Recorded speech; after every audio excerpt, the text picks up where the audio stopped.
In early August of 1415, a vast Portuguese armada approached the coast of North Africa near the Strait of Gibraltar. Its primary objective, the city of Ceuta, came into view. The fleet consisted of 59 galleys, 33 carracks, and 120 support vessels. On board were 20,000 troops with an additional 30,000 support personnel. The force was multinational, consisting of not only Portuguese men, but also recruits and mercenaries from France, England, and Germany. Years of meticulous planning went into this attack, which was arranged in the utmost secrecy. The invasion force was led by the warrior King John I of Portugal, and by his side were his 3 sons, including his heir, Prince Edward.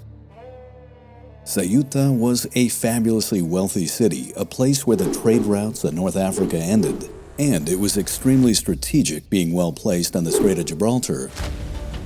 As such, its defenses were impressive. Over the centuries, it had been built into a fortress, defended by high walls and impressive towers. The Marinid dynasty, the current owners, had even gone so far as to add an imposing citadel. The Portuguese arrived with their fleet on August 12, 1415. As they entered the harbor, they immediately came under bombardment from the city. This initially prevented the Europeans from making landfall. Meanwhile, the governor of the city, Salah bin Salah, ordered the women and children to depart and brought in as many reinforcements as he could find. However, the Marinid Sultan, Abu Sayyad Uthman III of Fez, due to massive internal upheaval that bordered on civil war, was unable to send in any further troops.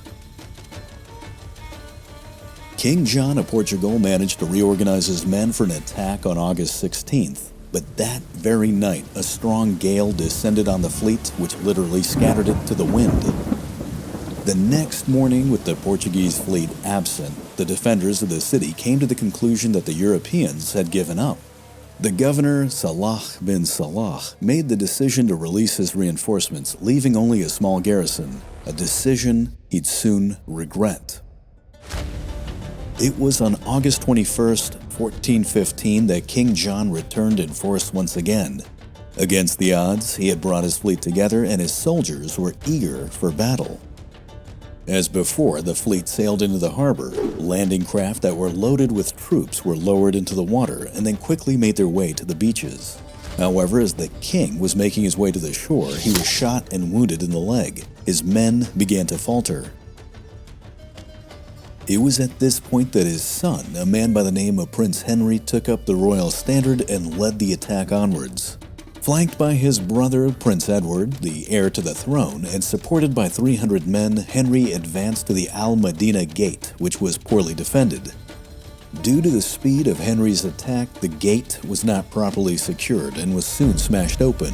A massive breach would follow as King John arrived at the gate with the rest of the army. The Portuguese poured into the city and brushed aside the defenders. This small, outnumbered garrison was able to resist fiercely at first, but eventually they had to break and run. Salah bin Salah retreated to his citadel, but he remained there only for a night. It was during that night that he realized that his options were very limited. He decided to use the cover of darkness and fled the city as well. The very next day, all resistance in Ceuta came to an end, at which point the flag of Lisbon was hoisted above the battlements of the city. The Portuguese Empire had begun.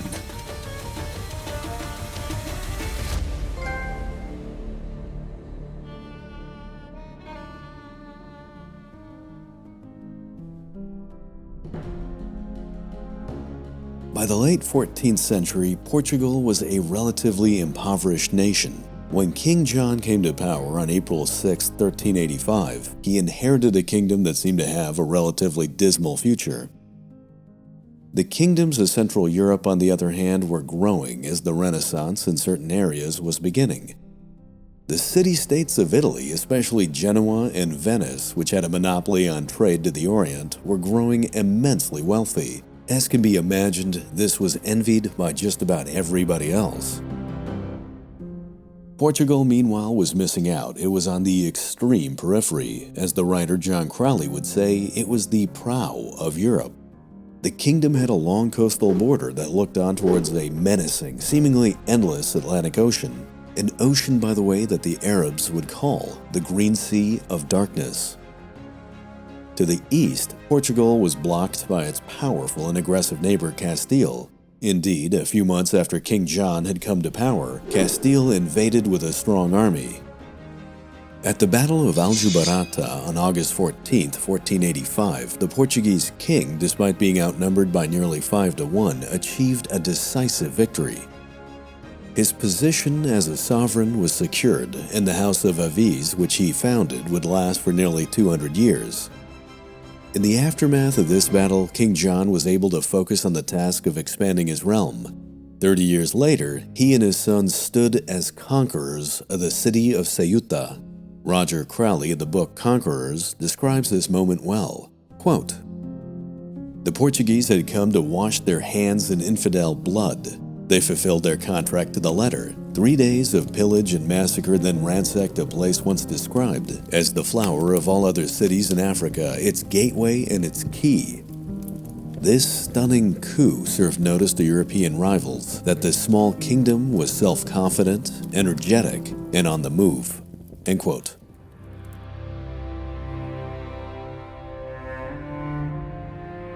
On August 24, 1415, in what had once been the city's mosque, now converted into a church known as Our Lady of Africa, a rightfully proud King John knighted his sons. Prince Henry's moment had finally come. The prince, who would be known to history as Henry the Navigator, looked at the city of Ceuta and saw a vast, untapped potential. In his mind, he saw North African caravans bringing in the spices from the east. He glimpsed the trans-Saharan trade routes, bringing in the legendary gold of Mansa Musa. Henry didn't have to look much further than the Catalan Atlas at 1375 to reaffirm his beliefs. There, he would see the mighty African king holding up a gold coin in his hand, sitting near the fabled river of gold.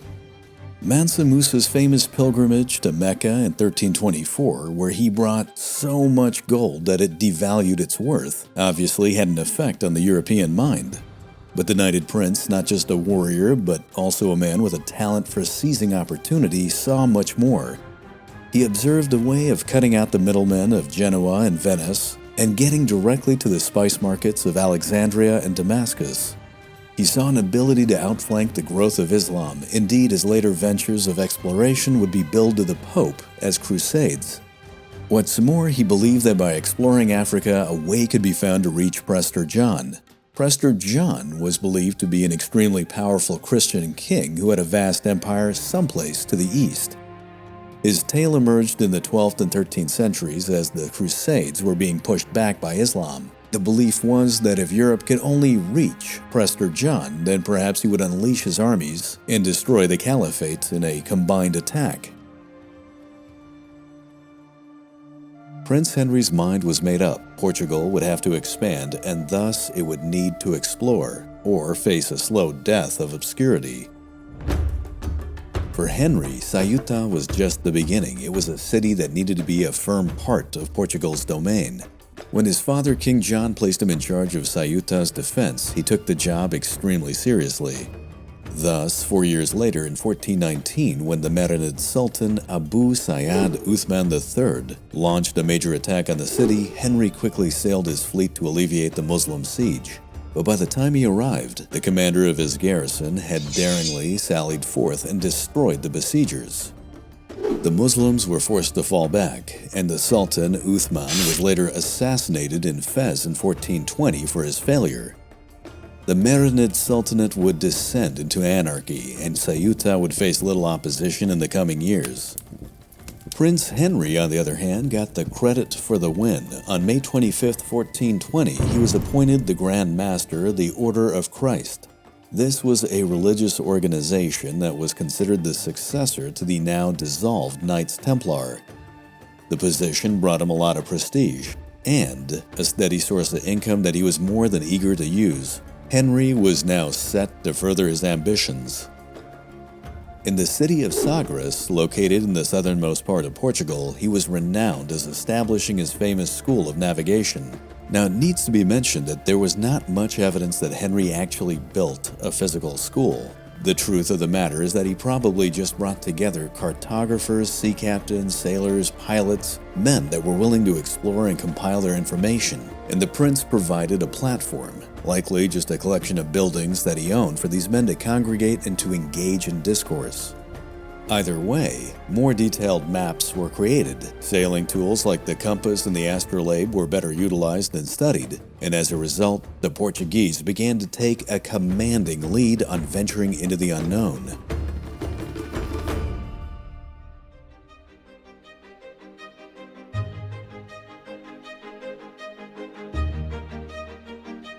Henry also made an important decision that would forever affect maritime history. He simply wanted a better ship. The answer that he and his team came up with was known as the caravel. The caravel was based on a Portuguese fishing vessel weighing approximately 80 tons with a shallow draft, which made it ideal for exploring estuaries and coastal waters. However, its design also functioned very well on the open ocean, which thus far had been a major obstacle. Triangular sails, possibly of Arab origin, known as lateen sails, allowed it to sail against the wind, albeit in a zigzag pattern. It also had 2 or 3 masts, some of which were rigged with square sails in order to give it better speed.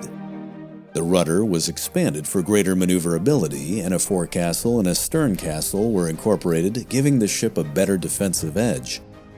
It didn't require a large crew, which allowed for longer voyages. Most importantly, the ship could not only sail out, but it could also return in relative safety.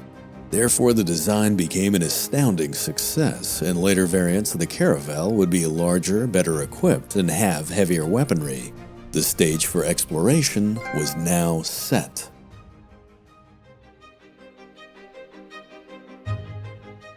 In 1419, Henry sponsored a voyage to Africa which got blown off course, but inadvertently discovered the Madeira archipelago, located approximately 250 miles west off the coast of Morocco. Henry's men landed on one of the islands and established a new colony which would be named Porto Santo. The islands of the Madeira archipelago would be a blessing to the expansion of Portugal. It would serve as the base of operations and a stepping stone to new discoveries. What's more, the islands served as a vast source of timber, perfect for ship construction. Madeira, by the way, in Portuguese, means wood. Prince Henry also saw here an opportunity to create a plantation system to grow crops, like sugarcane. This endeavor would be vastly successful, and 80 years later, more sugar was produced on these islands than any other place in the world. This plantation system would later be reinforced with fortified trading outposts known as fetorias, roughly translated factories.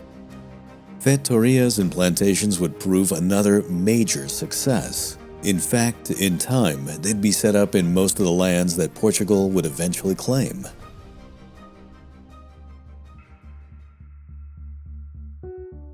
The discoveries would continue. Later in 1439, the Azores were colonized and incorporated into the empire.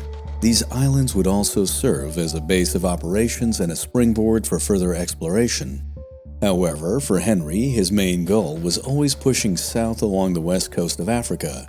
Roger Crowley, again in Conquerors, explains, quote, Henry, the navigator, continued to sponsor expeditions down the coast of Africa in search of slaves, gold, and spices. Year by year, headland by headland, Portuguese ships worked their way down the southwestward sloping bulge of West Africa, cautiously sounding with plumb lines as they went, forever wary of shoals and reefs, over which the sea broke in pounding surf. In the process, they began to delineate the shape of a continent. The desert coasts of Mauritania, the lush tropical shores of the region they called Guinea, and the great rivers of equatorial Africa, the Senegal and the Gambia. Under Henry's direction, exploration, raiding, and trading went hand in hand with ethnographical curiosity and mapping. End quote. Henry's explorers continued to push the boundary of the known world. As they made their way, they put up large stone pillars that had crosses on top, known as padraos, which would serve as markers. Later, outposts and trading stations were also established. Gold was found and shipped back. While it wasn't a massive haul, it was enough for the Portuguese crown to start minting gold coins known as cruzado. It was also during these expeditions that the slave trade would also begin to ramp up. By 1444, 240 slaves were brought back and paraded for sale in the harbor of Lisbon. In the next 15 years, another 20,000 slaves, men, women, and children, would be brought back as well. This would establish the beginning of the slave trade that would persist for more than 300 years. Make no mistake, this would make Portugal rich, but it would have devastating effects on the economy of Africa. In all, Henry funded over 14 expeditions. Not all of them would be successful, but those that did return would bring back not just potential for more trading opportunities, but also invaluable information on the tides, the currents, the local wildlife, the winds, and the people, which were all compiled together and guarded with extreme secrecy. Eventually, even the infamous Cape Bojador was overcome. Before Prince Henry, this cape was a major obstacle on account of its harsh winds and strong currents. It was said that beyond were waters that could boil a man alive, and sea monsters of ever-increasing magnitude. After Prince Henry, this cape was only a marker that was passed by as Portugal continued to extend further and further south along the African coast. However, not everything that Henry the Navigator did was successful. He was defeated by Castile when he attempted to take the Canary Islands, and in 1437 he attempted to take Tangiers in Morocco, as the North African trade routes had been diverted away from Ceuta to this city. It turned out to be a complete disaster. Tangiers was too well defended. Portugal didn't have enough troops or siege equipment, and eventually the entire Portuguese army got trapped there. Henry was forced to trade in his own brother, Ferdinand, as a hostage to allow for the Portuguese forces to retreat in peace.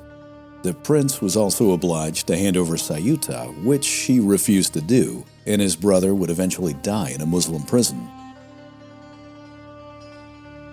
Despite his failures, Prince Henry the Navigator had set a powerful precedence for his country. While he wasn't an explorer himself per se, he definitively got the ball rolling. Those that would follow in his footsteps would continue to explore, create maps, design better ships, find new trade routes. Not to mention, frankly, exploiting the rapidly expanding world around them for personal gain and glory. Portugal, as a result of his actions, would take an early lead in the Age of Discovery. While it never had the manpower to have a big land empire, it did have the motivation and the cunning to be a serious trade empire. In 1460, Henry died. He was interred in the Batalha Monastery in central Portugal. In retrospect, the prince would be regarded as one of the founding fathers of Portugal's empire, but he would also be a major figure in maritime history in general. His contribution, after all, could not be overlooked. 26 years after his death, the word descobrimento would appear in written form in Portuguese for the first time in recorded history. When translated into English, this word meant discovery.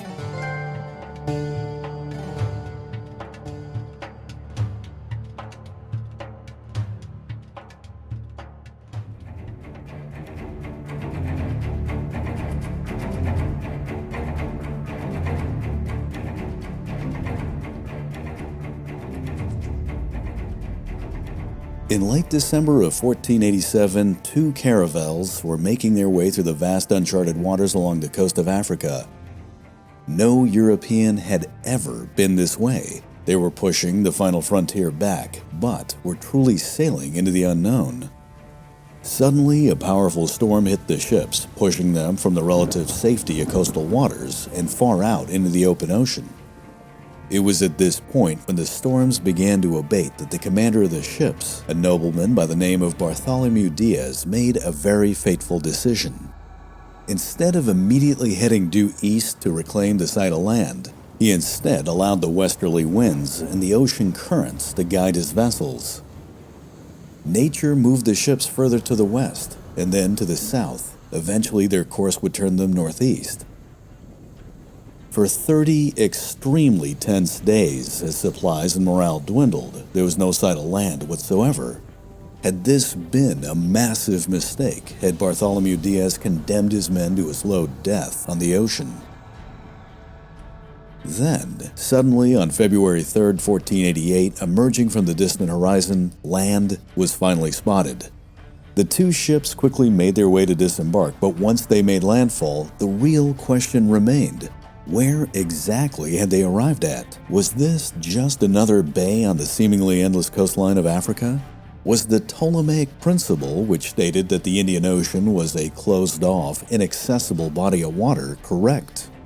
Or had this Portuguese explorer just discovered the tip of Africa, and in so doing had uncovered the fabled passage to India with all the wealth that it held?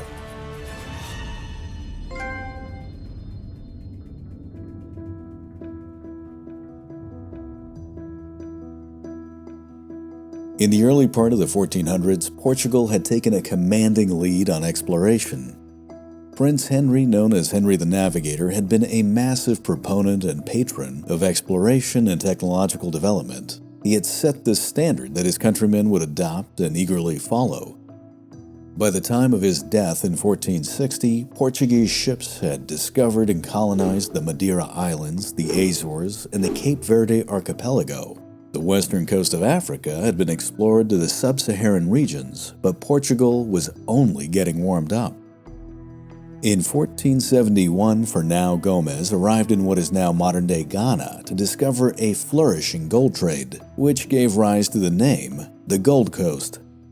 By 1482, the mouth of the mighty Congo River had been discovered by Diogo da Cunha. This Portuguese explorer would continue south, and by 1486 he had reached Cape Cross in present-day Namibia. As the Portuguese made their way down the coast of Africa, forts and trading posts were established, harbors and ports were constructed, and padraos, which were stone pillars crowned with a cross that served as markers, were erected nearly to the Tropic of Capricorn. However, despite these successes, for the King of Portugal, this was simply not enough.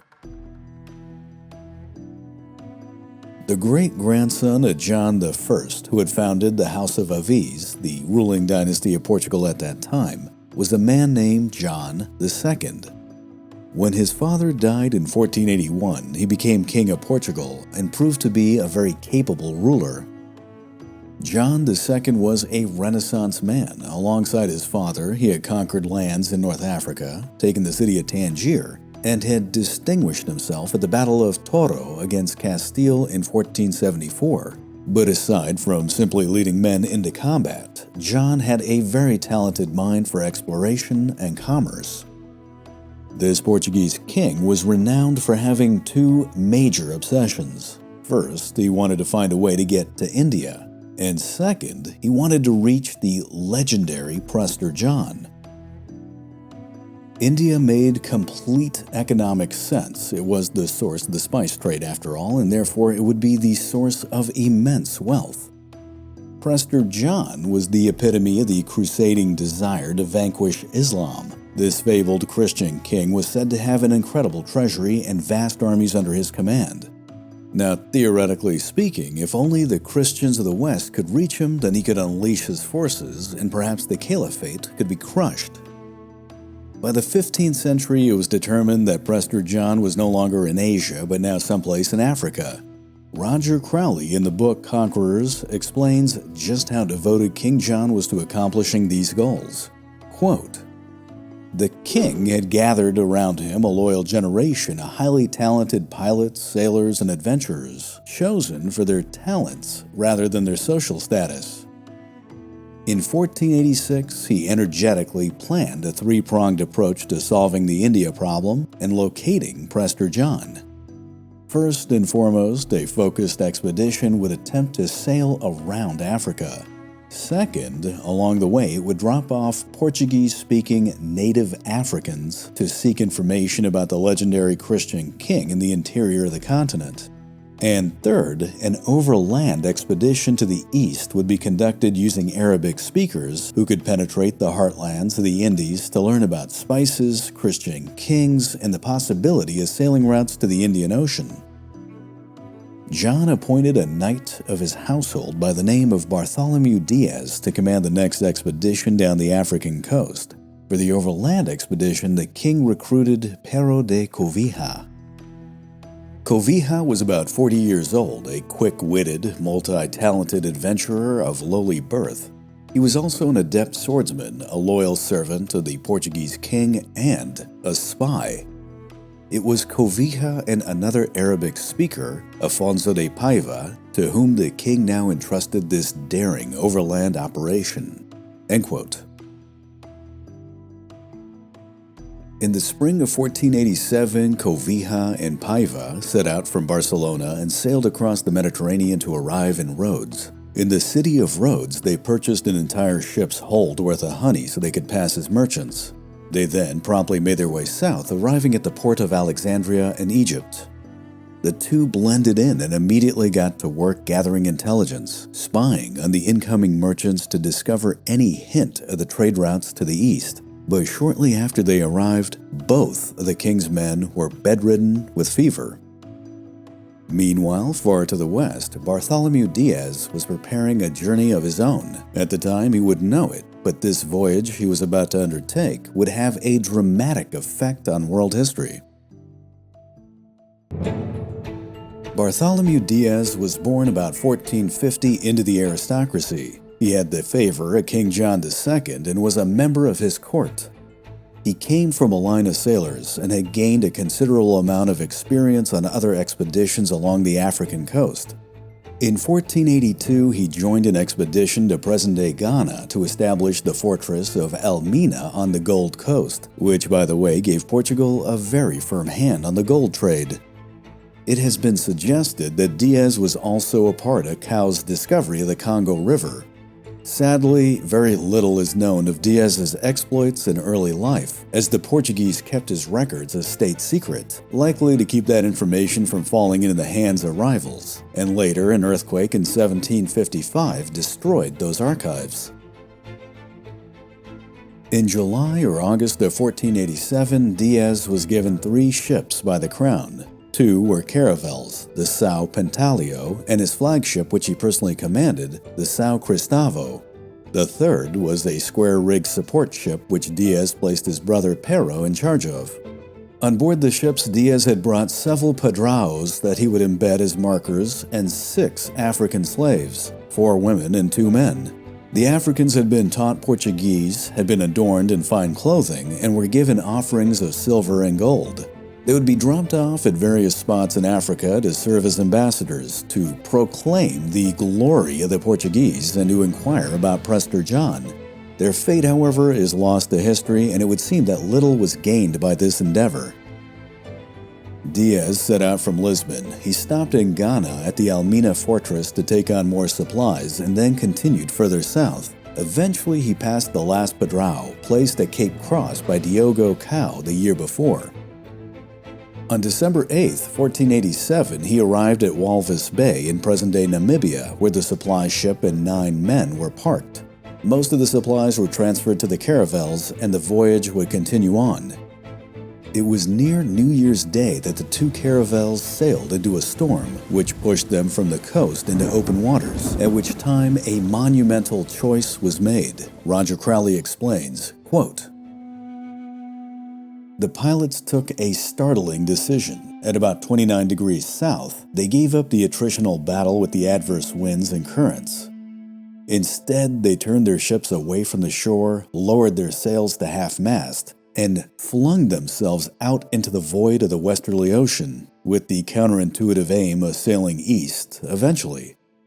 No one knows exactly why this happened. It may have been a maneuver worked out in advance, or it may have been a moment of genius. An intuition, a gut feeling about the Atlantic winds based on previous experiences. Whatever the logic, this was a decisive moment in the history of the world." End quote. For 30 days, Bartholomew Diaz and his men were alone on an endless ocean. The winds and the currents carried them to the west and then to the south. The weather became colder and colder as they traversed into the southernmost latitudes. Eventually, the currents and the wind began to push them to the northeast. On February 3, 1488, after being a month at sea, the exhausted and frightened crews saw land once again. They came ashore at a place that would be called the Bay of the Cowherds, later to be known as Mosul Bay. The question on everybody's mind was, well, where were they? No European had ever ventured this far. There simply was no other points of reference.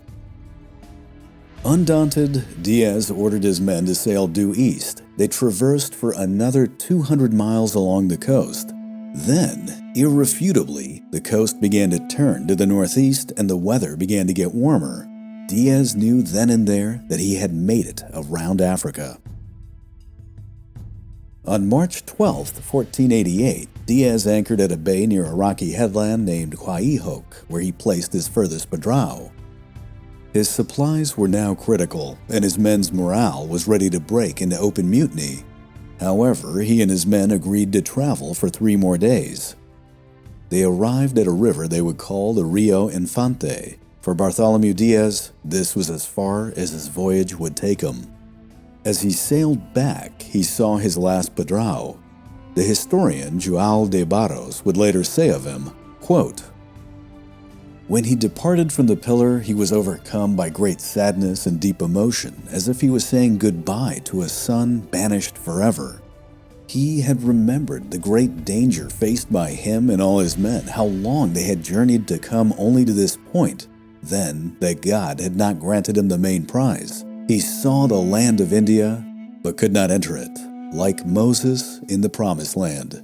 End quote.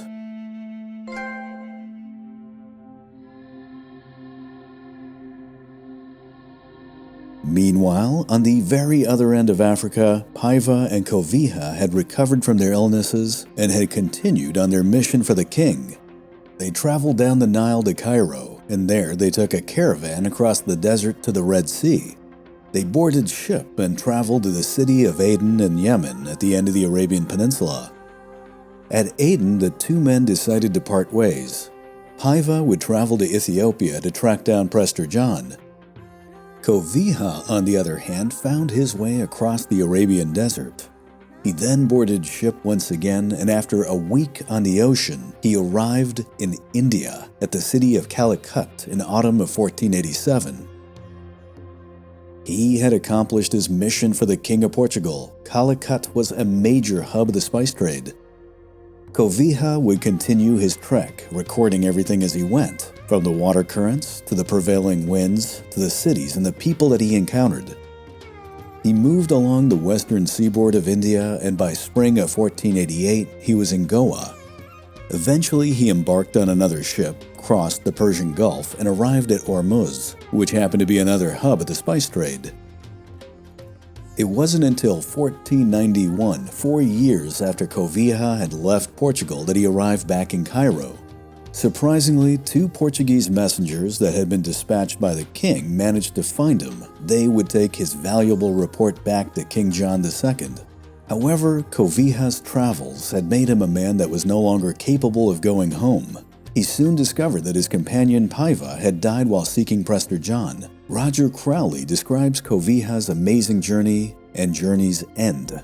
Quote, "Covija seems to have been bitten by incurable wanderlust. He decided to finish off Paiva's business. Heavily disguised, he took a tour of the holy places of Islam, Mecca and Medina, before striking out for the Ethiopian highlands. Here, he became the first Portuguese to meet the man they would know as Prester John, the Christian Emperor of Ethiopia. The current ruler, Iskender, received him honorably but refused to let him leave. He was discovered in the country 30 years later by a Portuguese expedition to whom he would tell his story. He remained in Ethiopia until the day he died." End quote.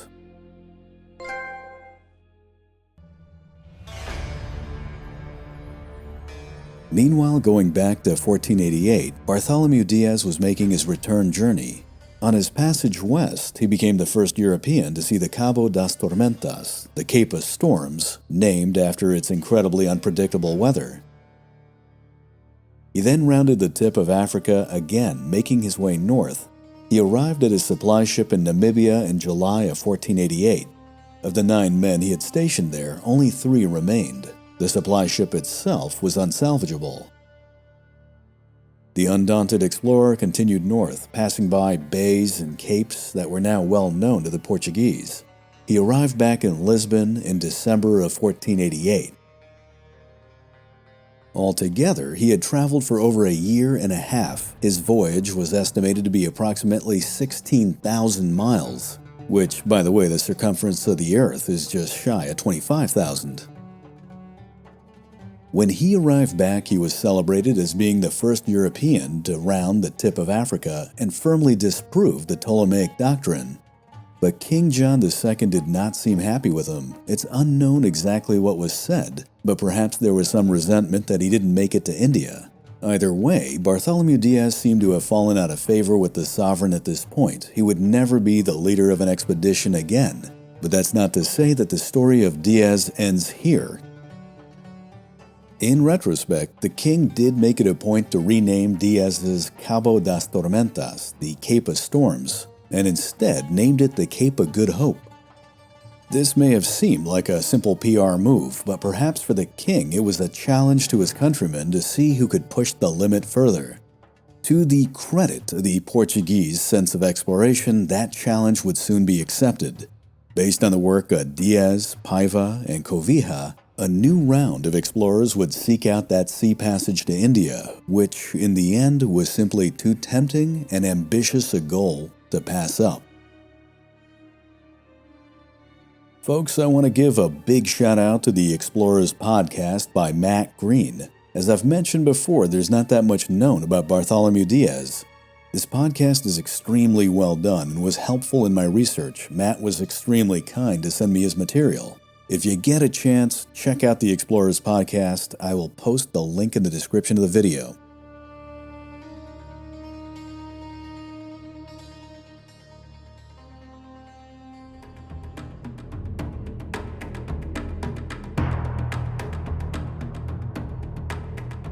On the vast, seemingly endless ocean, 4 ships were making their passage.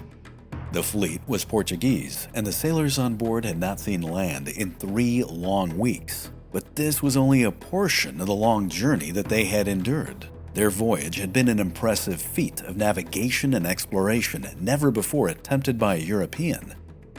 They had departed from Lisbon and had traveled for more than 10 months, going a distance that was equivalent to half the circumference of the Earth. The commander was a man named Vasco da Gama. He had been appointed directly by the King of Portugal for this task. He and his men together had made their way around Africa and then onwards into the vast unknown that was the Indian Ocean. For da Gama, this mission was more than just procuring a piece of the lucrative spice trade for his king. It was also a mission to secure a foothold for his religion. But his expedition had come very close to complete disaster numerous times. Vasco da Gama had seen his men fight the rigors of malnutrition, the ravages of disease, and the misfortunes of armed conflict. The question now remained, had it all been truly worth it? Suddenly, along the eastern horizon, emerging from the ocean mist, something came into view. It was not just land. What they saw was a vast row of impressive mountains that stretched along the entire horizon. This was no simple island. This was a subcontinent.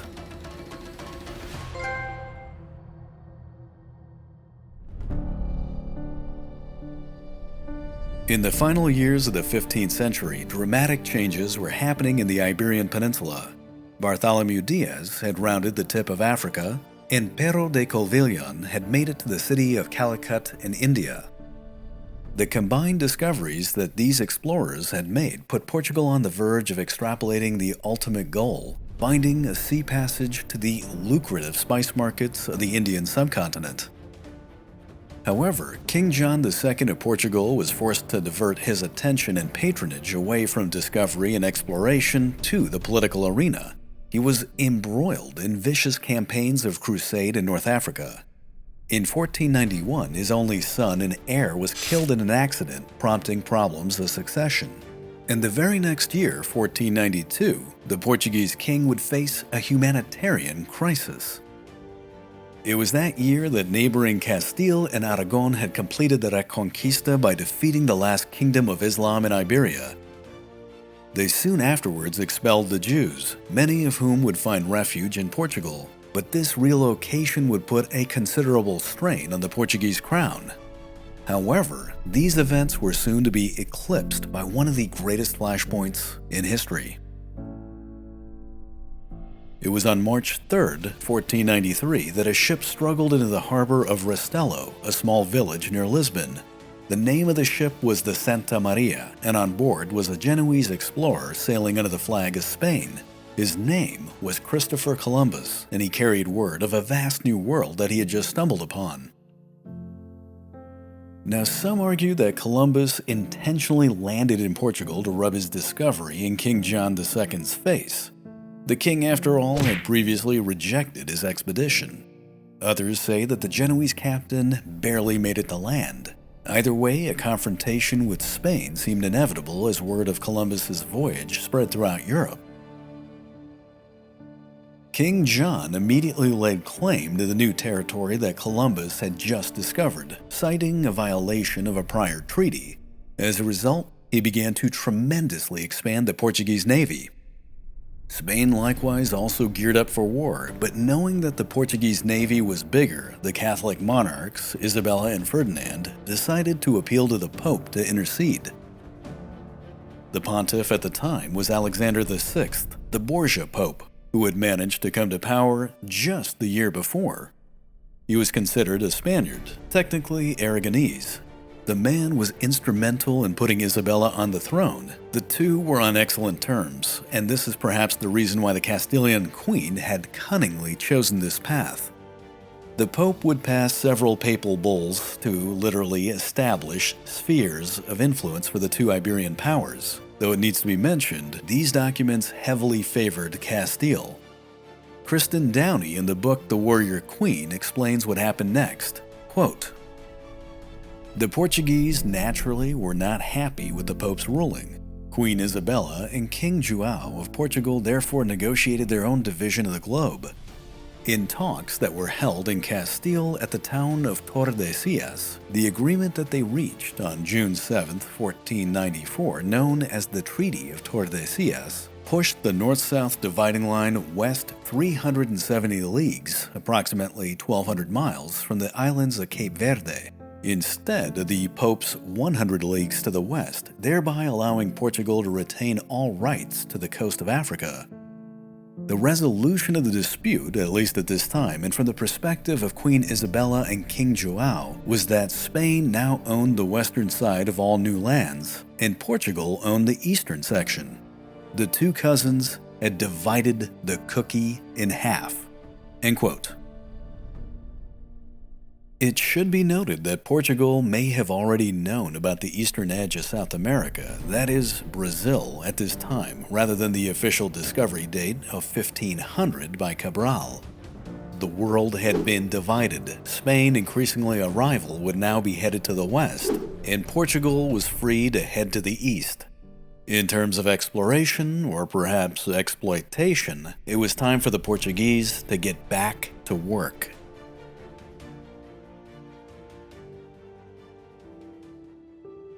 King John II would reinvigorate his plans to find a sea passage to India, but he would never see his campaigns come to light.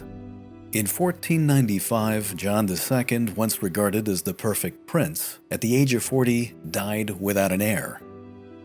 His first cousin, Manuel, who would be known as the Fortunate King, would come to power. Roger Crowley, in his book The Conquerors, describes him well. Quote, "The new king had inherited a streak of messianic destiny that ran deep in the Portuguese royal house of Aviz. Christened with the name Emmanuel, that is, God is with us, he saw mystical significance in his coronation. He was 26 years old, and it had taken extraordinary circumstances to place him on the throne, that is, the death or exile of 6 people. He saw his kingship as a sign that he had been chosen by God. The India plan, which had faltered in the later troubled years of King Joao's reign, became the primary outlet of Manuel's ambition. He firmly believed that he and he alone had inherited the mantle of his granduncle, Enrique the Navigator. End quote. In the General Council of December 1495, King Manuel faced opposition from his nobility about engaging in any long-term voyages. His response was to decisively overrule them. Instead, he appointed a man of minor nobility to take command of a new fleet that he had just assembled. Its mission was to find the yet elusive sea route to the spice markets of India. The man that the king had chosen to do this job was named Vasco da Gama. Vasco da Gama was born in 1460 in the city of Sines, Portugal. His father, Estevão da Gama, and his mother, Isabel Sodre, had 5 sons, of which Vasco was the middle child. However, there is very little known of his childhood.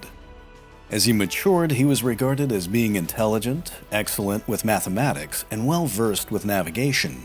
It was also said of him that he had a very short temper. Indeed, as his life story would unfold, he increasingly embraced the dark side.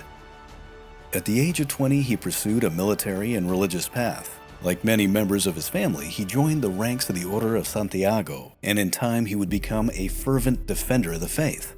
Thus, throughout his adult life, he would always have a formidable hatred of Islam. The Portugal that da Gama was brought up in was rapidly changing. Lisbon had become a remarkable port. It was abuzz with activity, vibrant with exotic goods. King Manuel had taken the throne to a kingdom that now had over 80 years worth of cutting-edge maritime experience, from exploration to trading to shipbuilding. It showed in the people. Portuguese sailors were eager to expand their trading empire. It also showed in the vessels that were being built in the ever-expanding shipyards. Portugal wasn't just producing ships of exploration, they were bigger, faster, and increasingly better armed. High-quality bronze cannons and swivel guns had become commonplace, manned by German and Flemish gunners, giving new voyages a decisively offensive capability. Vasco da Gama was given 4 ships by the crown. 2 were carracks, named after archangels, the São Rafael and the São Gabriel. 1 was a caravel named the Berrio, and the last was a large supply ship. No expense was spared on equipment. The ships carried the best maps, astrolabes, and cannon. Da Gama was given 2,000 gold cruzados, a massive sum, as was his brother Paulo, who would command the São Rafael. Accompanying him would be a host of extremely competent sailors, including Bartholomew Diaz, the first explorer to round the tip of Africa, and joining them would be his brother, Diogo Diaz. July 8, 1497 was considered an auspicious day by the court astrologers. On the banks of the Tagus, or the Tejo River near Lisbon, da Gama led his men to the water in a sacred procession flanked by priests and the nobility. With much fanfare, the crews were taken aboard their ships, and soon the fleet was underway. Within 1 week, they had made it to the Canary Islands. With favorable winds at their back, they were able to push further south, but shortly thereafter, a thick fog blinded the fleet, which became separated. However, Vasco da Gama had given instructions for exactly this type of contingency. A rally point had been established on the island of Santiago in the Cape Verde archipelago. By July 26th, the fleet had been reassembled. For the next week, the ships remained docked at Santiago, taking in fresh supplies and as much water as they could hold. It was here that Bartholomew Diaz decided to remain. It was not until August 7th of 1497 that the fleet departed. Now, using the knowledge of the ocean currents and the pattern of the winds established by the work of Bartholomew Diaz and other Portuguese explorers, the expedition would now take an absolutely astonishing course. Roger Crowley explains, quote, "The expedition was about to embark on a maneuver for which there was no known precedence. Some 700 miles south of the Cape Verde archipelago, about 7 degrees from the equator, instead of following the familiar contours of the African coast, the Gabriel and its following vessels turned their rudders to the southwest and plunged into the center of the Atlantic in a huge looping curve. The land behind them vanished. The ships drove onwards briskly into the unknown and were swallowed up in the vastness of the ocean. Gama's course followed the counterintuitive truth established by Bartholomew Diaz 9 years earlier that to round Africa it was necessary to swing away out into the ocean to pick up the westerly winds in order to carry the ships past the Cape of Good Hope. But the Gabriel's course was a huge magnification of the earlier experiment. By doing this, it was evident that by the end of the century, Portuguese navigators must have had a clear idea of how the winds of the southern Atlantic worked. End quote.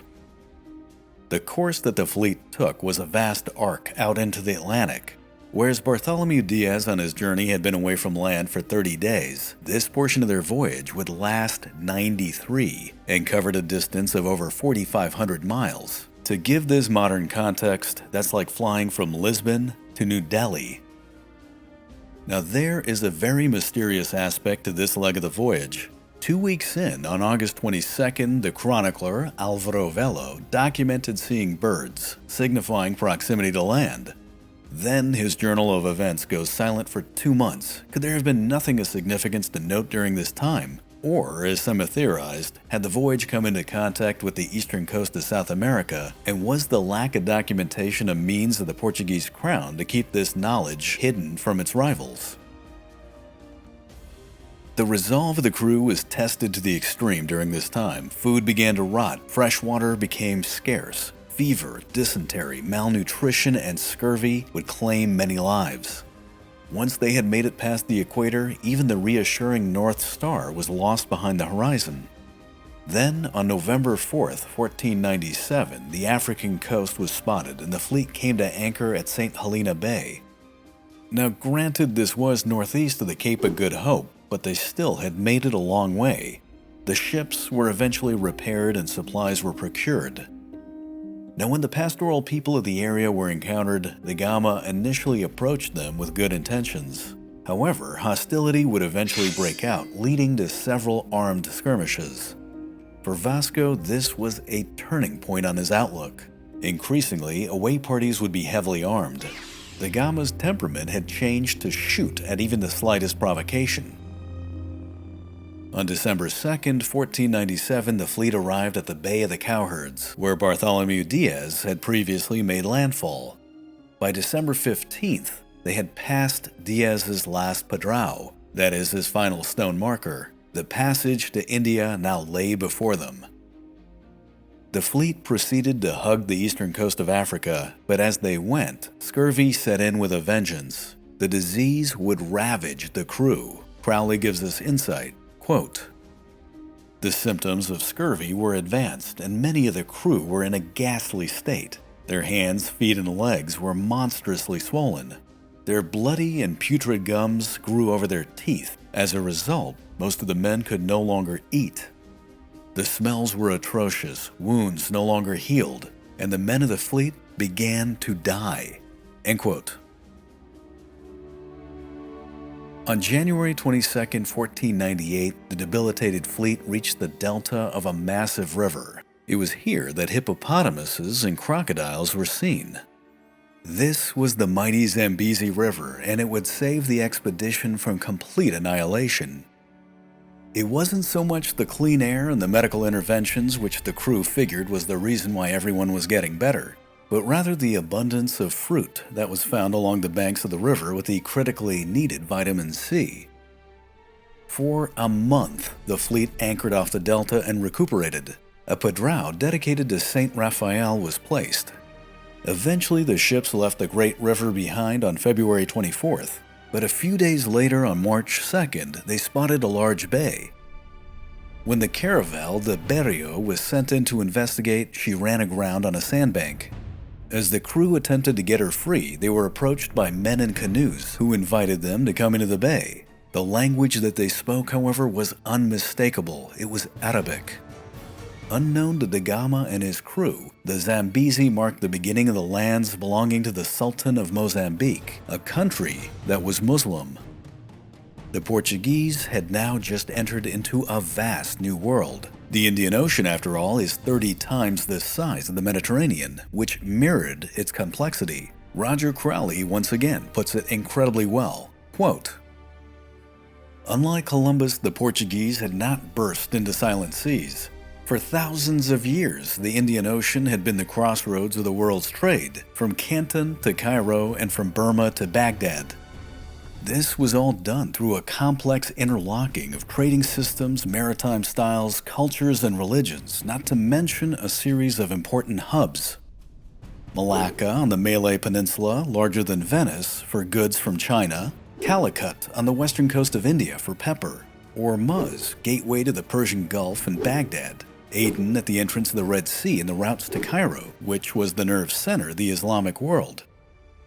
It dispatched gold and slaves from Africa, incense and dates from Arabia, horses from Persia, opium from Egypt, porcelain from China, sulfur from Sumatra, diamonds from the Deccan Plateau. No one had a monopoly on this terrain. It was too extensive and complex. It constituted a vast and comparably peaceful free trade zone. Over half the world's wealth passed through its waters in a commercial commonwealth. God, it was said, had given the sea in common. End quote. Vasco da Gama and his crew would face a very steep learning curve.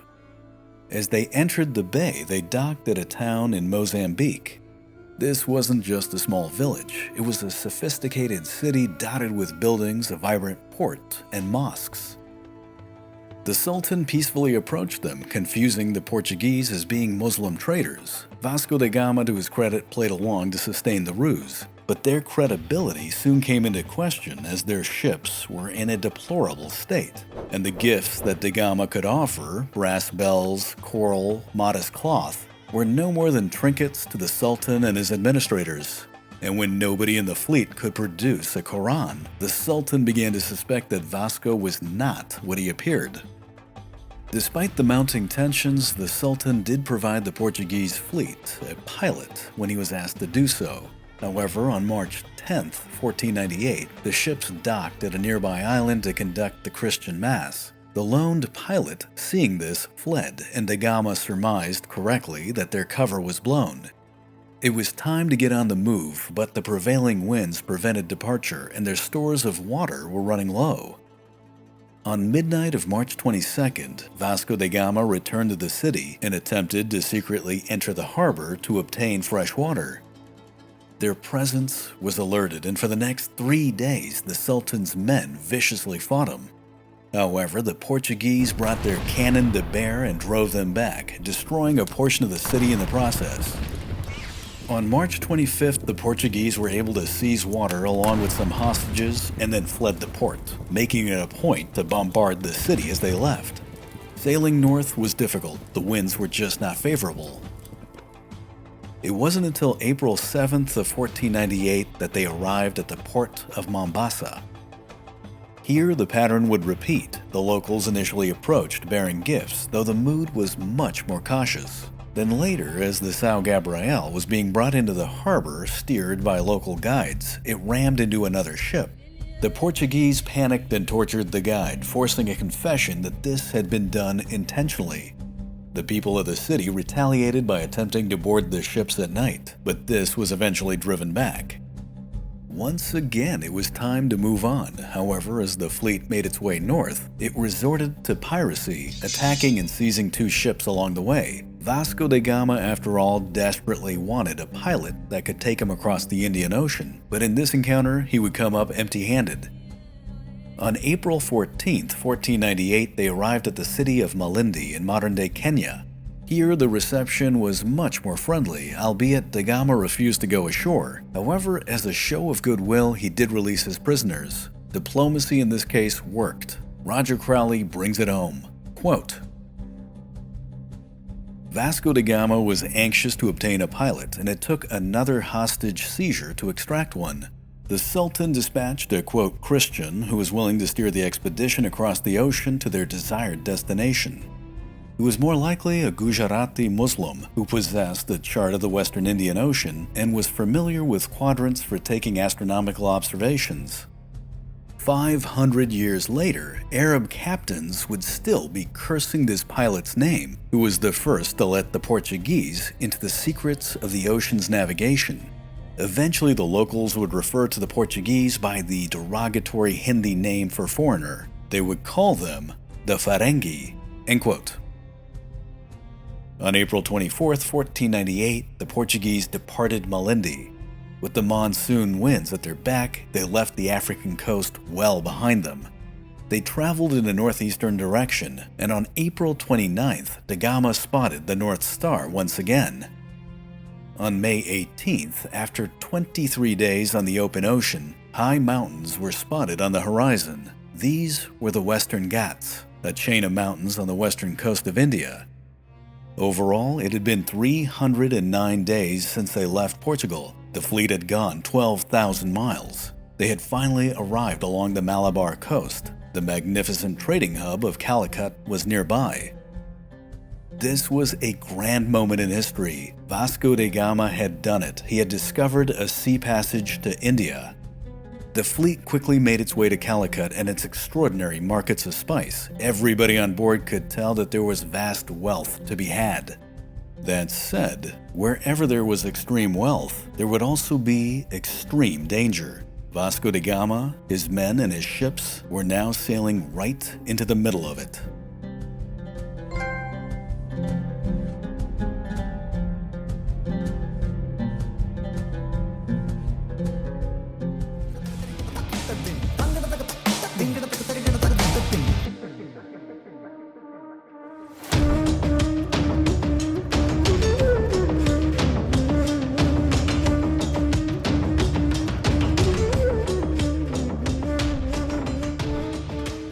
It was late August of 1498. 4 ships carrying the Portuguese flag made their way up the Malabar coast to western India. They had departed from the city of Calicut just a week prior. In their wake, they had left an enraged king who was bent on bringing them to justice. Pride may have prevented the Portuguese from admitting it, but they were on the run. On August 30th, the commander of the fleet, Vasco da Gama, spotted fast-moving ships inbound from the south. His men began to count them, 10, then 20, then 50, and eventually the count was lost at over 70. The ships carried the elite warriors, the Samudri Raja, the king of Calicut. While the ships were of unique design, one thing alone was certain: this inbound force was hostile. The Portuguese sailors watched on with absolute dread. The intercepting fleet was closing the distance. The winds were simply not favorable for the Europeans. The dawning realization hit everyone. This was not something that they could simply outrun. The only way out for Vasco da Gama and his men would be to engage in an outnumbered fight.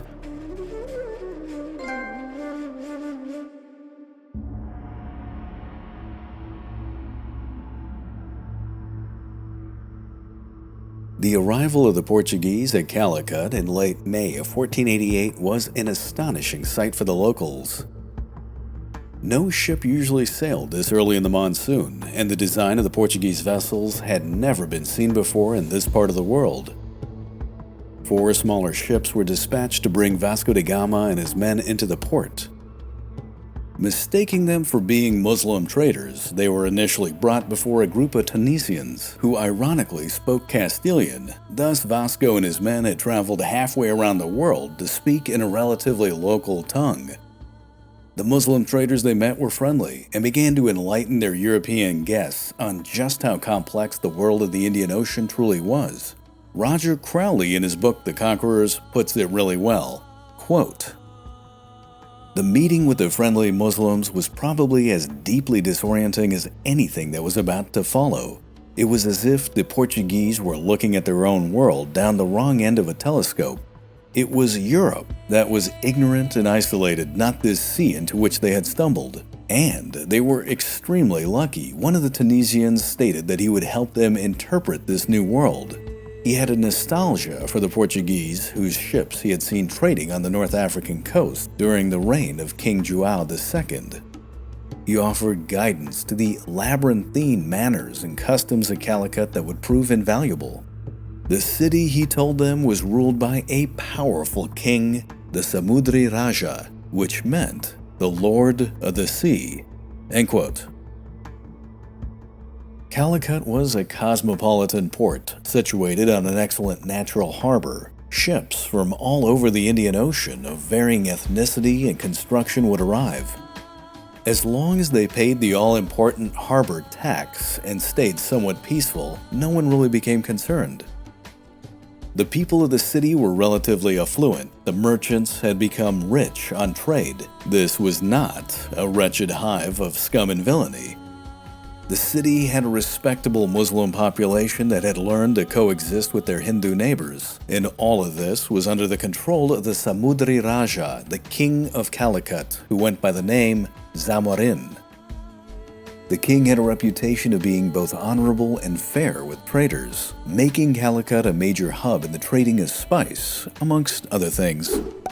A delegation was sent in, and a meeting was arranged for Vasco da Gama to meet the Samudri. But the captains of the Portuguese fleet immediately protested. Like da Gama, they had become extremely wary of the Muslim traders nearby and felt that this could be a trap. Despite this, on May 28, 1498, the Portuguese commander along with 13 of his men were brought via a royal procession to meet the king.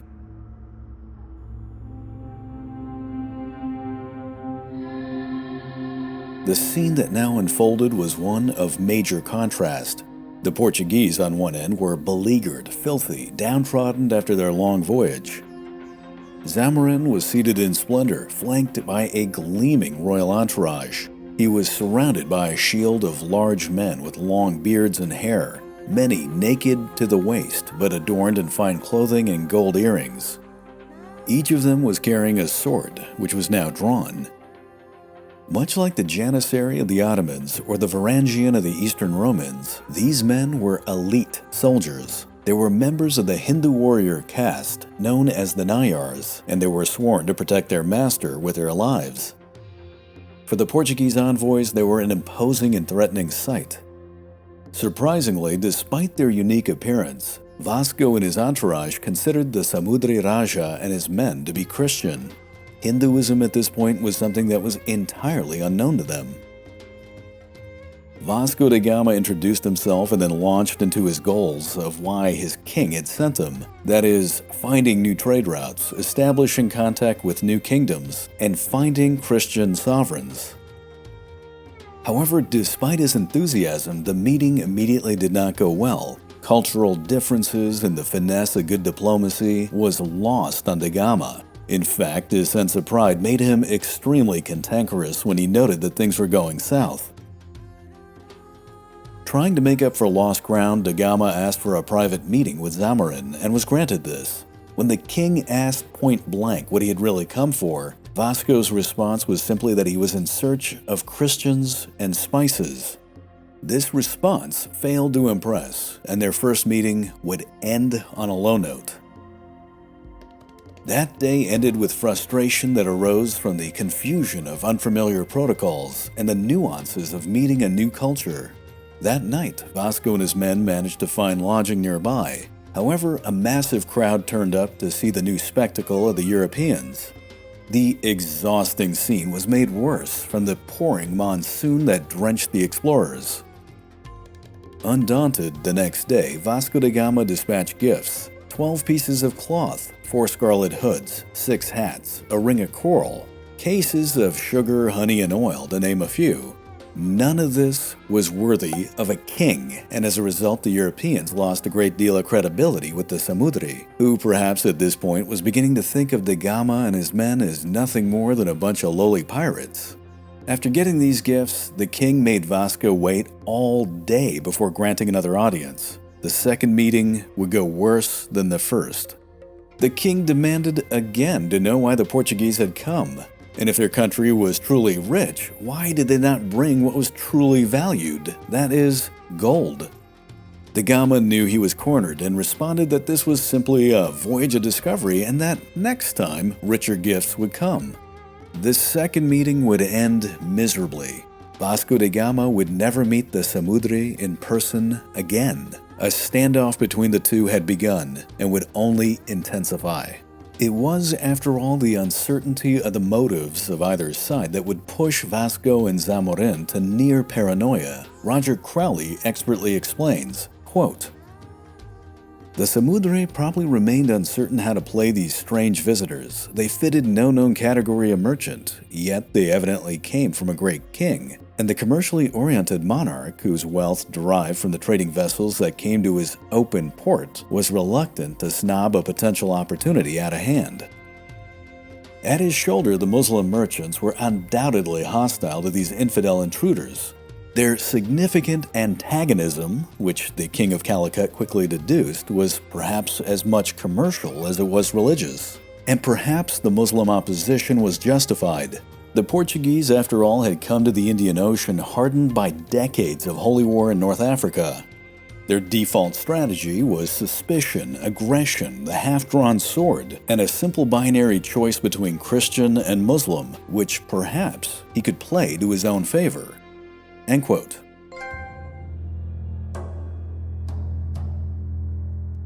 Despite the poor status of negotiations, the Portuguese were tolerated and were allowed to trade in the city. Vasco and his men stayed in Calicut for several weeks. In this way, chests of spices were purchased. But more importantly, this time allowed for their inquisitive minds to go into overdrive. This time that they spent in the city allowed them to take in a vast amount of information about trade routes, major cities, prevailing winds, about the monsoons. They learned how spice flowed not just from India, but from the islands of Sumatra, Java, and even further east. They noted the inefficiencies that carried these valuable goods to the Red Sea and then across the Mediterranean to Venice and Genoa. They saw that every time spice would trade hands, the price would go up and the risks of transportation would intensify. Thus, it didn't take long for the Portuguese to deduce the points of weakness. They started to formulate how this complex trade could be disrupted, manipulated, and taken advantage of.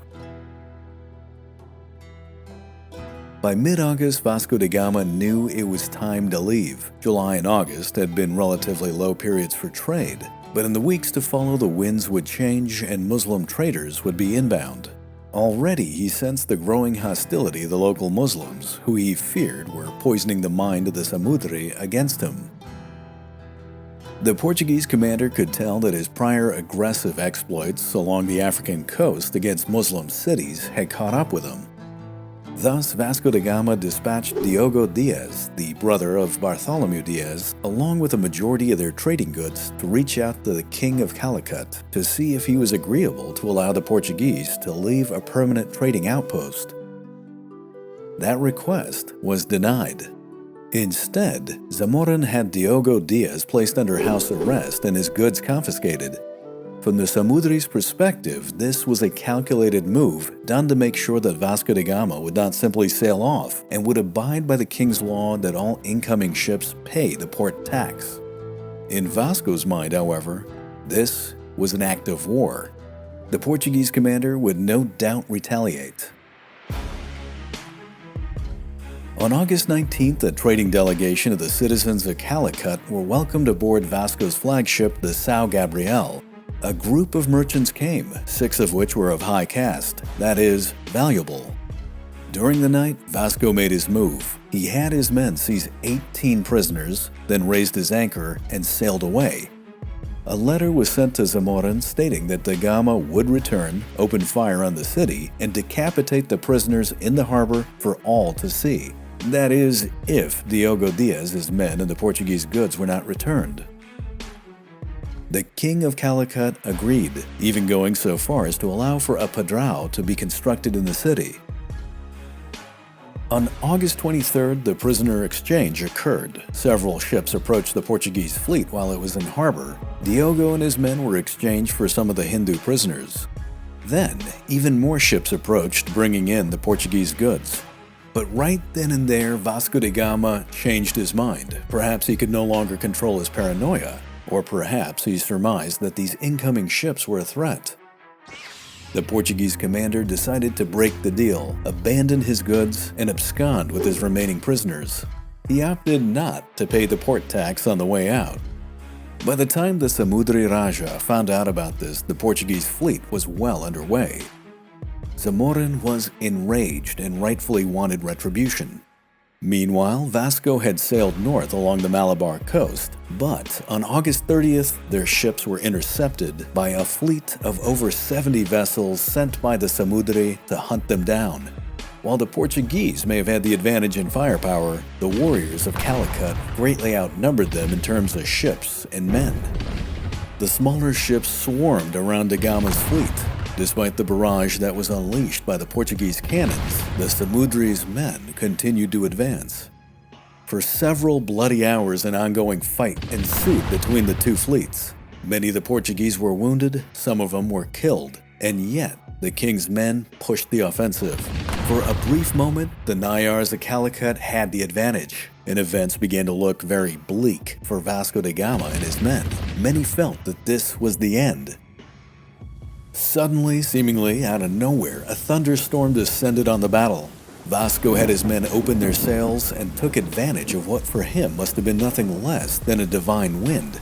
Bearing was set for due west, and the ships of Portugal flung themselves out into the open ocean, where the Calicut fleet could not follow. History would record this as the first Portuguese naval battle of the Indian Ocean. It would not be the last.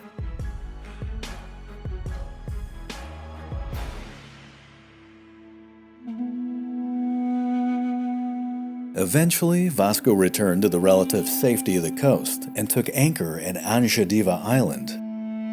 On September 15th, a padrao was raised here, but this was not a safe place. On September 22nd, a second fleet sent by the Samudri attacked, but it was smaller and was driven off with cannon fire. Soon afterwards, a stranger approached the fleet. He was well-dressed, spoke with a Venetian dialect, and stated that he came bearing gifts. He invited Vasco da Gama to meet his master, who he simply described as a rich lord. But Paulo da Gama, Vasco's brother, began to investigate him with the locals. The natives of the area said that this man was a pirate. The Venetian stranger was immediately seized and under torture revealed the truth. He revealed that he was a Polish Jew who had fled to India to escape the pogroms of Europe. There he had become a servant of the Sultan of Goa, and he stated that his master had dispatched a fleet to capture the Portuguese. Roger Crowley explains the implications. Quote, "The Venetian admitted that there was a growing number of ships gathering to attack. The Sultan of Goa wanted to assess whether the Portuguese ships could be taken with the eventual aim of employing the Portuguese in his wars against his neighbors. For Vasco da Gama, this shed an interesting light on the politics of Western India, which would later be employed to advantage, and it would also flag the importance of Goa." End quote. The situation had now become critical as the forces of Calicut were inbound from the south and the Sultan of Goa was coming in from the north.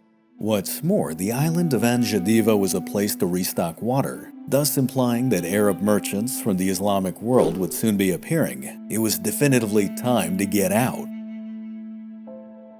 On October 5th, the fleet turned west into the vast expanse of the Indian Ocean. It was their only choice.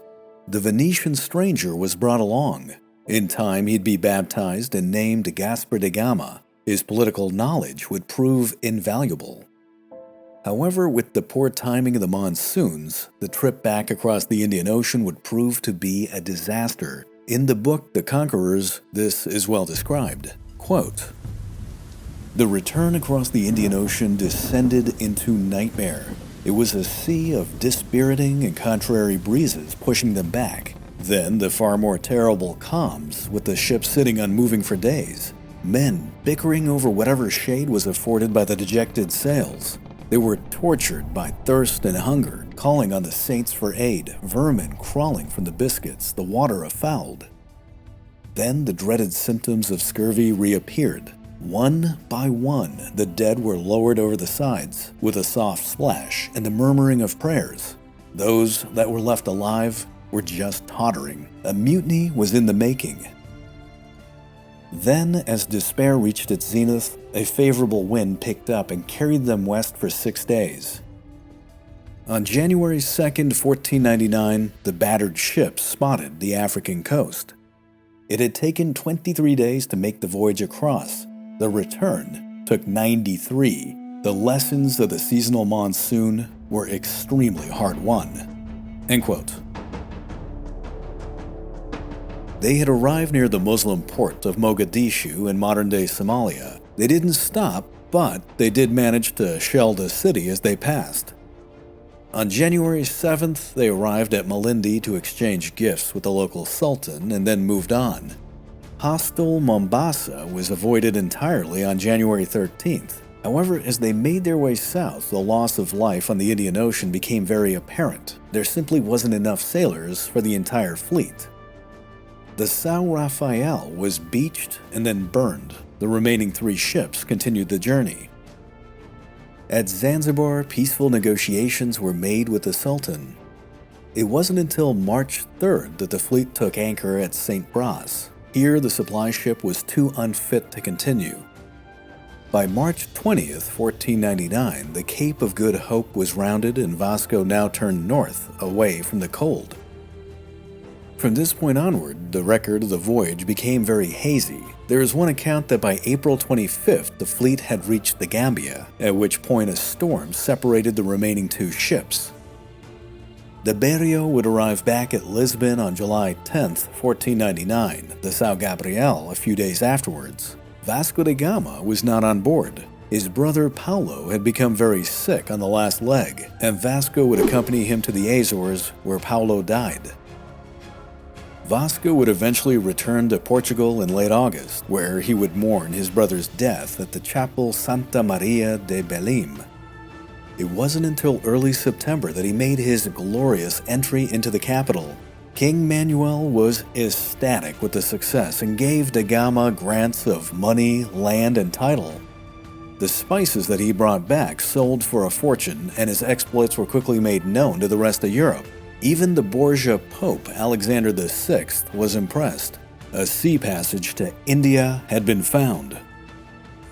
But not all were happy. The King of Calicut was still seething. The sultans of East Africa were enraged. And on the other side of Europe, alarm bells were ringing in Venice. Their monopoly on spice had been jeopardized. Roger Crowley brings this to light. Quote, Vasco da Gama's voyage had taken everyone by surprise. It had added 1,800 new places to the map and revealed a mine of new information about the Indies. It would compel all interested parties across a vast stretch of the earth, Christian, Muslim, and Hindu, to make fresh strategic calculations. And this became readily apparent. Even before Vasco da Gama's return, King Manuel had been laying down keels for the next departure. By the same token, he had ordered the suppression of all the sailing charts of Gama's voyage on pain of death. Knowledge was wealth and power. End quote. A new expedition had already been planned. Whereas Vasco da Gama had traveled with 4 small ships to explore, what now left Lisbon was not a fleet. It was an armada.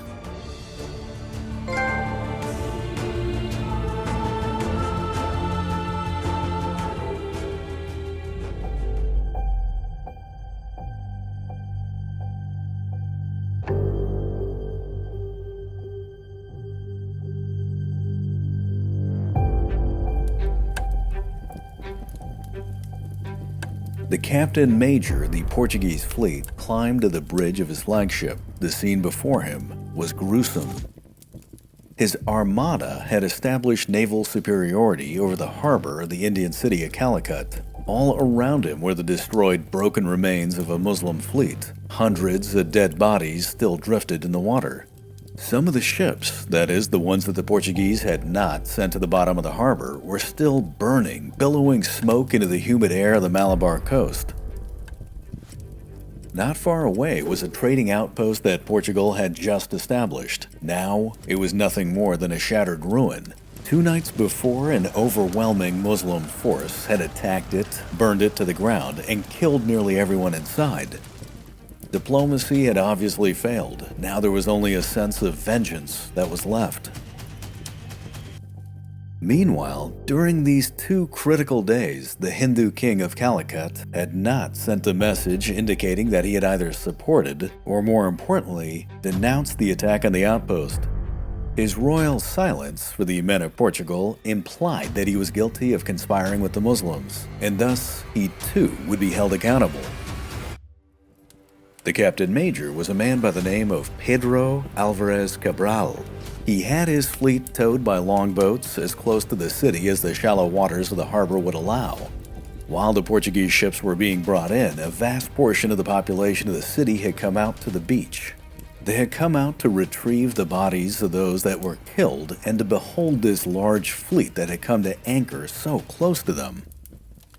The people of Calicut, men, women, and children, watched with surprise as a line of innumerable cannons were brought to bear on all of the ships. The city of Calicut was targeted. The immense crowd just happened to be in the line of sight. Cabral waited for a moment. He wanted to see the sun begin to climb in the eastern sky. Then, turning slowly to his men, he gave a single order. He shouted the words, "Open fire." The command echoed down the line for all of his men to hear. They knew at that moment that there would be no turning back.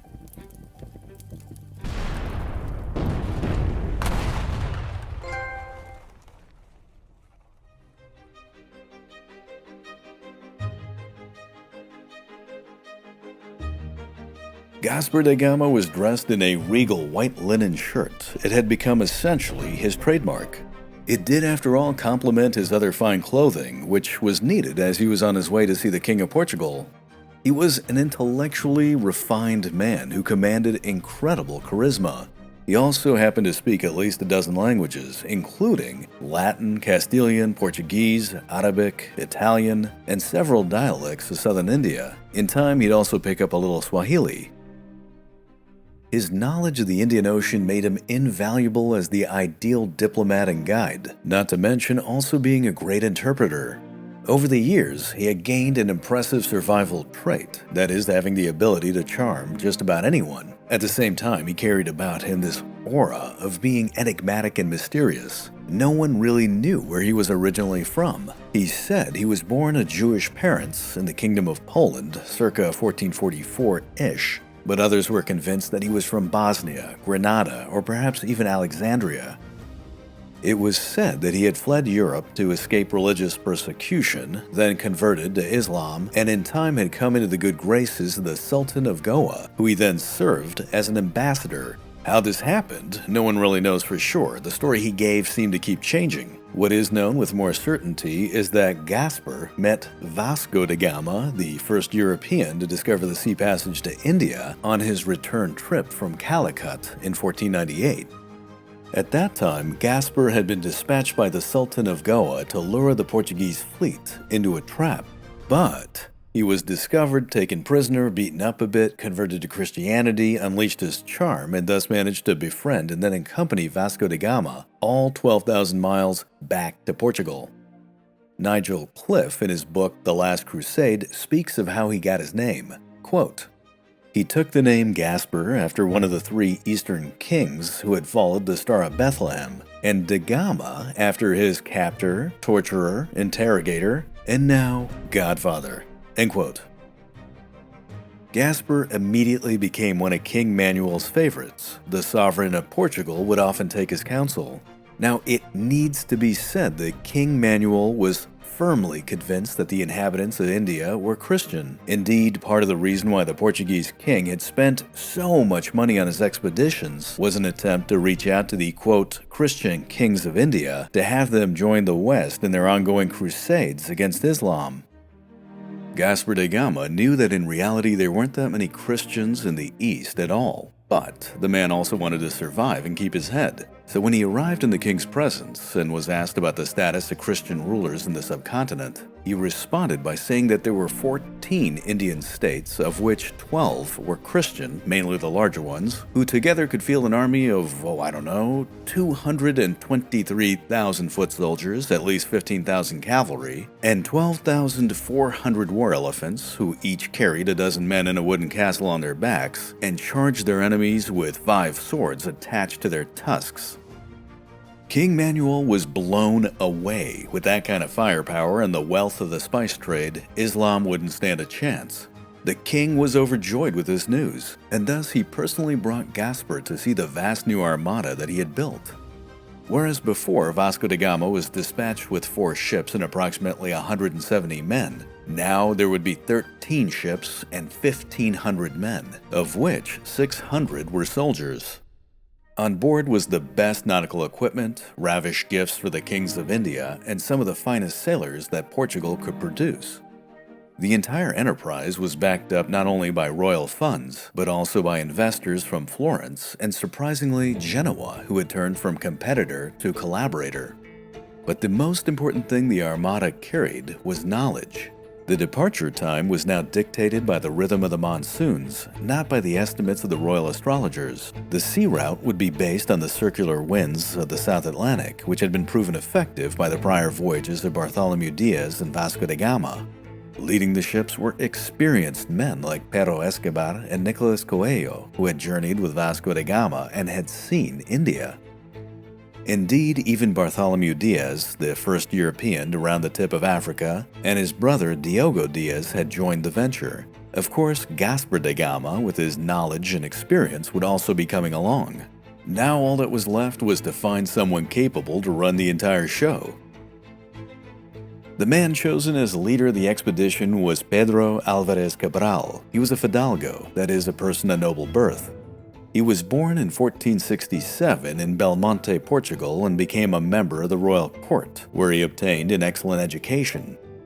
By 1497, he was anointed as a Knight of the Order of Christ. On one end, he was considered to be generous, prudent, and tolerant. On the other, he was also deemed to be vain and would react with aggression if his honor was at stake. This was a man who was not afraid to use violence. Cabral was not a sailor. He was chosen for his status as a nobleman and the fact that he had been groomed to be a diplomat. King Manuel had given him a set of instructions on how he should approach the King of Calicut, who again everyone in Portugal still figured was a Christian. Nigel Cliff in The Last Crusade elaborates on these royal orders. Quote, Cabral was to convey a message in private. He was to request that the King of Calicut, known as the Zamorin, was to simply banish every Muslim from his harbors. The Portuguese would henceforth supply the commodities that the Arabs had brought, only better and cheaper. King Manuel gave his commander a final top-secret order. If the Zamorin didn't quietly consent to trade solely with the Portuguese, Cabral should make cruel war upon him for his injurious conduct to Vasco da Gama. The Zamorin, again the King of Calicut, might have been a fellow Christian, but he was clearly misguided, and King Manuel was in a hurry.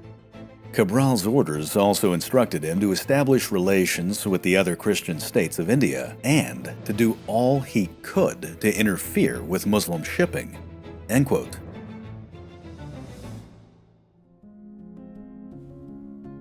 The armada of 13 ships departed from Balim on March 9, 1500. After a royal celebration, the king personally accompanied the sailors to the shore. From Portugal, they made a direct course for the Cape Verde Islands, but ominously along the way, in fair weather, one of the ships disappeared with all hands, never to be seen again. Just beyond the Cape Verde Islands, using the knowledge of his predecessors, Cabral then directed his ships to head southwest. Thus, he wanted to begin the counterclockwise looping maneuver of the South Atlantic to hopefully land them beyond the Cape of Good Hope. But departing at this latitude, the looping maneuver that he would employ would be much bigger. On April 21, 1500, several days into the southwest bearing, an unknown land was unexpectedly spotted. A chronicler described it as a large mountain, very high and round, with lowlands to the south, and flatlands with great groves of trees. As they approached, they soon discovered that it was inhabited. Nicolas Coelho was dispatched to make first contact.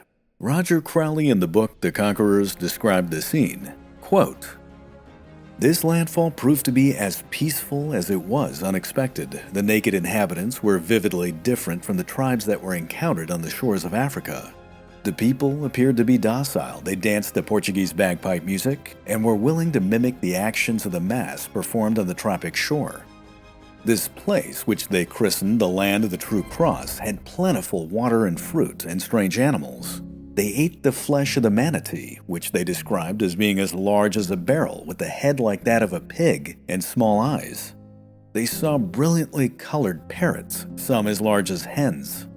A ship was immediately dispatched to sail back to Portugal with news for King Manuel of this new land that they had just discovered and claimed for the crown." End quote. Unknown to Pedro Cabral and his men at the time, this was not a large island, but rather the continent of South America, and the land that they had arrived at would one day be known as Brazil. For several days, the Armada took in provisions, made repairs, and conducted the first Mass on the continent. On May 2nd, 1500, the voyage continued. After 10 days of sailing, a comet was seen in the sky. It was described as having a very long tail in the direction of Arabia. It would serve as an ominous sign.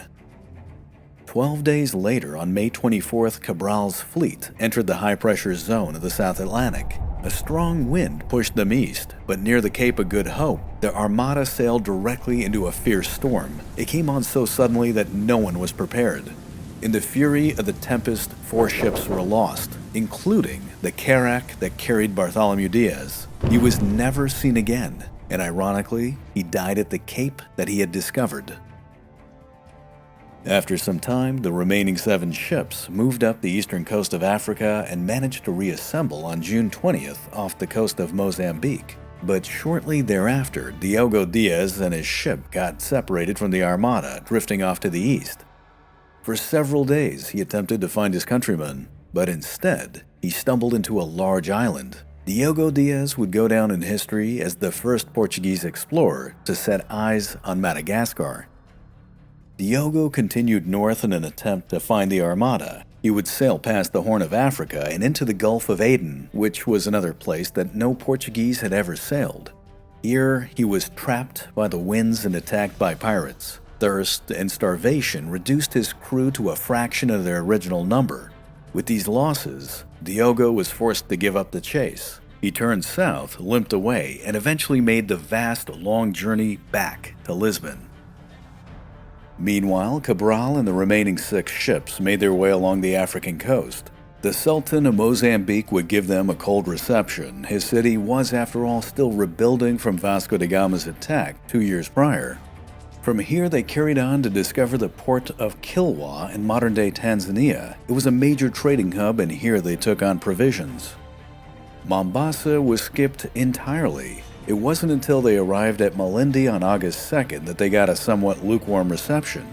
Now, curiously enough, a chronicler mentioned at that time that scurvy was beginning, but he also noted that those who ate oranges and other fruits made the sickness abate, which was a pretty impressive insight. From Malindi, they crossed the Indian Ocean with a strong wind at their back, a lesson that they had learned from the voyage of Vasco da Gama. The trip across was relatively quick and uneventful. Cabral made landfall at Angediva Island in midsummer, which was known as a place to take on water. Here they waited for 2 weeks to ambush Muslim shipping coming in from Arabia, but when none showed up, it was time to move on. On September 13, 1500, the Portuguese Armada arrived at Calicut. By now, the old Samudri, who Vasco da Gama had met, had passed on. He was replaced by his nephew, a younger Samudri, who was much more eager to engage in trade. Despite this, negotiations were erratic and strained. But once both sides had arrived at the negotiating table, Cabral jumped into action.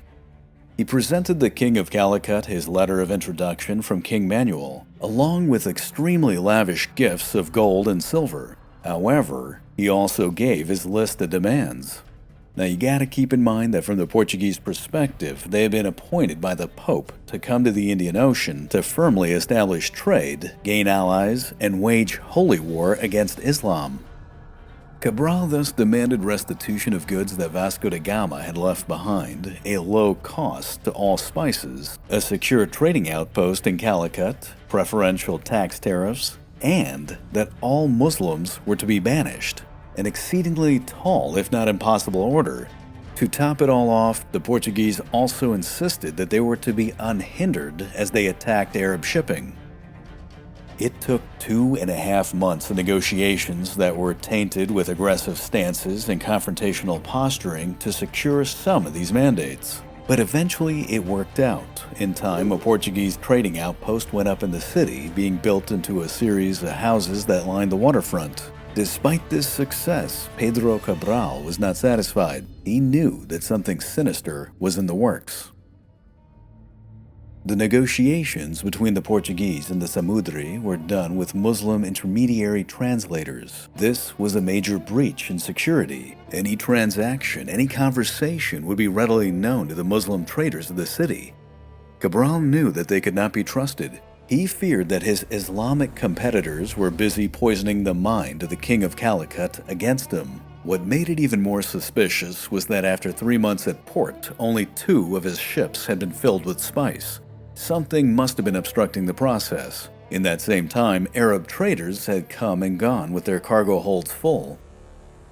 Cabral bitterly complained to the Zamorin, who at this point was caught between 2 rival factions that were growing more hostile towards one another by the day.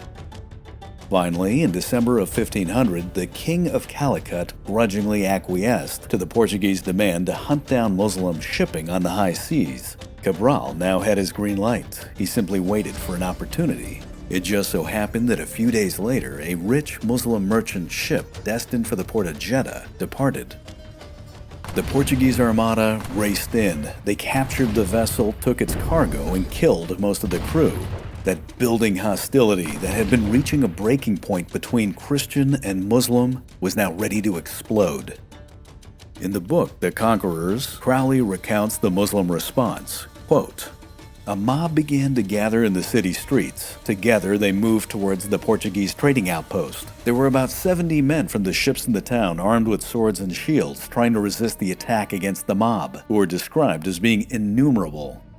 The Portuguese were forced back inside the building, which was surrounded by a wall as tall as a man on horseback. They managed to shut the outer gate. From the wall, they fired crossbows, killing a fair number of people. From the building's roof, they hoisted a banner as a distress signal to the ships. Cabral dispatched longboats armed with swivel guns to disperse the crowd. This had no effect. The Muslim crowd began to destroy the outer wall so that in a space of an hour, they razed it completely. The defenders were now penned inside, shooting from the windows. The commander decided that further resistance was useless. Their best hope was to make a break for the shore. Bursting out of the house, most of them managed to reach the beach. To their dismay, the boats were holding back, not daring to approach in rough sea. The armed mob closed in. Despite there being just a few survivors, most of the men of Portugal that night were hacked to pieces." End quote. Cabral and his men watched as their outpost was reduced to cinders and their countrymen were slaughtered right in front of them. A day went by awaiting a response from the King of Calicut about the attack. The Zamorin had no idea how to respond that would be equitable to both sides. He opted to say nothing. Thus, it was time for Portugal to respond. Cabral unleashed his armada on the 10 Muslim ships in the harbor of Calicut. He may have been outnumbered, but that day, Portuguese cannon reigned supreme. Some of the ships were taken, their crews were executed, and their bodies were thrown into the water. The ships that attempted to escape were reduced to burning driftwood by Portuguese gunfire.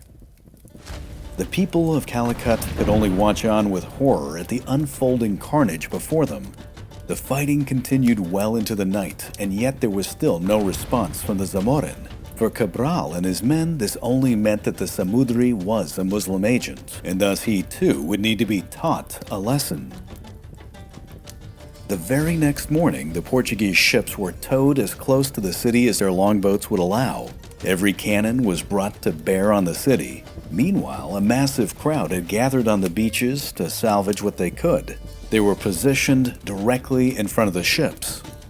Cabral then gave the order to fire, and what followed was a momentous, fleet-wide broadside that pummeled everything before it. Nigel Cliff in The Last Crusade describes the scene. Quote, Cannonballs plowed into the crowds on the seafront and tore through houses and temples, killing hundreds, if not thousands. So great was the consternation that the Zamorin fled from his palace, and one of his chief Nayars, who was standing next to him, was killed by a ball. Even part of the palace was destroyed by the cannonade. End quote. The bombardment of Calicut would continue for an entire day. Relations had now reached terminal collapse, a point beyond forgiveness. This would be the first major flashpoint of a very long war.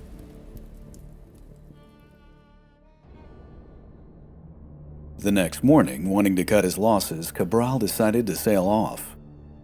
At the advice of Gaspar de Gama, the Armada headed to the city of Cochin, about 100 miles to the south. Cochin had been a vassal to the Samudri and was eager to establish Portuguese relations, if for no other reason than to free itself from Calicut rule. Here, Cabral and his men stayed for 2 weeks, filling some of their ships with spice and establishing a Portuguese outpost. By now, news of the attack on Calicut had spread along the entire Malabar coast, and other cities like Kolam and Konur also sent in their delegates to establish contact. The Portuguese presence was clearly now a disruptive factor in the politics of the Indian Ocean. It was at this point that Cabral's mind was opened. Meeting so many of the local powers, it dawned on the Portuguese that there were not that many Christians in India after all. They were finally able to understand the existence of Hinduism and just how ubiquitous it was. This revelation was a bit shocking. Meanwhile, the Samudri was planning his revenge and had assembled a fleet of 80 ships to intercept Cabral on his return. However, when the two fleets met, nothing happened. The king's men at this point were too wary of Portuguese firepower and kept their distance. Cabral, meanwhile, was heavily loaded with spice. He simply ignored the threat and made his way past them to the port of Kannur. The king of Kannur was more than enthusiastic to welcome in the Europeans and provided them a good deal on more spice. For Cabral and his armada, it was now time to make the journey home. Using the winds of the monsoon to their favor, they crossed the Indian Ocean with relative ease. This was a far cry from the devastating journey that Vasco da Gama had made just a few years prior. When they arrived at Malindi, a navigational error grounded one of the ships that was loaded with spice. It caught on fire, and nearly everything on board was destroyed. Continuing on the journey, the Armada spotted the port of Sofala, which was the hub of the West African gold trade. It would later serve as a major port for Portugal. At the Bay of St. Bras, near the Cape of Good Hope, Cabral left a message for any other Portuguese fleets in a shoe that hung from a tree, indicating the situation in India. It was in June of 1501 at the Bay of Dakar in modern-day Senegal that Diogo Diaz was found. His ship was quickly brought back into the fold. Cabral's armada arrived back in Lisbon in the summer of 1501, but only in piecemeal. It had been scattered repeatedly on the last leg of the voyage. When he saw his returning ships, King Manuel had very mixed feelings. On one end, he was horrified. Nigel Cliff explains why. Quote, Europe's horizons were expanding at a bafflingly fast rate, but Cabral would not reap the glory. He had found no Christian allies, and he had not made a single convert. He had lost hundreds of experienced sailors and half his fleet. Of the 13 ships that had left Lisbon, only 7 returned, of which only 5 carried any spice. He had let the merchants of Calicut destroy the Portuguese factory, and though he had exacted bloody revenge, he had failed to stamp out the rebellion. All told, he had not been bold or successful enough for his king's liking. It was a harsh judgment on a man who had been set an impossible task, but regardless, Cabral would spend the rest of his life in disgrace. End quote. King Manuel was undeterred. He put the best spin on this that he could. Pedro Álvares Cabral was the first to take credit to stand on 4 continents.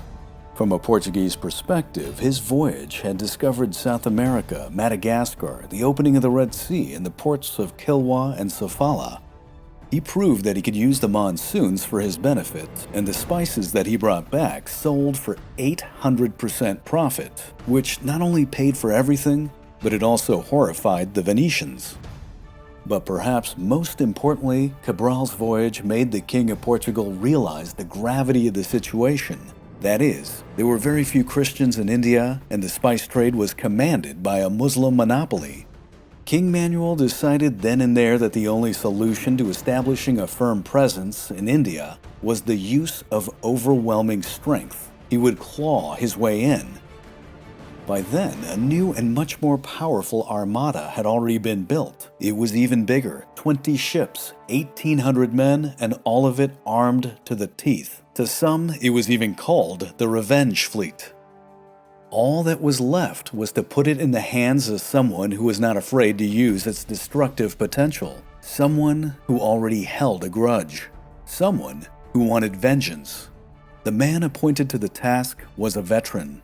It was now time for Vasco da Gama to set sail again and unleash his dark side.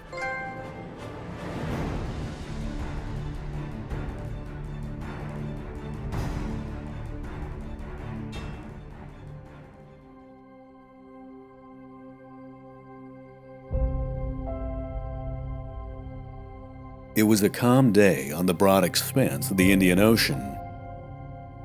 Drifting on the water was a large Muslim transport ship known as the Miri. On board were over 300 men, women, and children. Of the latter, some were merely infants. They were returning from Mecca on Hajj, that is, on pilgrimage, but now their ship was dead in the water. The masts were destroyed, the weapons had been confiscated, and some of the cargo had already been plundered. What's more, the rudder had been literally stripped from the hull. Circling the disabled vessel was not just a fleet, but an armada of Portuguese vessels, all bristling with weaponry. The wealthy merchants on board the Miri had initially surrendered without a fight. They were, after all, used to negotiating their way out of issues like this with the local pirates. However, the overall commander of the armada was Vasco da Gama, a man who had returned to the Indian Ocean to unleash vengeance, which was now at a fever pitch.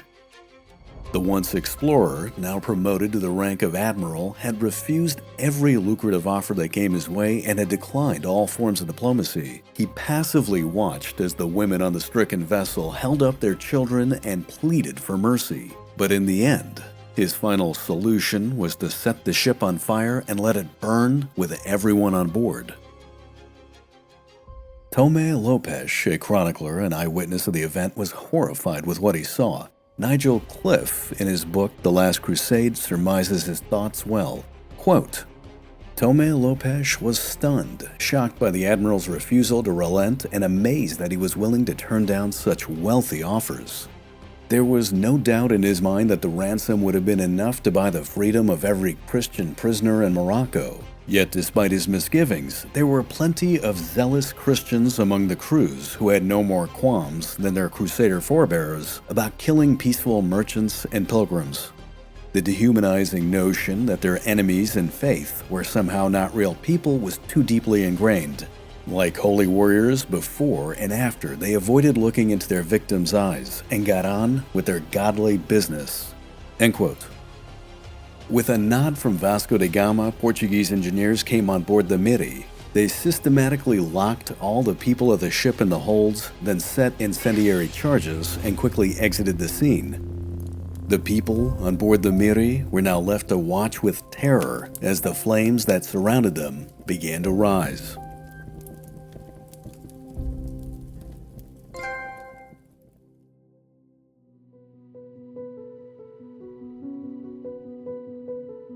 King Manuel I of Portugal was convinced that a new approach was needed if the great markets of spice far to the east were to be his.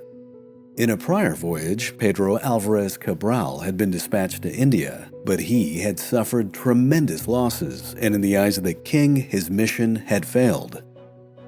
The sovereign had decided that diplomacy was over, aggression was now needed, and thus a new armada had been created. In all, there were now 20 ships, many of which were larger and more powerful than anything that the Portuguese had fielded. On board were experienced men who knew how to not only sail, but more importantly, how to wage war. King Manuel wanted the commander of this vast new armada to be someone who was willing to show Portugal's ferocity to the world. The commander he appointed was a veteran who had been nursing a grudge for a long time, a man whose anger had reached a boiling point. He was someone who would be willing to dish out some major payback. Now, neighboring Castile at this point had made Christopher Columbus their admiral of the ocean sea. Not wanting to be outdone, Manuel granted his new commander, Vasco da Gama, the title Admiral of India. The title, by the way, was a political jab. Gama, after all, had made it to India, whereas Columbus had not. The 20 ships of what would be known as the Fourth Portuguese Armada was divided into 3 squadrons. Vasco da Gama would command the first squadron, which consisted of 10 ships from his flagship, the São Geronimo, which was a large carrack. Vasco's maternal uncle, Vicente Sodré, now a vice admiral, would lead the second squadron, which was made up of 5 ships. This second squadron, by the way, also had Brás Sodré, another uncle, Álvaro de Atied, who was a son-in-law, and Gaspar da Gama, who was a very unlikely godson. The third and final squadron, which was still under construction, consisted of 5 more vessels and would be under the stern eye of Estevão da Gama, Vasco's first cousin. Estevão's flagship, by the way, the mighty Flor de la Mar, was destined to become one of the most famous ships in Portuguese history. For all to see, this was going to be more than just an affair for king and country. For Vasco, this was a family business, and his goal was to give the Samudri Raja of Calicut a deal he couldn't refuse. Now, it needs to be mentioned that not all the chroniclers on this voyage give the same story. There is some degree of ambiguity to what actually happened. What is known for certain is that the first contingent of 15 ships, consisting of Vasco da Gama and his uncle Vicente Sodré's squadrons, left Lisbon on February 10, 1502. Estevão da Gama and his 5 ships left 2 months later after construction had been completed on April 1st. The 2 fleets would not rendezvous again until they both reached the Indian Ocean. As before, the main fleet made its way to the Cape Verde Islands. By some accounts, landfall was also made in late February at the Bay of Dakar. From here, they would turn to the southwest, and on March 6th, they began the counterclockwise curving South Atlantic run. The men would suffer from intense heat near the equator, and by mid-April, the North Star was lost below the horizon. The Southern Cross, now a familiar celestial landmark, was once again seen. As they made their way, the weather became colder as they approached the dangerous high-pressure zone of the South Atlantic. It was here in late April and throughout May that the main fleet encountered a host of storms which scattered the 15 ships. Estevão da Gama, coming in 2 months later, would also be hit by a massive storm near the tip of Africa. Miraculously, all 20 ships would survive rounding the Cape of Good Hope and would make it to the Indian Ocean.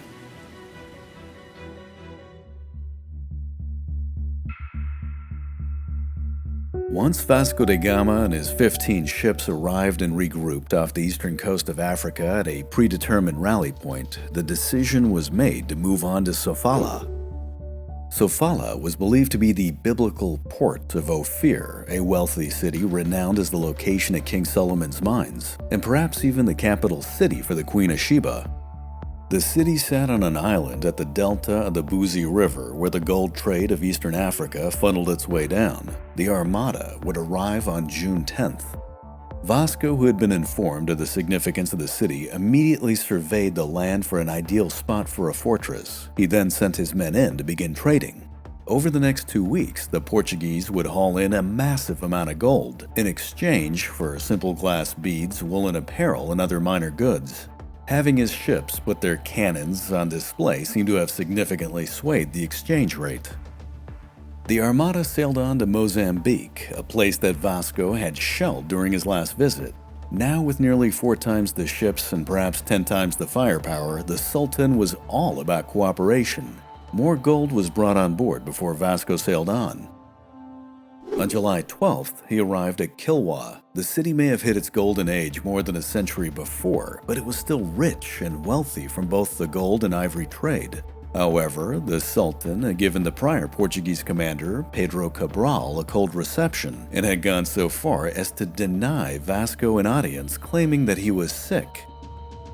The Portuguese admiral didn't buy it and had no patience for diplomacy. He sailed right into the harbor at full speed. Along the way, he ordered a fleet-wide cannonade to announce his presence, before pulling up right in front of the Sultan's waterside palace and targeting it with everything he had.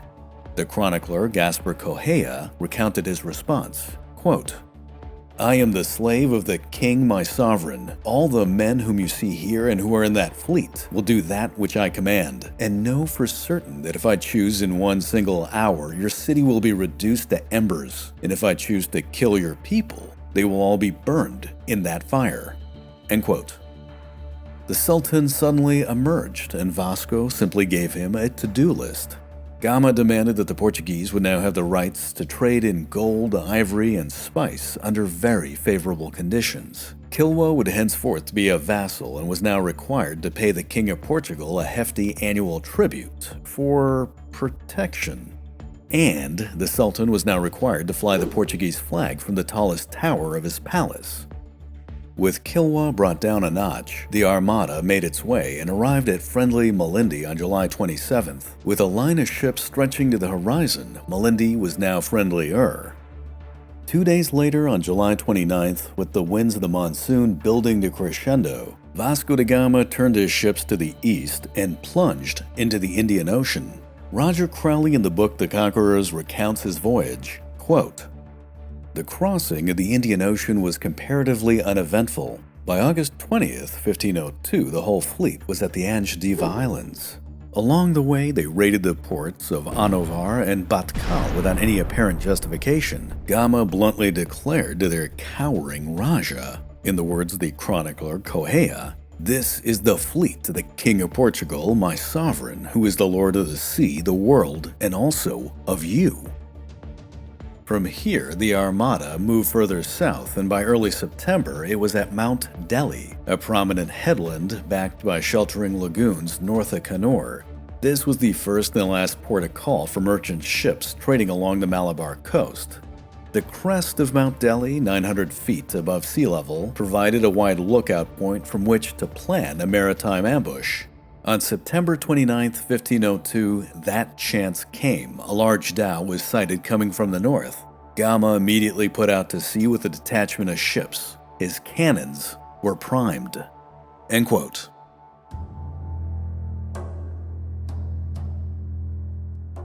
The ship was the Miri, a large dhow loaded with pilgrims returning from Mecca. Vasco's fleet quickly surrounded it, and the Miri immediately surrendered. The local merchants were confident that they could negotiate, that is, bribe, their way out of the situation. This was, after all, a common practice on the Indian Ocean, where bribing the local pirates was just business as usual. Money would exchange hands, often there'd be a handshake, and people would be on their way.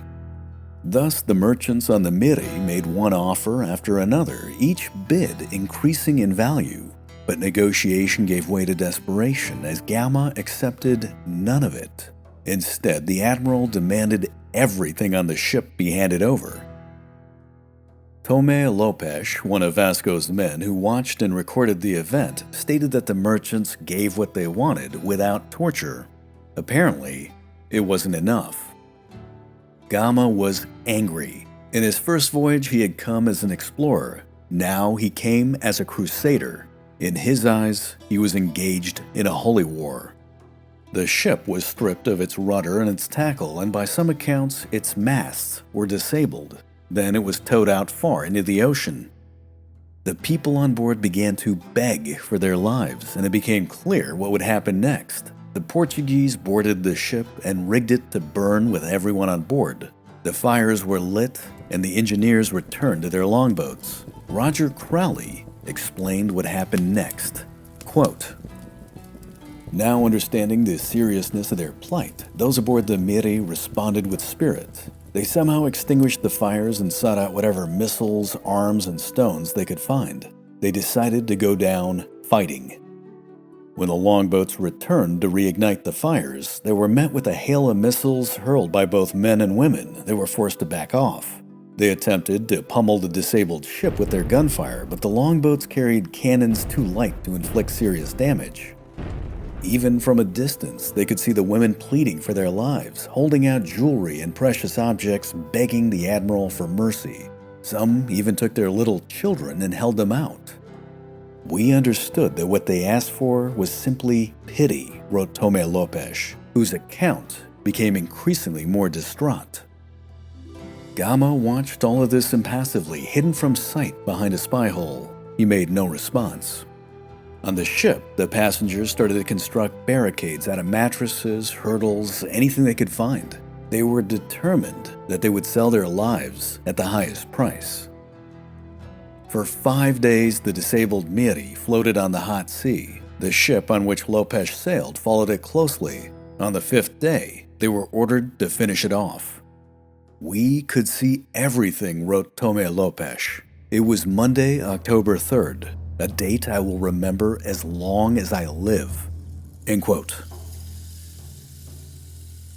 It was at this point that a single Portuguese ship came alongside the Miri and grappled it. Suddenly, the Muslims sprung into action. They took the ropes and pulled the Portuguese vessel closer. As the Miri was a taller ship, those on board rained down a hail of stones, rocks, whatever they could find. The Portuguese sailors were staggered by the attack. Soon after, the Muslims jumped down and began to board the Portuguese vessel. Nigel Cliff in The Last Crusade described the ferocity of the attack. Quote, "The battle showed no signs of letting up. The Muslims fought with such vehemence that it was marvelous to see, and even though we wounded and killed many, it seemed as if no one was dying and no one felt their wounds. They tore arrows from their skin, flung them back at the attackers, and threw themselves back in the action without a second's pause. They then threw themselves at the stern castle with the superhuman force of men who knew that they were wronged. The victims were now the avengers." End quote. During this entire time, the wind had died down. The rest of the armada could not move in to help. But then, one of the Portuguese ships managed to find a breeze and sailed in. It came in alongside the Miri, feigning an attempt to board it. The Muslim attackers, now seeing this new threat, withdrew to their ship to defend it to the last. It would prove to be a mistake. Lopes' vessel was able to cut the grapple lines and withdrew. With the wind picking up, the rest of the armada sailed in. The fate of the Miri was now sealed. Tomé Lopes would lament, "After all those battles, the admiral ordered the ship burned with all the men and women who were on it. This was to be done very cruelly and without the slightest bit of pity." Screams rent the air. Some of the Muslims leapt into the water with hatchets in their hands and swam to the nearest boats, but they were harpooned in the water as they tried to hack at the bottoms of our ships. Almost all the rest, nearly 300 men and women, either burned or were drowned. It was said that before the Miri went down, 20 children were rescued and baptized. Gama would later recount that he had saved their souls. However, all along the Malabar coast, what happened to the Miri would never be forgiven or forgotten. Centuries later, it is still remembered. As the Spanish proverb goes, "La sombra de grandes pecados es muy alargada," meaning the shadow of great sins is very long. Vasco da Gama, Admiral of India, Portuguese crusader, had finally made the entrance that he wanted. But in the grand scheme of things, he was only getting warmed up.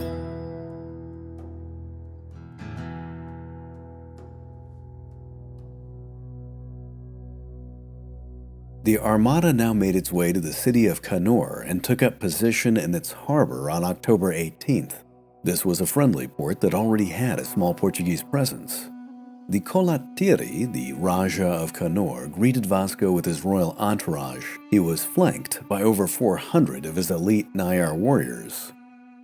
The admiral refused to set foot on land as he vowed not to touch Indian soil until he had dealt properly with Calicut.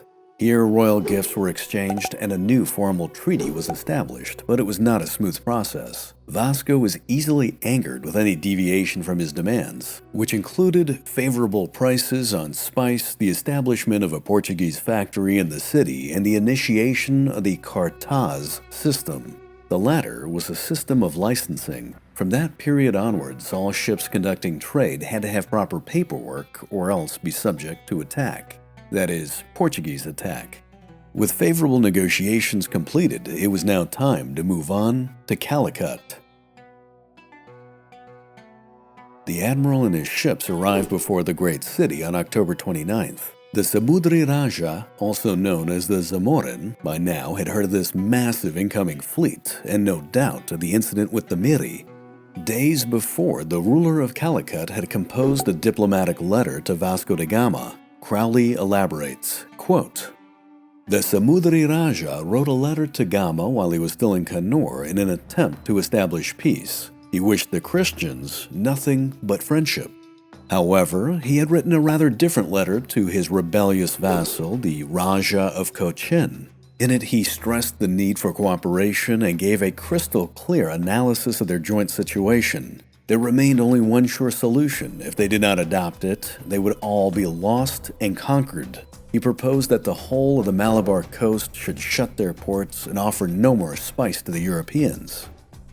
Unfortunately, the king of Cochin remained defiant, and it was these cracks in the local politics that would ultimately doom them all. He replied that he was at peace with the Portuguese and had no intention of acting otherwise. Furthermore, he showed the letter to the Portuguese that were living in his city, who passed it on to Gama. The admiral was thus in receipt of both letters as he sailed into Calicut. End quote. As the armada took up position in the harbor, a Brahmin, that is, a man of the highest caste, approached dressed as a Franciscan friar. He'd been sent by the Samudri Raja to begin talks, but the admiral's response was fierce. Vasco demanded that the Portuguese were to be unhindered in trade, that all spices would have to have an advantageous price, and that all Muslims needed to be expelled immediately. The next day, the Samudri acquiesced to all of Vasco's demands, except for the expulsion of the Muslims. The king of Calicut explained that they were a vital part of commerce for his city, which he emphasized was still an open port. What's more, the Muslims had been there for generations. Simply getting rid of them was not something that he was capable of doing. This response angered the admiral. He immediately captured about 40 fishermen who were coming into the harbor and held them as hostages. The Zamorin, in turn, was not pleased with this action, and tensions grew. On the night of October 31st, Vasco sent a strongly worded response saying that if all of his demands were not met, at high noon the next day, his ships would fire on the city. That night, the Portuguese scouted the harbor looking for the best firing positions, while the warriors of Calicut began digging trenches, reinforcing them with wooden barricades, and positioning their own cannon to fire back. Nigel Cliff in The Last Crusade explained what followed the next day, quote, "Noon on November 1st, the appointed day, passed with no reply. The admiral made his move. On his command, boats went around the fleet distributing the Muslim captives. 1 hour after midday, the prisoners' necks were placed in nooses and the ends of the ropes were thrown over the yards. The struggling men were hoisted to the top and were hung in full sight of the city, 34 bodies quivering to a standstill. On the shore, the swelling crowd watched in horror. Then the rest of the ships opened fire and the Indians were forced to flee. The Europeans shouted mocking taunts as they ran away. The men in the sand bunkers attempted to fire back, but they only had a few old bombards and their aim was wide off the mark. Eventually, they too had to run for their lives. The massive bombardment of the city then started in earnest. Cannonballs thundered overhead and smashed into the earthworks and thatched roofs of the houses near the shore. Decapitated palm trees splintered, groaned, and toppled, showering everything around with deadly shrapnel. Many men, women, and children were killed instantly, and thousands fled. Gama decided then and there that the shelling of the city would continue for the rest of the day." End quote. Despite all of this carnage and destruction, the admiral was not satisfied. The next day, the assault began again, but now instead of the homes that bordered the water, the larger homes and palaces set further inland were targeted. Again, one massive volley followed by another pummeled the city. Fires broke out and the people had to run for their lives. It was only darkness that brought an end to the destruction. Vasco, however, was in a bit of a predicament. He knew that he could not capture the city by landing troops. He'd be too greatly outnumbered. For now, he would have to settle for simply mastery of the sea. His hope was that the destruction that he ordered would bring the Samudri to terms. In that sense, he was right. The effect of this attack was being felt everywhere. Trade along the entire Malabar coast had ground to a halt.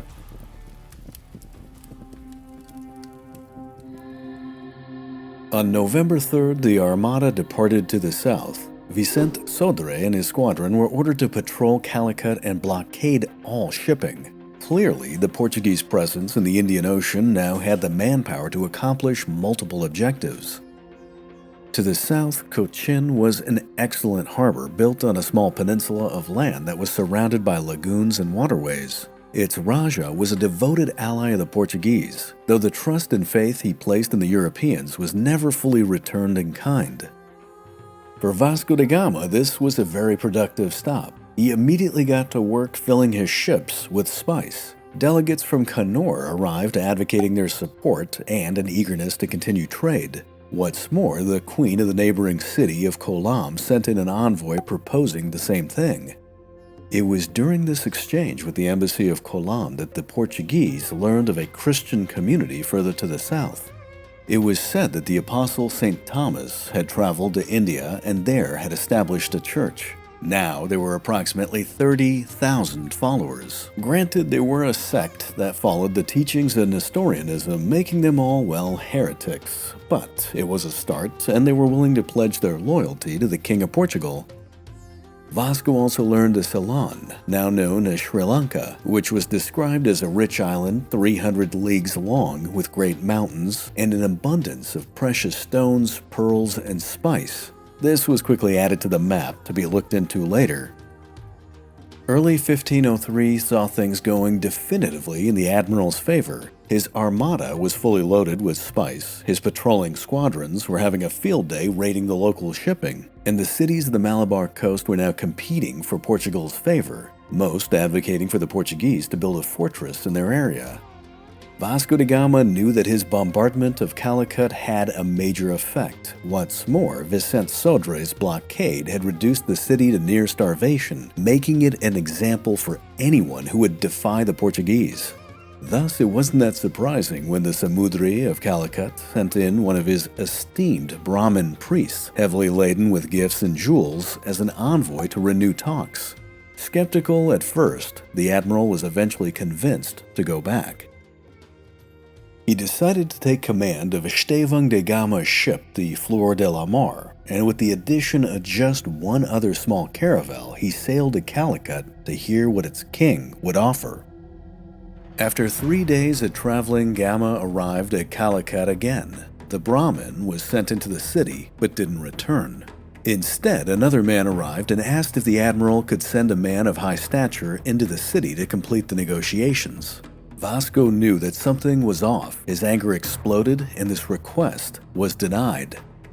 The Zamoran sent back another message stating that as it was late, perhaps it would be best for all to get some rest and renew discussions in the morning. The admiral agreed, albeit he didn't really have much of a choice. The winds were calm, and there wasn't enough light to safely navigate out of the harbor. Fearing sabotage, Vasco ordered his men to secure his ship in place with a very strong metal line. Just before dawn on the next day, lookouts on the Flor de la Mar spotted a strange ship headed right towards them. It turned out to be 2 ships that were tied together. Vasco reasoned that this might be the Zamorans' delegation, but then more ships began to appear. They were small, agile fishing vessels, and all of them were moving at rapid speed toward them. The Portuguese men began to count them. First it was 20, then 40, then 80, and it became clear that there were soldiers on board. Suddenly, a nearby ship was set on fire by its crew. Its anchor line was cut, and the now fire barge was pushed in their direction. At the same time, the fast-moving fishing vessels had closed a considerable distance. They then revealed their hidden cargo. On board were small cannons. The early morning peace was shattered as the crews opened up. Cannonballs skimmed over the water and gouged holes in the hull of the Flor de la Mar. Vasco da Gama realized he was now outnumbered, outgunned, about to be engulfed in flame, and with the metal chain anchoring his ship, he was stuck in the water. His anger grew exponentially as it dawned on him that he had fallen right into the Zamorans' trap.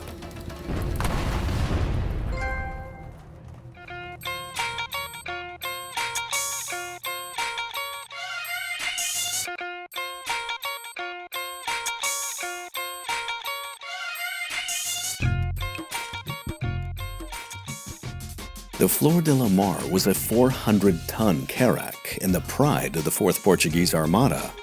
She was the biggest ship that Portugal had ever built thus far. On her maiden voyage, she had made it all the way to India, captained by Estevão da Gama.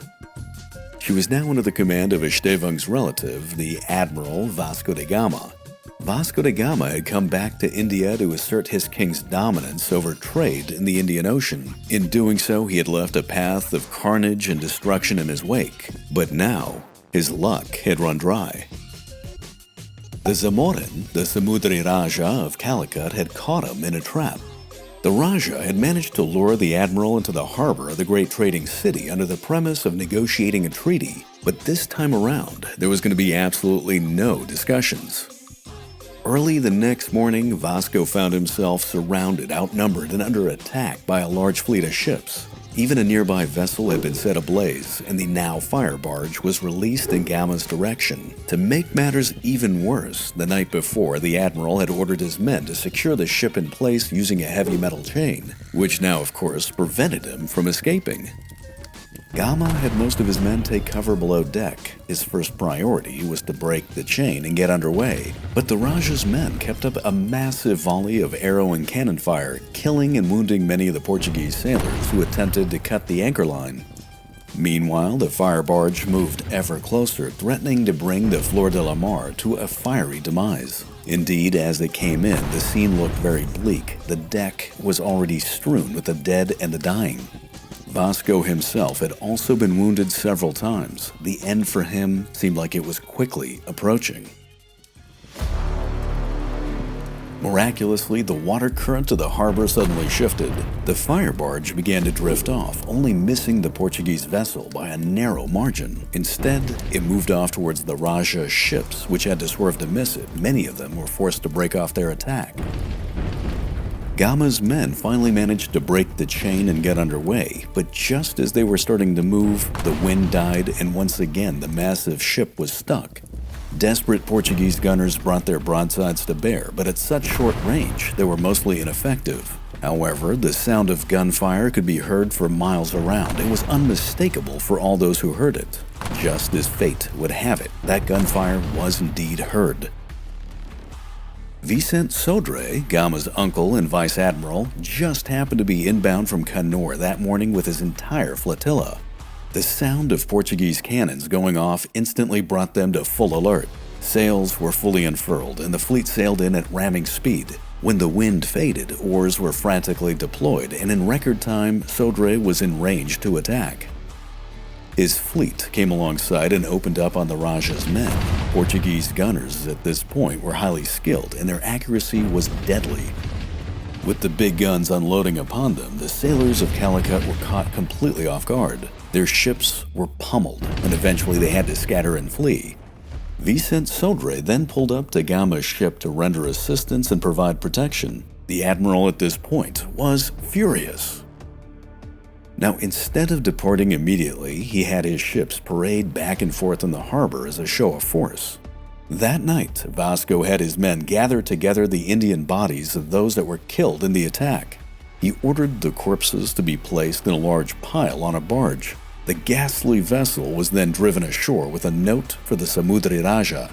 It read, "Vile man, you had me called for and I came in answer to your call. You did as much as you could, and if you could have, you would have done more. The punishment will be as you deserve. When I come back here, I will make you pay what you owe, and it will not be in cash.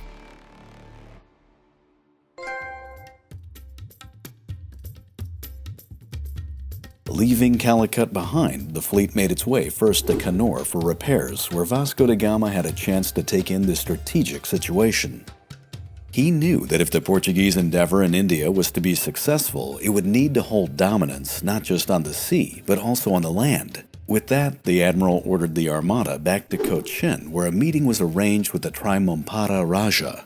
Nigel Cliff in The Last Crusade surmised the proceedings. Quote, "The running battle with Calicut was threatening to capsize the entire mission, but once again Vasco da Gama found a safe haven in Cochin.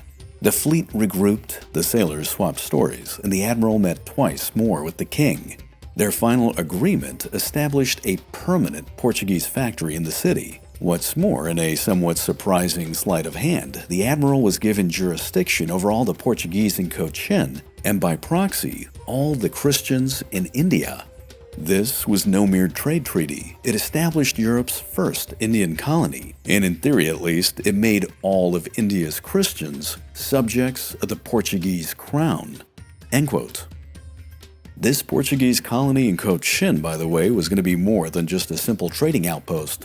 At the mouth of the main harbor, a fortress was to be constructed. Cochin was not going to be just an ally, but a fully operational battle station. On February 10, 1503, Vasco completed his negotiations. By now, his ships were fully laden down with spice, and as the monsoons were shifting, it was clear it was time to head home. However, as preparations for the return journey were being made, word arrived that the Samudri Raja of Calicut had assembled a massive war fleet. The Samudri had spared no expense. He had purchased every cannon he could buy, hired a bunch of skilled sailors, and had even gone so far as to employ the service of Arabian privateers from the Red Sea. The Raja's fleet was massive. It consisted of 20 larger ships, flanked by 40 large dhows known as sambucks, and an additional 100 smaller support vessels. On hearing this news, Gama assembled his war cabinet, and along with his vice admiral Vicente Sodre, it was decided to seize the initiative and launch an attack. The armada set sail immediately. 2 days later, they spotted the enemy fleet inbound from the north near the coast, a few miles from Calicut. Before the Raja's ships had time to assemble, Gama had his armada form up in a long straight line, thus bringing all of their broadsides to bear, which, perhaps in recorded history, was one of the first times this naval tactic was employed against another fleet. His men got lucky. They scored several direct hits. In doing so, they annihilated the entire leading wave of incoming vessels. The Arab privateers took the bulk of the damage. Many were sunk or put out of commission before they could even return fire. Despite this, the faster-moving sambucks were sent in with the hope that their speed could outmaneuver cannon fire and close the distance to board the slower-moving Portuguese ships. Nigel Cliff explains, quote, "A new cry went up on the Portuguese ships. A swarm of sambucks and long rowboats were heading toward them from the city, all armed and with their guns already firing. Gama's men scrambled to return fire, but the boats kept on coming. The Indians had learned to push on until they were past the range of European guns. That way they could put their numerical advantage to use in hand-to-hand fighting." End quote. Vasco moved decisively to counter this new threat. He ordered his slower-moving spice ships and carracks to sail on to the north, providing long-distance fire support as they went. At the same time, he had Vicente Sodre take command of the faster caravels and use them to draw off the sambucks. The intercepting maneuver stopped the sambucks in their tracks. They were now sitting ducks for the Portuguese line of fire. At this point, the Raja's fleet had taken on way too much damage. Morale faltered and his ships broke and retreated in full rout to the city. But this was not going to prove to be a safe haven. A sudden gust of wind gave the Portuguese armada the speed it needed to sail in, which it took full advantage of. Then, at near point-blank range, the ships of the Samudri and his allies were hunted down. Some of the ships were destroyed outright, others were grappled and captured. The rest were set on fire. Surprisingly enough, Vasco didn't order the city to be bombarded again. Perhaps he knew that his old rival had already suffered enough embarrassment. Or perhaps more importantly, it dawned on him that attacking the city would not bring the Samudri to terms. Either way, that day Gama knew he had won for Portugal a stunning victory, but he also knew that the Raja of Calicut was not going to give up easily. It became clear to both sides that this was going to be an all-out war.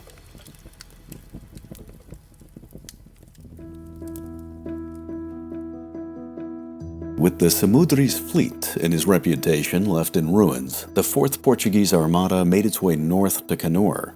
They were heavily laden down with spice and had limited time before the coming of the monsoon winds.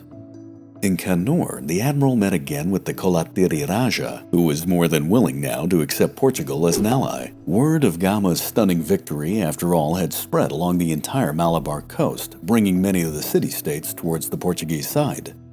Like in Cochin, a permanent Portuguese settlement was also established in Kannur, but for Gama, this wasn't enough. Roger Crowley in the book The Conquerors explains, quote, "The Portuguese now started to introduce a toll system for shipping along the shores of the Malabar coast. They issued safe conduct passes called cartazes that ensured protection for the vessels of friendly powers. This was effectively a tax on commerce. In time, it would require merchant shipping to trade in Portuguese-controlled ports and additionally pay substantial import and export duties. This marked a radical shift in the Indian Ocean. With the coming of the Europeans, the sea was no longer a free trade zone. The Cartaz system introduced the alien concept of territorial waters, a politicized space controlled by armed force, and the Portuguese ambition to dominate the sea." End quote. It was on February 22, 1503, that the Admiral of India laid in a course for home and departed. His second great voyage to the east was coming to an end.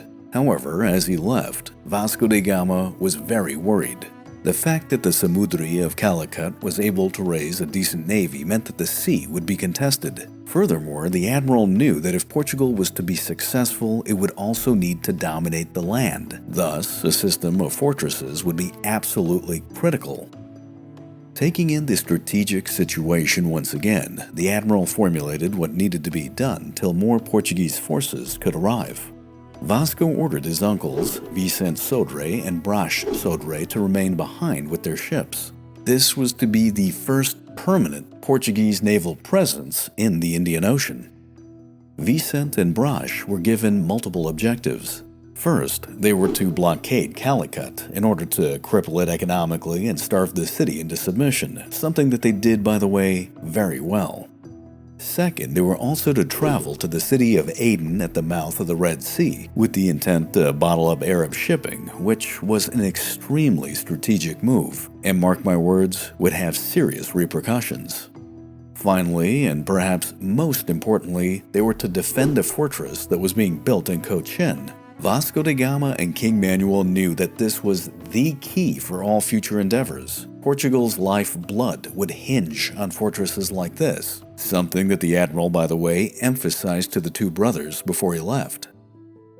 To their credit, Vicente and his brother Brás initially did what they were told, but then the allure of Arab shipping coming out of the Red Sea became just too tempting.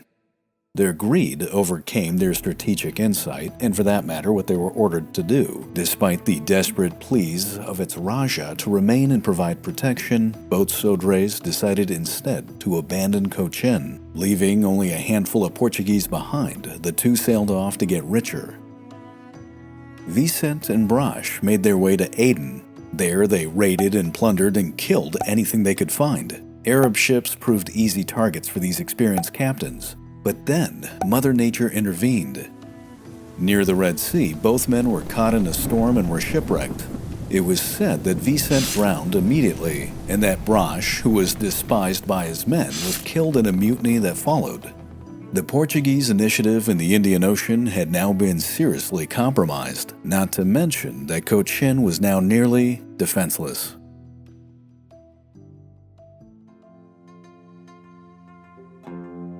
The news of Vasco da Gama's, and more importantly, his armada's departure, along with the deaths of the Sodrés, made its way back to the Samudri Raja of Calicut. This was music to his ears. Roger Crowley gives us the tale. Quote, With the Sodre's departure, the Samudri Raja acted promptly. He created and then advanced with a large army towards Cochin. Along the way, he dispatched a letter to its king, pointing out the evil consequences of offering a place to the Christians, from whom he had received so much harm. And he demanded that the king of Cochin hand them over. Otherwise, the Samudri Raja was determined to enter Cochin, destroy it, and seize the Christians with all their things. This thunderous message was met with outright refusal. The king of Cochin had decided to throw in his lot with the Christians. He would live or die by his decision. End quote.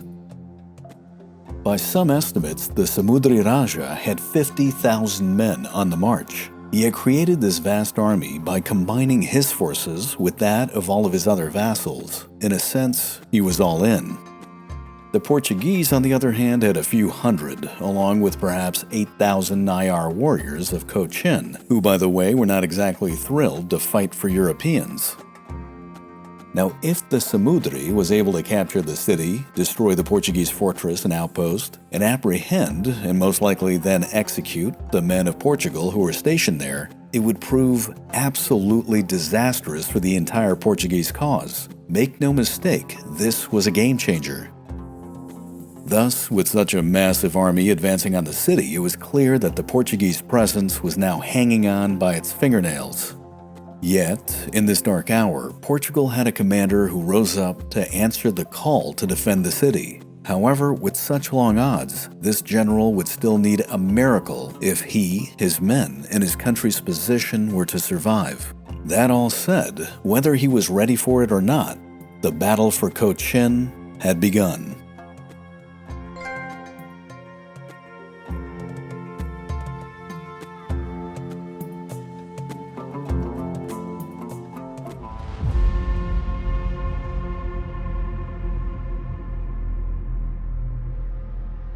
The Trimampara Raja, the king of Cochin, was a man who had many troubles.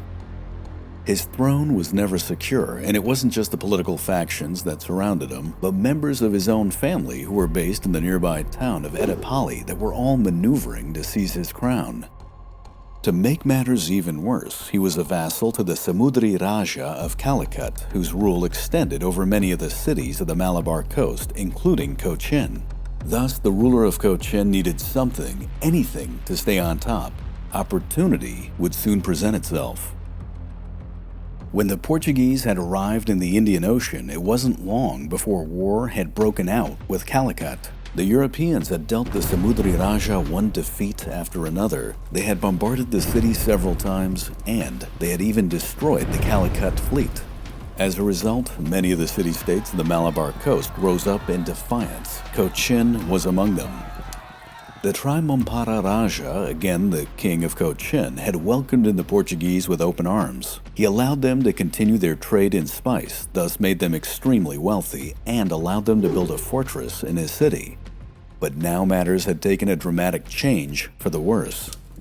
The king of Cochin now looked out at his city. It was still rebuilding.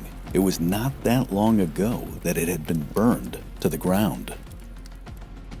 In February of 1503, Vasco da Gama, the Admiral of India, had left the Indian Ocean with his armada. He had left behind a flotilla of ships to guard Cochin, but those captains had abandoned their post in search of plunder on the Red Sea and were subsequently destroyed. By April of that year, the Samudri Raja, also known as the Zamorin, had sensed their weakness. He raised a massive army of 50,000 warriors in Calicut and had marched on Cochin.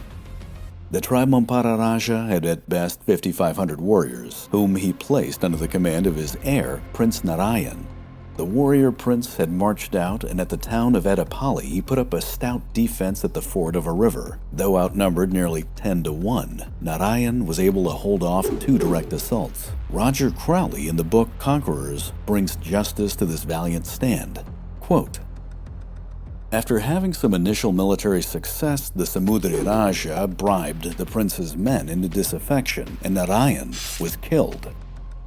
The territory of Cochin was eventually overrun, but according to the laws of the Hindu military caste, the 200 surviving members of the prince's army swore themselves to ritual death. They shaved off all their hair and advanced towards Calicut, killing everyone they met until they had been hacked down to the last man. This sacrifice bought the king and the Portuguese time. They retreated from Cochin to the offshore island of Vaipin. The Samudri Raja of Calicut thus entered Cochin and burned the city to embers. But he wasn't able to reach the island of Vaipin as the monsoon weather had set in. The Samudri fell back to Calicut as rain and rough seas started to batter the Malabar coast. However, he swore to return in August and destroy all those who resisted him. End quote. In late August of 1503, the Zamorin returned, but as he prepared to lay siege to the island of Vaipin, his scouts reported the arrival of an incoming force. 2 well-armed ships had just entered the harbor of Cochin. They were under the command of Francisco de Albuquerque, a military man with a very short temper. A few days later, another 4 ships would also arrive. This new flotilla just happened to be under the command of Francisco's cousin. His name was Afonso de Albuquerque. This man possessed a natural flair for combat, and his confidence was justified. He was dedicated to warfare. In his nearly 5 decades of life, he had fought the Arabs in North Africa, the Ottomans in Italy, and the Castilians in Portugal. Afonso was destined to also make a name for himself in the Indian Ocean. In time, he would become one of the most impressive military commanders in history. These 6 ships were a contingent of the 5th Portuguese Armada. Their presence was immediately felt. The Zamorin, the Samudri Raja, dismantled his siege and withdrew his army. He decided to hold off hostilities till early the next year, where he predicted correctly that the Portuguese Armada would once again have to leave. Make no mistake, the Samudri was definitely going to be back, and this time with greater numbers.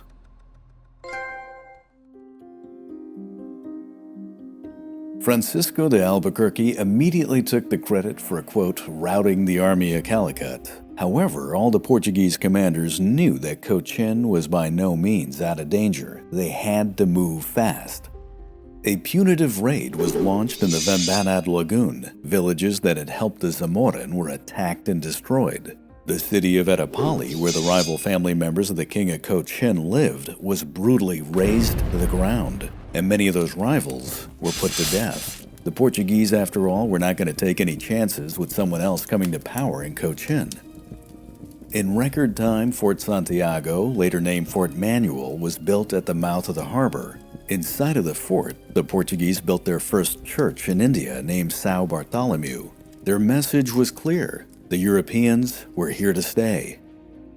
Afonso de Albuquerque, meanwhile, led negotiations with the Queen Regent to the city of Colom, where spices were purchased and another Portuguese factory was to be built.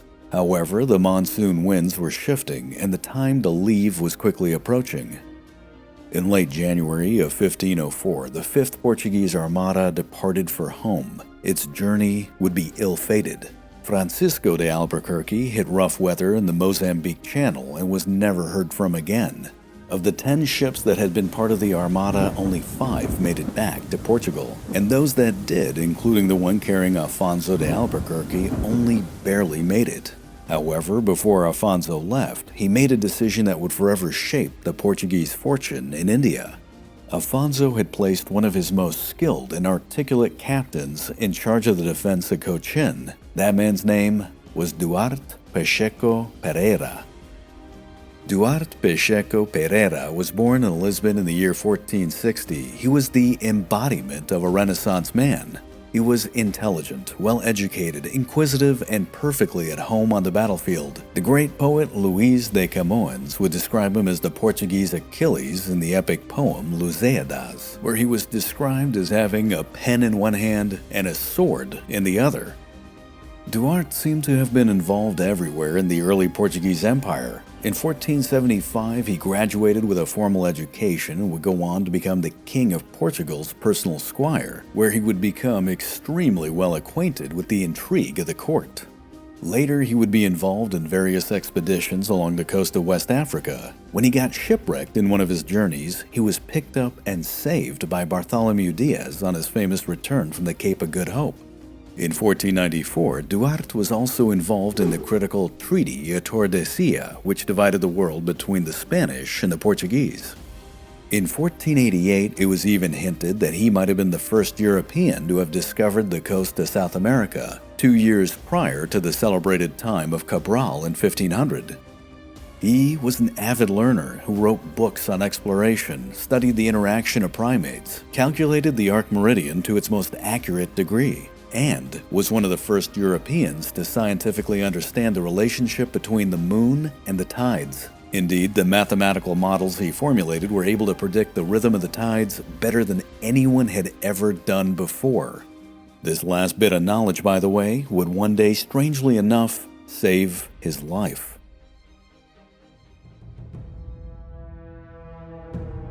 In early 1504, the Samudri of Calicut was busy at the work of logistics. He had called in reinforcements from across his domain to gather an army of 60,000 men. By some estimates, it was as high as 87,000. He had expanded his fleet to 260 ships, albeit many were relatively minor and somewhat fragile vessels, but they did have guns. From the Ottomans, the Samudri purchased over 300 smaller cannons, though they were a bit obsolete. The Venetians, meanwhile, had secretly dispatched 2 agents that had technical knowledge which allowed the King of Calicut to forge 5 larger cannons. These Venetian guns, by the way, were powerful enough to destroy Portuguese ships. The Portuguese, on the other hand, had 150 men, along with 3 ships, 2 caravels and 1 carrack. The Trimampara Raja rallied his army and sent out a plea for mercenaries. He was hoping for 30,000 recruits, only 8,000 showed up, but many deserted, leaving about 5,000 Nayar warriors in the end. Duarte Pereira had been well informed of what his opponent was doing. During the course of the entire battle, the Portuguese commander's intelligence service was exceptional. It revealed his enemy's movements, composition, supply chains, everything down to the 5 Venetian cannons that the Samudri had made. Pereira first made it a point to bolster morale. He wanted everyone to know that the Portuguese were here to defend the city to the last. He stockpiled food, surveyed the land for the most defensible locations, and had his men build wooden stockades. He kept the population of Cochin from abandoning the city. Instead, he got them to work creating extra cannonballs from stone. He also had the people carve 12-foot-long spears, thousands of them. Duarte then created large wooden shields for his ships. Each were covered with mats of cotton. Thus, his ships would be protected from small cannon fire. He then began to deploy his men. 39 men in the carrack were positioned at Fort Manuel. Some of the men were placed in the city of Cochin, and the rest were deployed along the lagoon at various strategic crossing points. In these narrow fords and crossing points, the wooden spears were drilled into the lakebed at various depths. Some were embedded very deep to slow a person's movement across the shallow water, whereas other spears were positioned at a level that they would skewer a man alive if he fell on them. The 5,000 Nayar warriors at Cochin were also positioned alongside the Portuguese men. Now all that was left was to await the arrival of the Samudri and his army.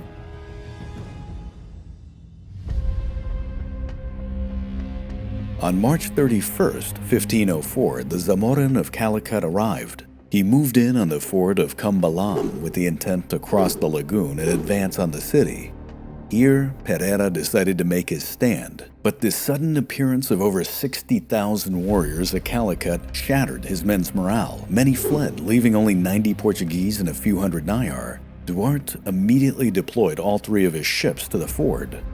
The Samudri Raja countered this by bringing up his big Venetian cannons. Pereira quickly responded to this new threat. He had his men keep up a sporadic fire on the cannons, which in turn dispersed their crews. The 3 ships then quickly turned around and began to fire on anyone who attempted to cross the ford of Cambalam. The Raja in turn ordered a portion of his Calicut fleet to attack. Over 150 ships moved in, but it was low tide, so only a handful could make it through the shallow waters of the lagoon at a time. The Portuguese sailors brought their guns to bear and began to pick them off in piecemeal. When the Indians attempted to return fire with their smaller cannons, the cannonballs simply bounced off the padded wooden shields. That day, wave after wave after wave of naval attack was sent in. All of them failed as the Calicut death toll soared. The carnage became so bad that even the wreckage of the Indian ships became an obstacle. Without this much-needed naval support, the Samudri would not dare have his men cross the Kumbalam ford. By midday, he called off the attack. It was a humiliating beginning for the King of Calicut. At least 30 ships destroyed and 1,500 casualties. But the Raja was by no means done.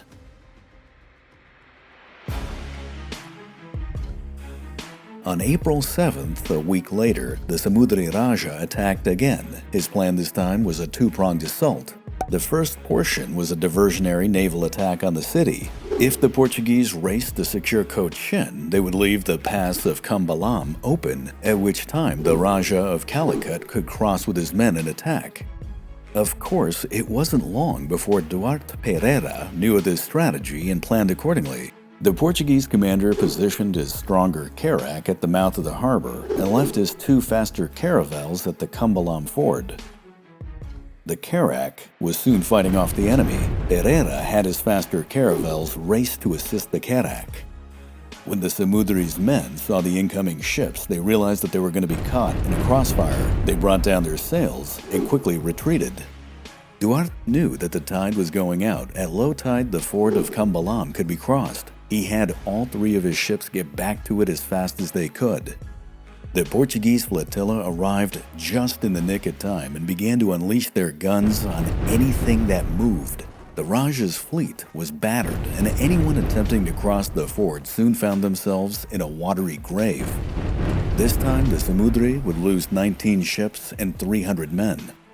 Duarte wasted no time. The next day, on April 8th, he took the offensive and had his ships launch a series of attacks along the entire lagoon. At key locations, the Portuguese would make landfall to destroy the Raja's supplies and prove that his soldiers were vulnerable even in their camps. Now, while these attacks didn't do much damage, it did psychologically stun the warriors of Calicut and greatly angered the Samudri Raja, who now fiercely wanted those Portuguese ships destroyed. On April 9, 1504, the Zamorin redeployed his Venetian guns near the city of Cochin, where the Portuguese fleet had taken anchor. The battery of guns that were placed were heavily defended with wooden ramparts, making them impervious to bombardment. The Samudri made it a point to keep his vulnerable fleet back, hoping that his cannons could finish the job. Then, with a single command from the Raja, the cannons opened up and began firing on Pereira's ships. Now, keep in mind that these guns were powerful enough to demolish the ships, and they had the range to hit them, but their crews were inexperienced and lacked the precision to hit their targets. One volley after another fell short. Duarte commanded his men to do nothing. For several hours, the Venetian guns fired without hitting anything and without taking any return fire. This confused the Samudri and his men, who came to the decision that the Portuguese must be out of ammunition. The Venetian guns were moved out of their protective positions to get a better shot, and the Calicut fleet decided to sail in to take advantage of what seemed like an obviously golden opportunity. This was precisely what Duarte Pereira was waiting for. At point-blank range, the Portuguese fleet came to life. One volley after another was unleashed, smashing the Raja's ships to pieces. And when the wind turned to their favor, Duarte's men sailed up to the now exposed Venetian guns and utterly destroyed them.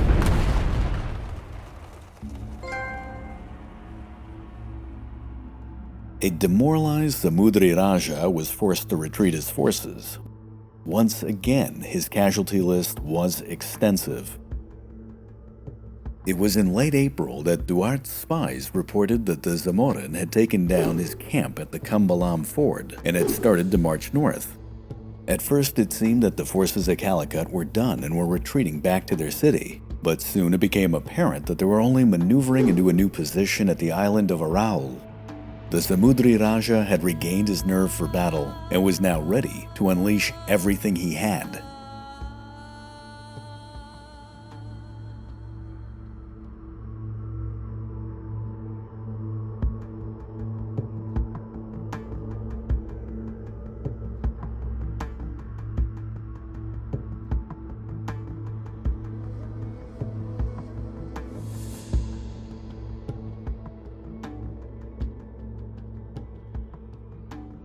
Duarte Pereira had previously surveyed the island of Araul in detail.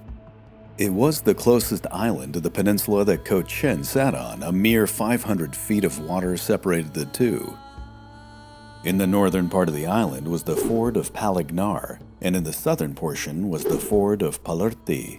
With only about 150 men, there was no way the Portuguese could defend both. Duarte knew that the Samudri was counting on this, but he also knew a lot about the fords.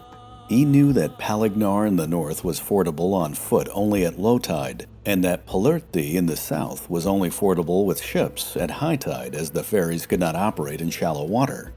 As mentioned before, the Portuguese commander had done his research on tides. He knew exactly when the low and the high tides would be.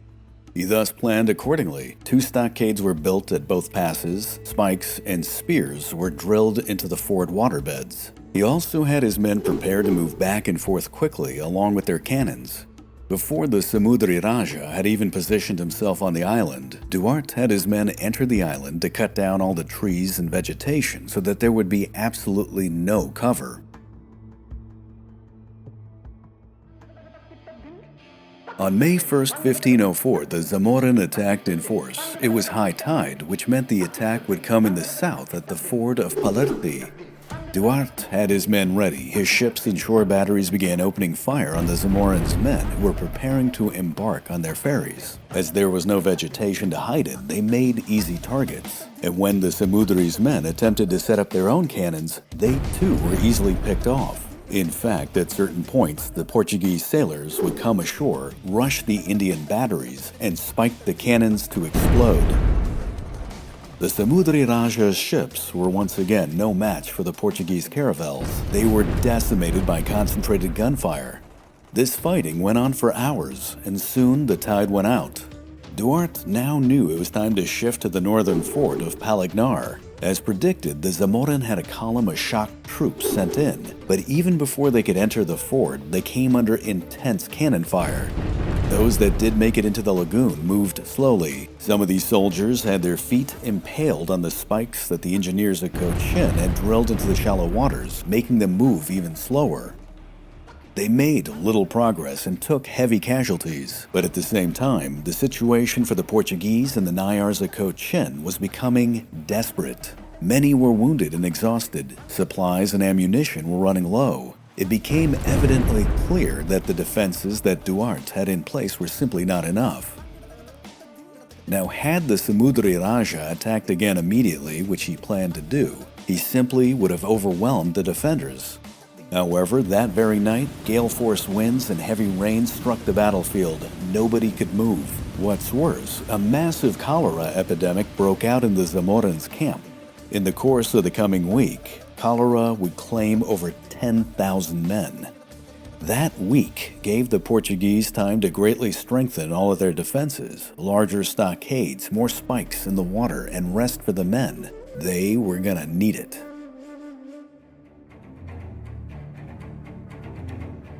On May 7, 1504, the Zamorin launched his largest assault yet. It was divided into 3 contingents. 12,000 men made up the front, another 12,000 men in the second wave, and 15,000 along with engineers to hack down the stockades brought up the rear. It was low tide, so once again the crossing would have to be at the ford of Palignar.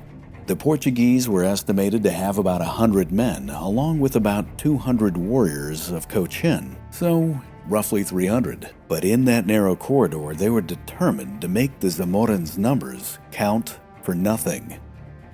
The Zamorin gave the command for his army to advance and take the opposite bank. They were immediately under Portuguese gunfire. The soldiers of Calicut waded into the water, which slowed down their progress. When they hit the embedded spikes and had their feet impaled, they went even slower.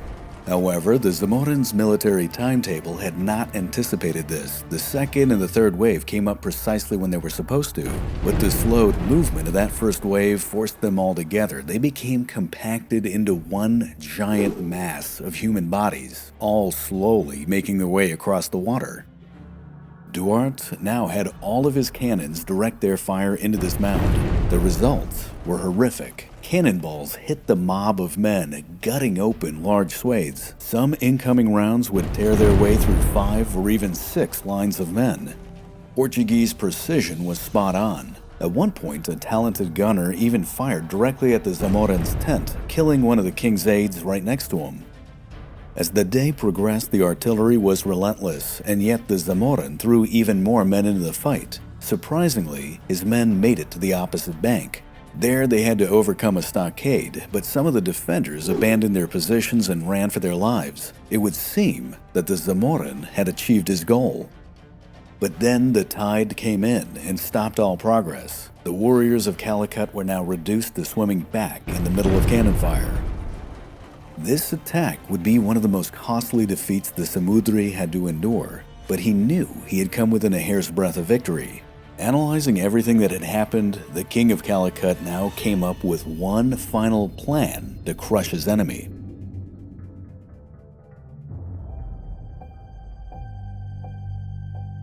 Three weeks later, in late May, he had 30,000 men positioned at the ford of Palignar. At the ford of Palerti, he had his men create floating castles, essentially large lumbering rafts with towers and heavily reinforced walls. Each had the capacity to hold a large contingent of men. At high tide, he had his castles begin drifting across the water, spearheaded by fire barges. Duarte sent in his ships. They were able to evade the fire barges, but their cannons were ineffective against the strong walls of the floating fortresses. The Zamoran's men had nearly made it to the other side, and things were looking very grim for the Portuguese. Duarte was remembered as uttering the line, "Lord, don't make me pay for my sins just yet." He then had all of his ships concentrate their fire on a single leading floating castle. Now, while it was not enough firepower to destroy it, it was able to undo the structural integrity of the craft. The castle literally began to come undone, and its heavy weight caused it to drag along the bottom. Eventually, it got stuck. Seeing this, the same process was repeated on the rest of the Zamoran's fleet, which slowed them down. And then, the tide went out, getting them all stuck in the mud. Duarte had his men quickly board the castles, set them on fire, and then had them escape as the tide went out. Many of the men on those floating fortresses never made it back. Meanwhile, to the north, at the ford of Palignar, with the low tide, the Zamoran's men began to cross. But by now, Pereira had his men and his ships redeployed. At the ford, they would repeat their performance in the prior assault. Once again, they would dish out massive carnage. And once again, the Zamoran's attack would fail.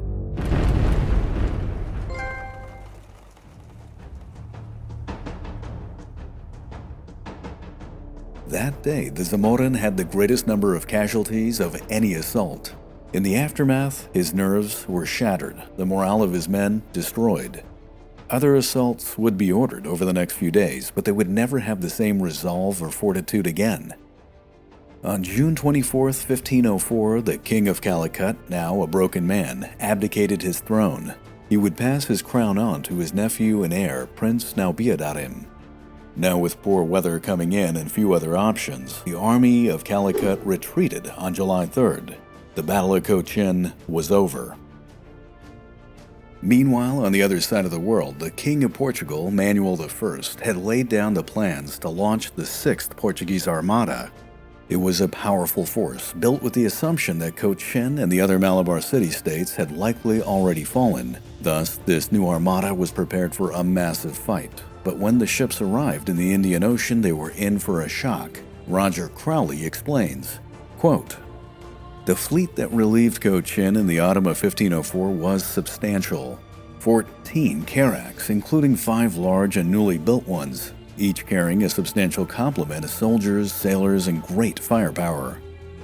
With news of Pereira's great victory and the Samudri's abdication resounding up and down the Malabar coast, these new arrivals made a powerful impression on the trading cities and their rulers.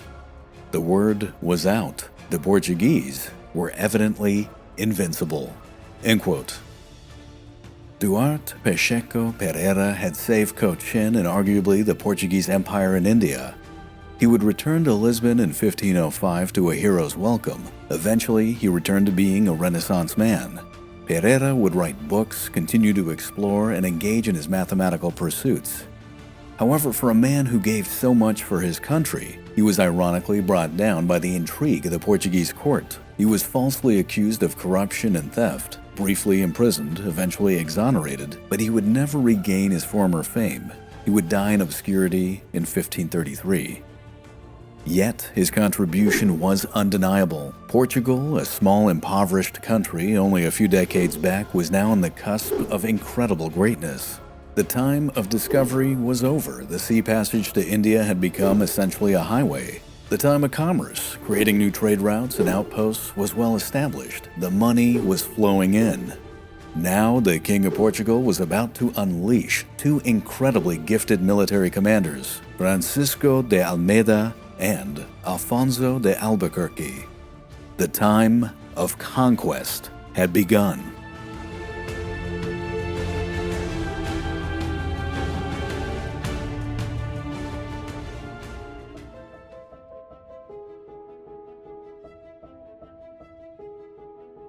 On February 27th in the year 1505, the King of Portugal, Manuel I, called for a grand assembly. There he wanted to announce his new plan for the conquest of the Indian Ocean. The upper echelon of society quickly congregated into the sovereign's presence to hear his audacious strategy, which would be known as the regimento. From the crowd, two men emerged and approached the king as they were commanded. They were father and son. The older man, Francisco de Almeida, was in his mid-50s. He was a formidable figure who had distinguished himself many times on the field of battle. The younger man, Lorenzo de Almeida, Francisco's only son, was in his mid-20s.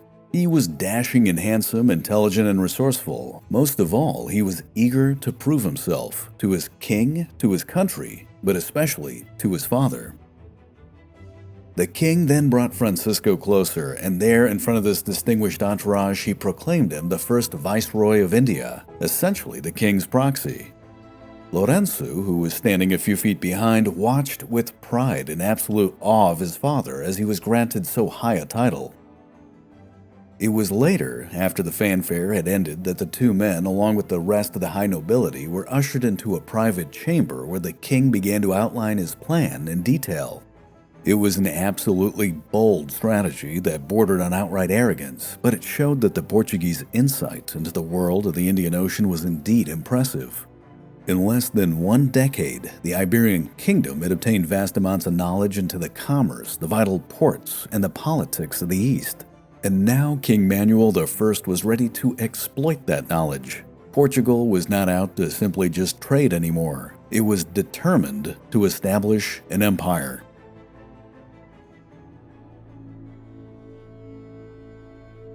The regimento would unfold in several stages. Francisco de Almeida was first ordered to take the Swahili coast in East Africa. There he would establish a series of forts at critical port cities where the trade routes of Africa ended. Kilwa, Sofala, Mombasa, Malindi, the list went on. Then the viceroy was instructed to secure allies along the coast of India with another series of forts. Anjadiva, Chal, Kannur, Kolom, Cochin. Again, the list went on. It was at this point that Gaspar da Gama, the godson of Vasco da Gama, who was at this point regarded as a veteran of Portuguese expansion, a man who had considerable knowledge of the Indian Ocean, not to mention the king's ear, interjected. He convinced King Manuel I that he also needed to go for the heart of Islamic trade. Therefore, blockading the Red Sea where it bottlenecks at its southern end and thereby cutting off all trade to Cairo and Mecca became an extremely high priority in the regimento. Of course, the holy war against Islam would also continue unabated. King Manuel would say to Almeida, "All India should be stripped of the illusion of being able to trade with anyone but ourselves. Expel the Muslims, and if not, wage total war and destruction on them by any means you can on land and sea, so that everything possible is destroyed." In later phases of the grand plan, fleets of Portuguese ships would be sent in to patrol the waters and extract annual tribute. Almeida was then ordered to seek out new life and new civilization by pushing the final frontiers of Portugal beyond the subcontinent of India. Ceylon, Malacca, Japan, China, yet again the list went on. As Roger Crowley would put it, it was a mission of war disguised as peace. King Manuel's ambition was enormous. He was convinced it was simply his divine right that this would all be accomplished. Of course, the man he picked for the job was the perfect choice. Roger Crowley, in his book The Conquerors, explains, quote, Almeida was to be the first member of high nobility to lead an India expedition. He was about 55 years old with wide military, diplomatic, and nautical experience. But he also possessed the personal qualities that King Manuel hoped for. Almeida was incorruptible. He was unmoved by the lure of riches. He was benevolent, a widower without ties to home, pious, and mature in his judgments. For many, the attraction of India was the prospect of personal gain. Almeida, on the other hand, was untarnished by the appetites of lesser men. He valued titles above bales of spice. And, most importantly, he knew how to fight. End quote.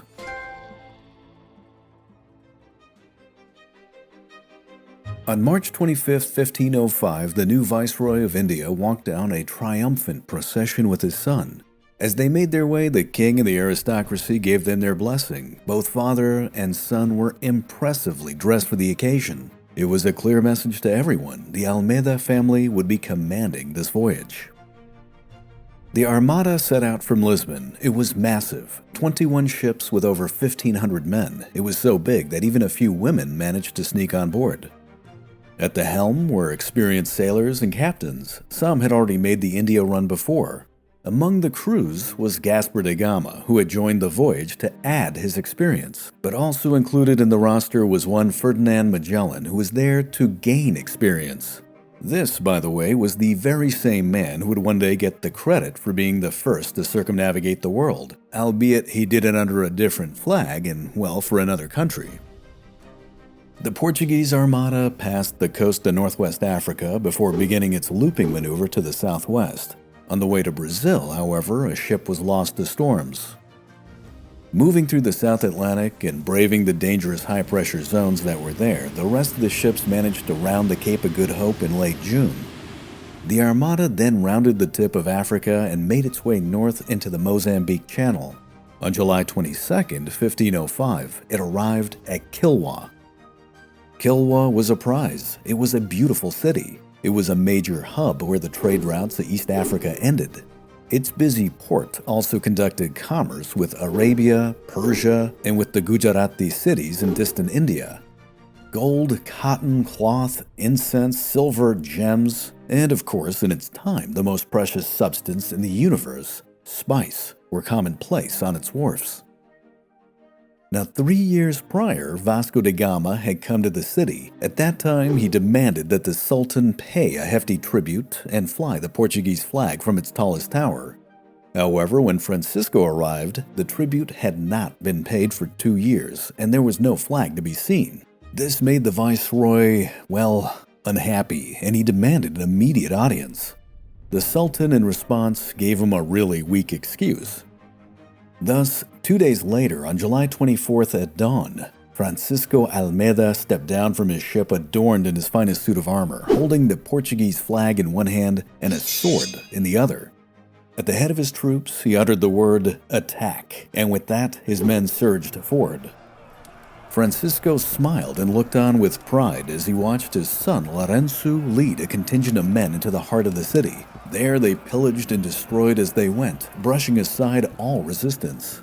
When they arrived at the palace, they found it empty. The Sultan had already fled. The Portuguese then began to loot the city. The king's share, of course, was sent back to Lisbon. Over the next 2 weeks, an impressive fort was built in the city, built of stone, ironically taken from the houses that they had just destroyed. A garrison was assigned, a puppet ruler was put in place, and with that, the first objective of the regimento had been accomplished. With Kilwa secured, Francisco Almeida deployed some of his ships south to take Sofala. There, they would rendezvous with a fresh incoming Portuguese fleet. That city would eventually be taken and another fort would be constructed. With the acquisition of Sofala, the Portuguese would have one more impressive hub of the East African trade. Now, for the Viceroy and his armada, it was time to move on.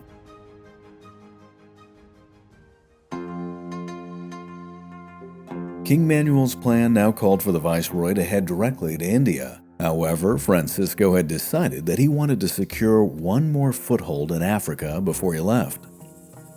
Mombasa had always been a thorn in the side of the Portuguese, and now it was outright hostile. Like Kilwa and Sofala, it was a major hub of trade which had grown rich and powerful.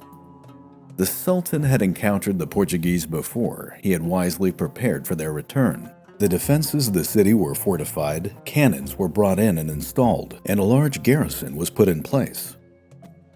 As Almeida entered into the harbor, which, by the way, was one of the finest in East Africa, the Sultan of Mombasa opened fire with his cannons.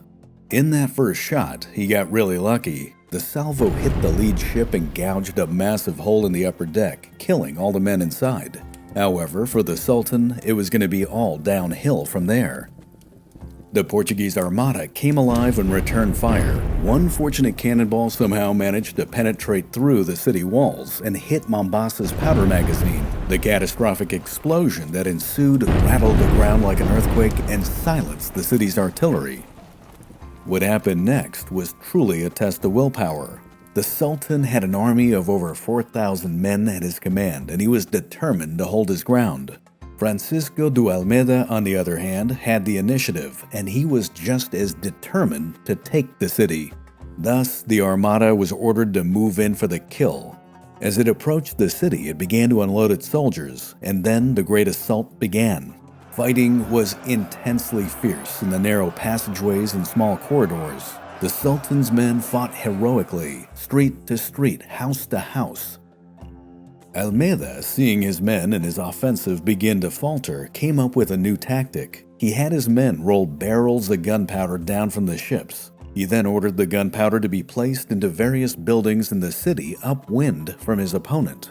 When the powder was ignited, fires broke out. The wind then carried the flames toward the Sultan and his men, and soon all of Mombasa was engulfed in a firestorm.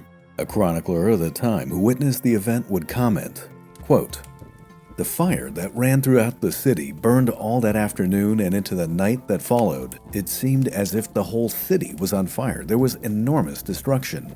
The wooden houses burned to the ground, and those of stone and mortar caught fire and crashed down as well, and in them great riches and people were destroyed." End quote. Despite this, the Sultan fought on. At one point, he even had his men release wild elephants to stampede the men of Portugal. But Almeida had already turned the tide. For him, it was always about victory at any cost. The very next day, he deployed his men into a devastating four-pronged assault against the defenders of the city. His plan worked perfectly, and the Sultan of Mombasa was forced to run. A few days later, when the dust had settled, envoys were sent back and forth between the two men, and a peace treaty was struck. Mombasa was now firmly under the jurisdiction of the Portuguese. Its fine harbor was part of the empire. What's more, the Sultan would have to pay a massive tribute. But even before the ink was dry on the treaty, the plunder had begun. Almeida wisely divided the great city into areas, one for each of his captains. The subsequent pillaging was especially vicious, but it was efficient. When the Europeans were done, there was almost nothing left. In a letter that he wrote to the King of Malindi, the Sultan of Mombasa would lament, quote, "I will have you know that a great lord passed here, burning with fire. He entered the city so forcefully and cruelly that he spared the life of none, man or woman, young or old, or children, no matter how small. Not only were men killed and burned, but the birds of heaven fell to the earth. In this city, the stench of death is such that I dare not enter, and none could give account or assess the infinite wealth that he took." End quote.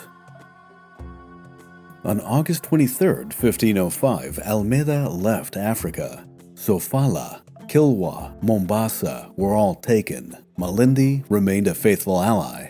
The viceroy had left behind him a path of death and destruction, but his focus was what lay ahead, and there before him was the path to India.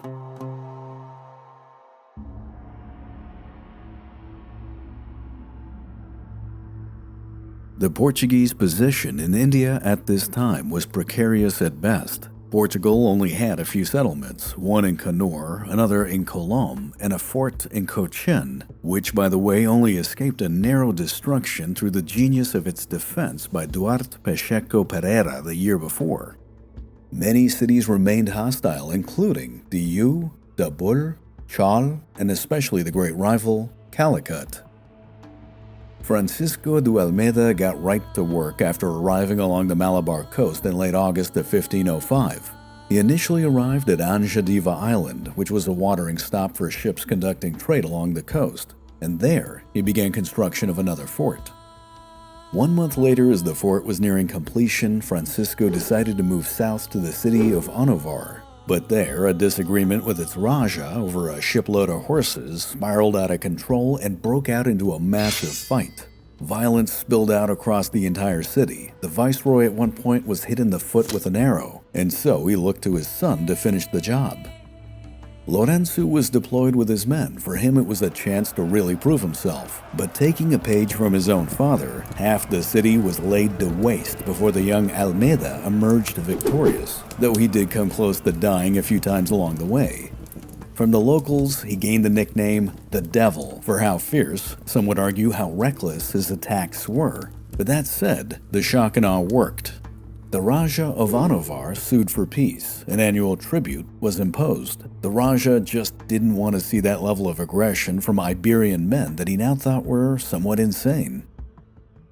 Now, during the assault, several ships were damaged or destroyed in the harbor. Some of these belonged to a prominent pirate named Timoji. This man had encountered Vasco da Gama before and knew how powerful the Portuguese could be, but seeing firsthand the destruction at Onovar, the pirate decided it would be in his best interest to give his allegiance to Portugal. From that time onwards, he would serve as a major informant. Remember the name. With things settled at Onovar, the viceroy made his way south to the port city of Canor, where he feared a merchant uprising would undermine Portuguese authority. His very presence, along with his armada, changed the mood quickly. In a week-long stay, he met several times with the Kolatiri Raja and began preparations for a fortress there, along with a garrison to man it. During his time in Canor, delegations and envoys from other cities would also meet up with Francisco, where they'd enter into negotiations to open up even new ports to the Europeans. Now, in early November of 1505, Almeida found himself in Cochin, which was to be a cornerstone of the Portuguese Empire. There, he met up with the new Trimampara Raja. The prior one, who had fought at the siege of Cochin, had already retired. The two men's first order of business was to expand and upgrade the fort at the mouth of the harbor. Roger Crawley would say, rulers up and down the Malabar coast were to find that once the Franks were ensconced behind solid ramparts with artillery mounted on stout gun platforms, they proved almost impossible to dislodge. For the rest of 1505, Almeida and his son would turn their attention to ravaging Muslim shipping along the Malabar coast.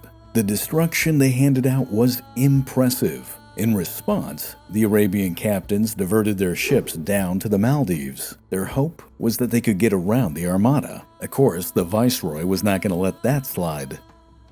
Lorenzo de Almeida was sent by his father to cut off this route. However, the water currents in this area were unknown to the Portuguese and would carry his fleet far to the east. There, Lorenzo would be the first man of his country to make landfall in Ceylon, that is, modern-day Sri Lanka. Like his father, he went right to work. He established a treaty with the local Raja, began trade negotiations, and laid down an early settlement. His diplomatic initiative was so good that 12 years later, a Portuguese fortress would also be added. In the final months of 1505, Francisco turned his attention to loading his ships with spice for the return journey. Even the aging Carac, the Flor de la Mar, was filled to capacity. The haul that the viceroy sent back to Lisbon was one of the greatest King Manuel would ever see. The yield in terms of cash was astronomical. Almeida had accomplished many of the goals of the Regimento, only the full blockade of the Red Sea was lacking, something, by the way, that would come back to haunt him on several levels. But despite his hard work, his efforts would go largely unappreciated. Back in Lisbon, the intrigue of the Portuguese court was turning against the viceroy. There were those in the nobility that were consumed with greed, jealousy, or simply malevolence.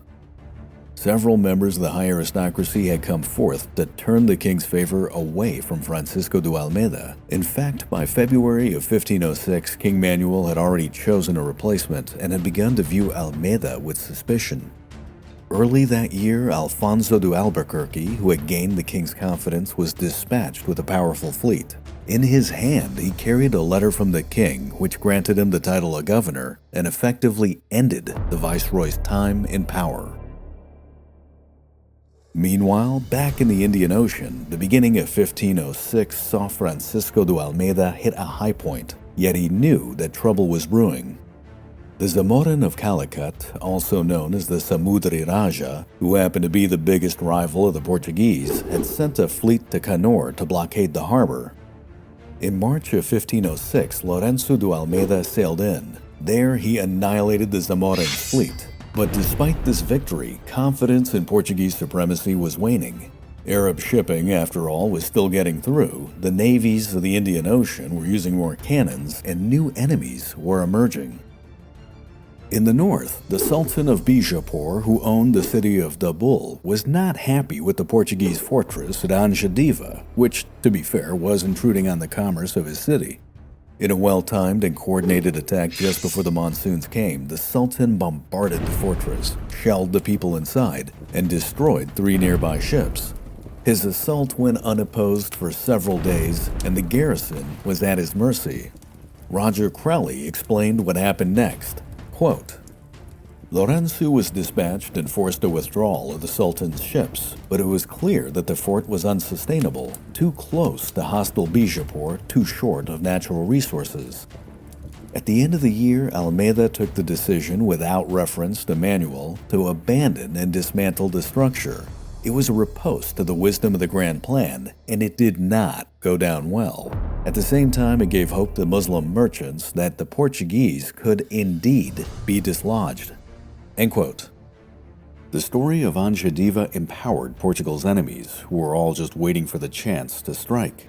That strike would come sooner than Francisco anticipated. It was towards the end of 1506 when Lourenço was leading a fleet of ships towards the city of Chal. They had stopped along the way to dismantle the Angediva fort. Suddenly, they were approached by merchants from Cochin and Canor, their allies. The merchants stated that their ships, laden down with spice, had been blockaded into the harbor of the city of Dabul by the ships of Arabia and Calicut. They demanded that the Portuguese live up to their reputation, sail in, and help them immediately. Lourenço wanted to rush in, but he was under orders to have a meeting with his captains to vote on the course of action. After a very heated debate, the final tally was 6-4 not to attack. It was argued that the harbor of Dabul was not well known, and this could all simply be a trap. The young Almeida was forced to agree with the decision, but he made all the captains sign their vote. Thus, their names were recorded.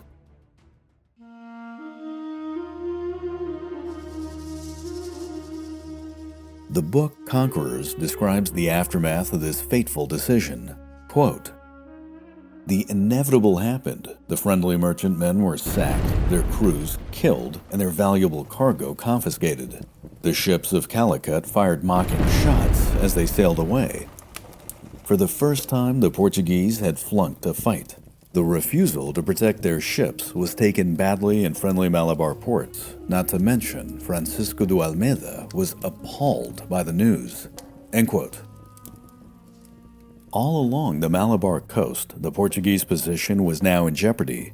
Allies went cold, envoys ceased coming, and there were demands by the locals to go back to trading only with the ships of Mecca, which, if nothing else, had been reliable in the past. Indeed, even a major revolt broke out in Canor in 1507 with anti-Portuguese sentiment, which, by the way, needed a considerable amount of resources to put down. Now, when news of this got back to Lisbon, the viceroy's opponents in the royal court had a field day, and saying that the king was displeased was an understatement. Francisco de Almeida rounded up all the men who had voted not to attack at Dabul. This included his son. All of these men were court-martialed. Some were sent back to Europe in utter disgrace, labeled as cowards. Others were imprisoned. When it came to Lourenço, the viceroy just couldn't get himself to sign the order to have him banished. Perhaps it was simply nepotism, or perhaps he just couldn't bear the thought of seeing his only son go. Instead, Lourenço was stripped of command and demoted. As the young man walked past his father, he just couldn't get himself to meet his gaze. The sense of failure and regret of letting down the one man whose opinion mattered most was just too much for him to bear. The young Almeida was placed in charge of a small flotilla and given convoy duty. He resigned himself to his fate, but every fiber of his being longed for redemption. The thought consumed him. For 1 full year, Lourenço did his duty, but he kept looking for a chance to redeem himself in his father's eyes.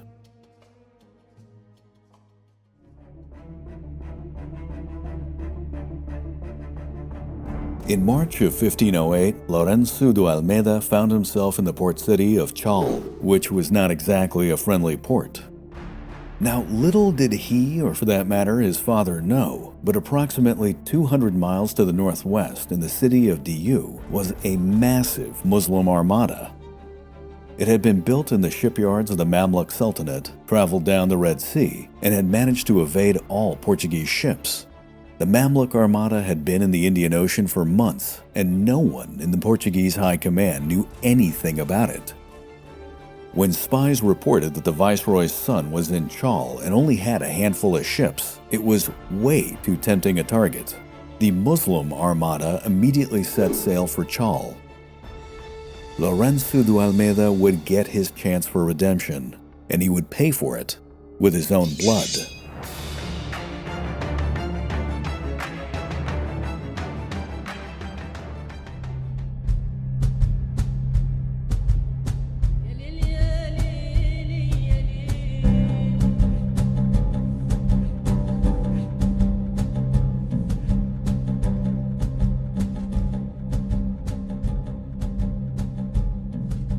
It was nearing the end of the sailing season in March of 1508. By now, temperatures had risen dramatically and the humidity had become intense. It wouldn't be long before the monsoons would come and shut down all seagoing commerce.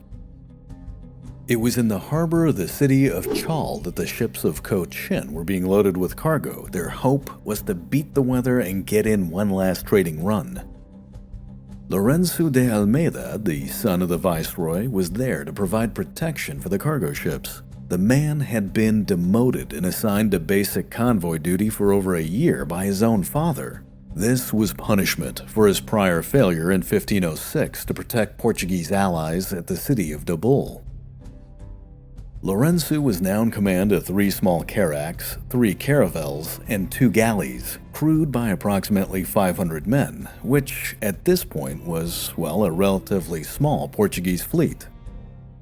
Now, prior to his arrival at Chal, the young Almeida and his men, in the spirit of holy war, had raided enemy ships along the coast, plundering as they went. The viceroy's son had waged a savage campaign to prove to his father that he was truly worthy of his name. But more than title or riches, Lourenço wanted redemption.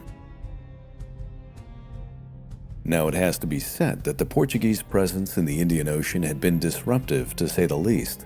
Make no mistake, there would be consequences to those actions. Many cities remained hostile, and there were even rumors of a vast Muslim fleet that had arrived. But no one in the Portuguese High Command could confirm this. Indeed, even Francisco de Almeida, the viceroy himself, had disregarded the reports of this fleet as nothing more than a story. As a result, Lourenço and his crews were essentially idle on board. Many were simply spending their money on wine and other indulgences that the city of Chal could provide. They had nothing to do but wait for their merchantmen to fill their ships with spice and then escort them back to the city of Cochin.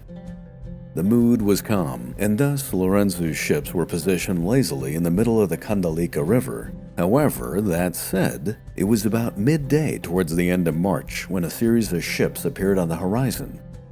Even to the casual observer, one could tell they were moving in fast under full sail. But the ships were not Arabian or Indian in design, rather they appeared to be European, thus any sense of alarm was put aside. Some of the sailors even began to yell out in joy. They figured this was yet another fleet from Portugal. I mean, after all, Afonso de Albuquerque and his ships were actually scheduled around that time to meet them. But still, something seemed off. Why were they moving in so quickly? One judicious pilot, using a telescope, noted that the rigging on these ships was very different than what they were used to. And then, the dawning realization hit him. This inbound fleet didn't have red crosses on their sails. They had crescents. Far from being a Portuguese fleet, this was the vanguard of the fabled, disregarded Muslim Armada. Panic and terror spread through Lorenzo's ships like wildfire as men sounded alarms, raced to ready cannons, and adorned themselves with armor. Then, suddenly, behind the vanguard, even more ships appeared, too many to easily count. As the two fleets closed in and prepared for battle, it became clear to Almeida and his men that the Portuguese presence in the Indian Ocean was now going to be seriously contested. Jihad had arrived.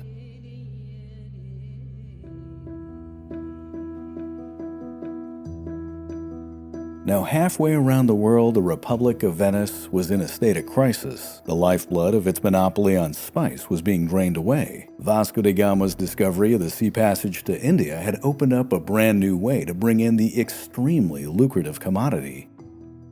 At first, the Venetians bet on the idea that the long route to India would prove either too dangerous or too impractical. But Portuguese determination proved them wrong. Year after year, the spice fleets came back again and again and again. The money that this brought in was beyond insane, and in record time, Lisbon became the new Venice. To their credit, for the first couple of years, the Republic of Venice tried diplomacy. Let's make a deal. Perhaps we could, split the money. Yeah, that would miserably fail. So they decided to recall their ambassador and send in the spies. One agent in particular would give both a concerning report and a subtle hint to his masters back in Venice on what to do.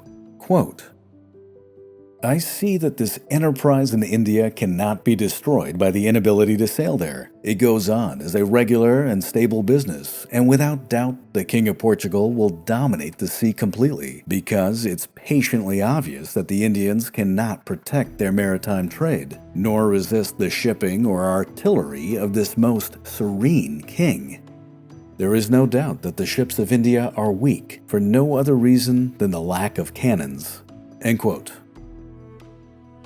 By 1505, the situation for the Venetians had gone from bad to horrific. Portugal was not just cornering the market on spice, but doubling down on its Indian empire. In response, the Republic tried to lower its prices and thus beat the Iberian Kingdom in a trade war. That didn't work either. They couldn't lower their prices enough. They then turned to the Mamluks in Egypt. They tried to convince them to lower their import taxes, but the Egyptian Sultanate basically subsisted almost parasitically on its tariffs. Yup, another fail.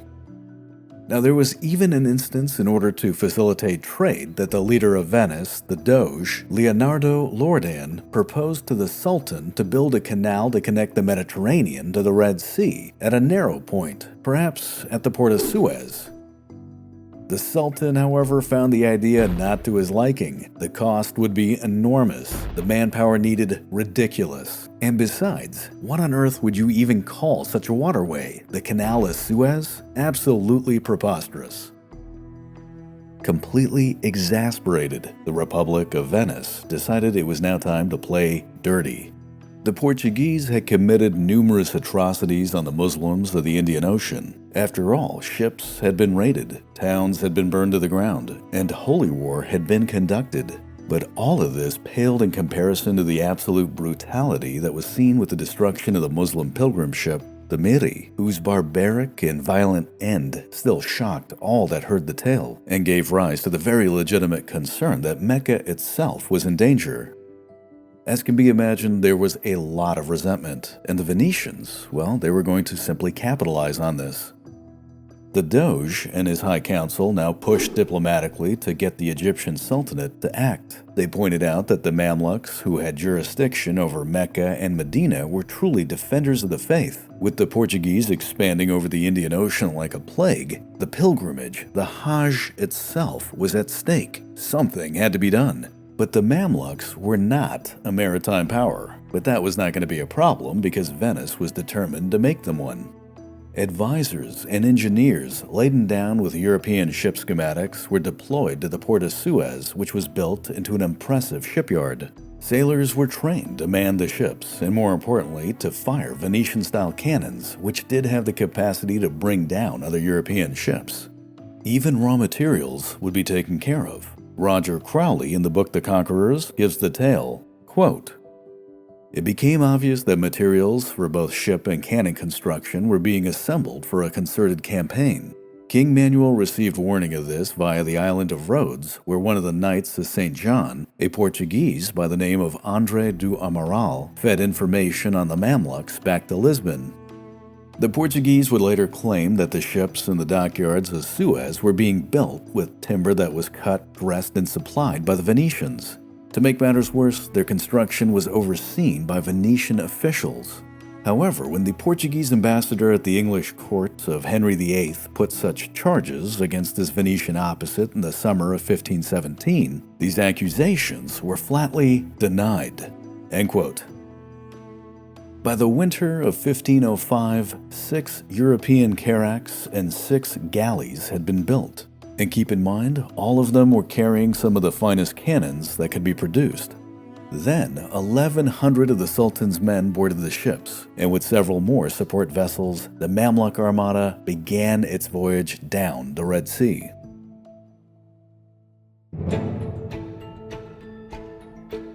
Now, meanwhile, on the other end of the Mediterranean, King Manuel had lost faith in his viceroy. His advisors and members of the high nobility had convinced him that Francisco de Almeida was no longer a man to be trusted. The king's opinion of Almeida had thus shifted from mistrust to outright contempt. It was only a few months after the Mamluk Armada had departed from the port of Suez that the Portuguese king had appointed Almeida's replacement. Alfonso de Albuquerque was given the title governor and was instructed to take over in India. A fleet had been prepared, consisting of 15 ships, which departed from Portugal on April 5, 1506. However, the governor had to share it with his co-commander, Diogo da Cunha, who was technically supposed to be in charge. The two men hated one another right from the start. Afonso, who was convinced of the supremacy of his own abilities, disdained the idea of having to report to anyone. Their mutual contempt only intensified as they made their way first through the Atlantic, then around the Cape of Good Hope, and eventually along the East African coast. The fleet took its time. It looted and raided as it went. What's more, Cunha took it upon himself to explore Madagascar. Thus, it took them 16 months to arrive at their first objective, the island of Socotra at the entrance of the Red Sea. Here in late August of 1507, the Muslim garrison was stormed, and the island was taken after a brutal campaign of extermination. Socotra was to be the location of the next Portuguese base, with the intent to blockade Arabian commerce coming in from the Red Sea. However, it would turn out to be a disaster as the island could not support its Portuguese garrison, and 4 years later, it had to be abandoned. Regardless, at this point, Albuquerque and Cunha had had enough of each other. Taking the best ships and equipment, Tristão decided to sail off to India. Albuquerque, meanwhile, decided to disregard his orders to block off the Red Sea. Instead, he took the remaining 6 ships and sailed along the southern coast of Arabia towards the Persian Gulf. His plan was to destroy all resistance. Roger Crowley gives us the account of how this campaign went down. Quote, "It was here in a few short weeks on the southeast coast of Arabia that Albuquerque founded a reputation that was exceptional within the ranks of the Portuguese conquistadors, and that would be cemented in its history as he gained the singular title, the Terrible."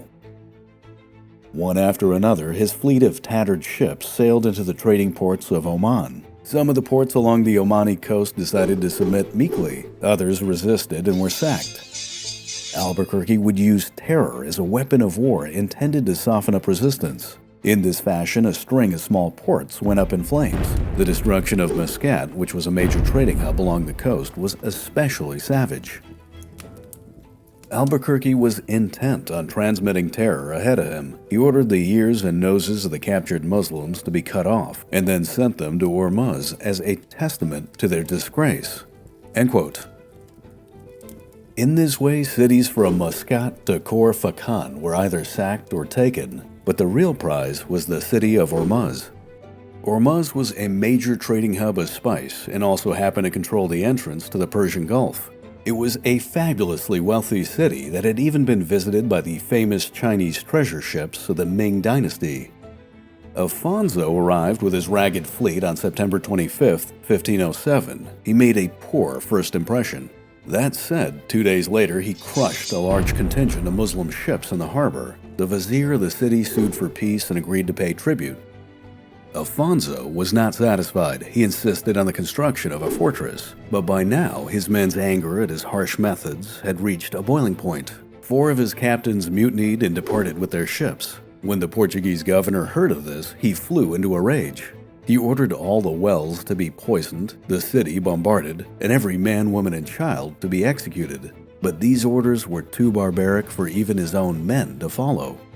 Facing a full-on mutiny and a major native uprising in Ormuz, Alfonso de Albuquerque was forced to retreat in January of 1508, but make no mistake, he'd be back for his prize.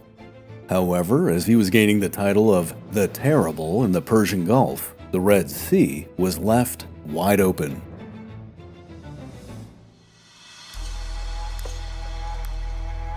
Emir Hussein al-Kurdi was the admiral of the Mamluk Armada. After departing the port of Suez at the end of 1505, he made his way slowly through the Red Sea. The man did have many objectives. His first destination was Jeddah, which controlled the sea approaches to Mecca. Here, Emir Hussein took his time to reinforce the city, improve its defenses, and assemble a garrison.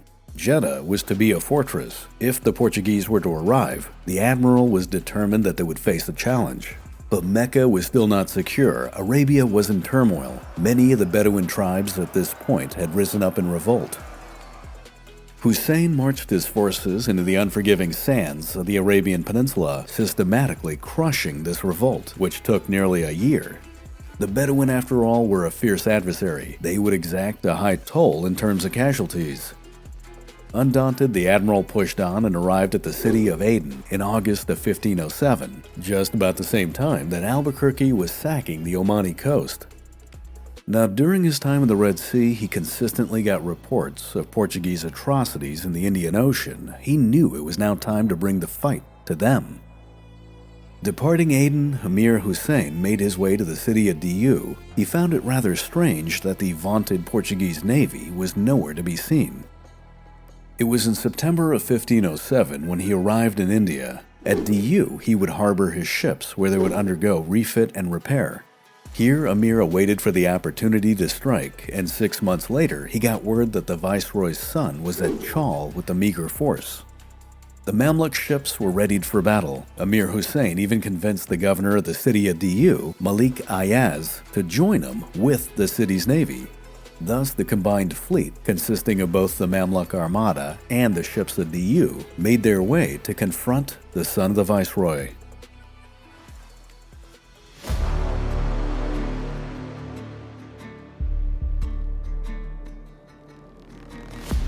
The Mamluk fleet had managed to enter the harbor of Chaul. Emir Hussein had placed his European-style ships at the front of his formation to gain the element of surprise. It had worked. His vanguard had closed the distance to bring their cannons to bear. Meanwhile, the Portuguese were still scrambling to make their ships worthy of battle. Hussein sailed past the helpless merchant ships of Cochin as his target came into sight. His plan was to tactically decapitate his opponent by destroying Lorenzo's flagship, the São Miguel, which was dangerously anchored midstream with only the São Antonio nearby for support. The lead Muslim ships opened up on the two vessels. Several of the cannonballs missed their mark, but 2 smashed into the hull of the São Miguel, blasting a hole right through. The rest of the Mamluk ships moved in to close rank. Turkish archers came to the main deck and began firing their arrows, that a chronicler would later recall seemed to fall like rain. On board Lorenzo's flagship, 30 men out of a crew of approximately 100 were hit. Blood began to bathe the Portuguese decks, but by then, Lourenço and his men were ready to fight back. Crossbowmen ran to take cover and unleashed a salvo of bolts. They were quickly reinforced by sailors armed with guns. Then suddenly, the air was shattered by explosions. Crowley gives the account, quote, "The Portuguese gunners now had sufficient time to prime their cannons and loose off their own counterblast. In the shattering roar of the guns, both Portuguese ships vanished in the gun smoke and reappeared. 8 shots from the São Miguel hit the lead Muslim ship, which was crowded with 400 fighting men. The cannonballs ripped through the closely packed ranks, shattering armor, dismembering bodies. Splinters of wooden shrapnel only increased the carnage. The deck was a scene of chaos, and it was at this point that Hussein changed his mind about attempting to board his opponent." End quote. Amir Hussein altered his course to move beyond the São Miguel. As he scanned the scene, he saw the rest of the Portuguese ships coming in to assist. The two fleets then formed into battle lines, and for the next several hours they fired back and forth into one another. Eventually, both sides were exhausted, but it was only when the sun set that the fighting ground to a halt. The Mamluks, who had taken horrendous losses and were now low on gunpowder, retreated to one bank of the river. The Portuguese, who had also been bloodied, retreated to the other bank. The two opponents were now separated by a mere 1,500 feet of water. The ships of DU, however, had not entered the fight. The governor, Malik Ayaz, kept his fleet back at the mouth of the river. Malik was a shrewd man, some would argue a bit underhanded. He wanted to see how things played out before deciding which side to back up. And for him, this first day was a draw. The next day, as the sun arose, Lourenço saw that the Mamluks had positioned their vessels side by side with the front of their ships pointing into the river. What's more, they had been chained together, and gangplanks had been put down so that men and equipment could be moved back and forth between the ships.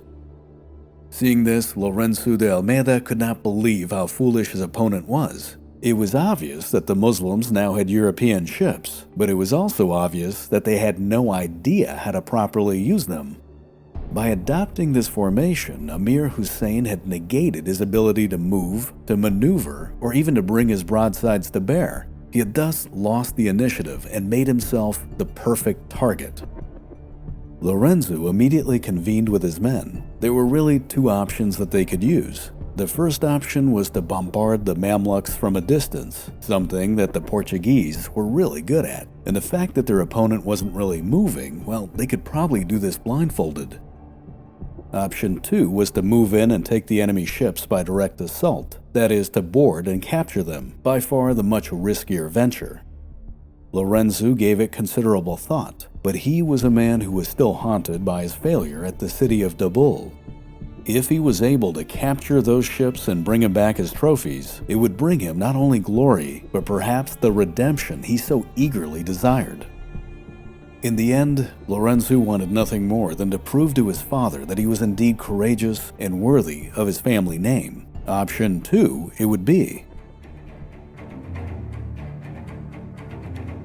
Lourenço de Almeida decided to strike at Amir Hussein's flagship. The plan was for them to pull up alongside, grapple the enemy ship, and board it.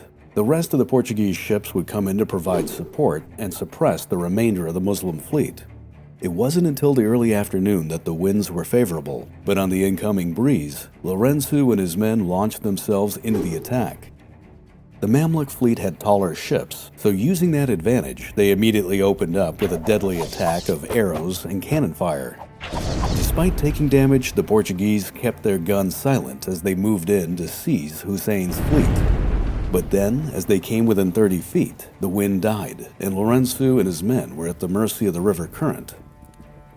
When Amir Hussein saw what his opponent was up to, he masterfully ordered his men to give slack to the forward anchor lines and tighten the aft anchor lines. This effectively drew his ships back toward the riverbank and out of range for the Portuguese to grapple them.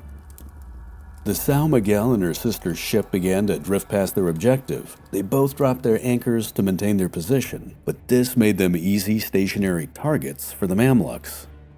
Lourenço and his men knew that they had failed in their attack. They suggested to their commander to open up with their cannons and obliterate the Muslims at point-blank range.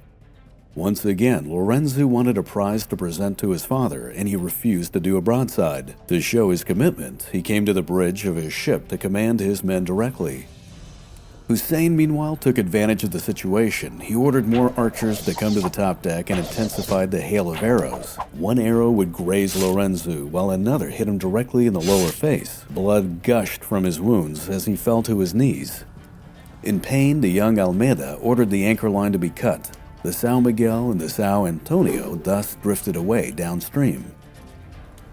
Now on the other side of the line, the Portuguese fleet was doing considerably better. 2 galleys and a small caravel rammed into the Mamluk ships. Their crews, protected by chainmail armor and steel breastplates, rushed over and boarded the anchored ships. The onslaught was fierce. They brought down the Muslim defenders with ease, and the oarsmen who were chained to their posts were rapidly cut down like grass. Men that attempted to run away were gunned down, and men that attempted to dive overboard were harpooned. The Portuguese then used the gangplanks to proceed from one ship to the next. At this point, it wasn't so much a battle, but a massacre. During the onslaught, anchor lines were cut and 4 of the Mamluk ships were towed away. The São Miguel and the São Antonio, meanwhile, provided fire support as best they could as the enemy galleys were seized. Lorenzo then wanted his men to come in for a second attack. Again, he rejected the idea of bombardment. However, his men were exhausted and now the situation had taken a turn for the worse. Malik Ayaz had finally decided to join the fight on the side of the Mamluks. His ships entered the river and took up position on the southern bank. The Portuguese were now nearly surrounded and opted to abandon any further attack. Their tactical situation had now become critical.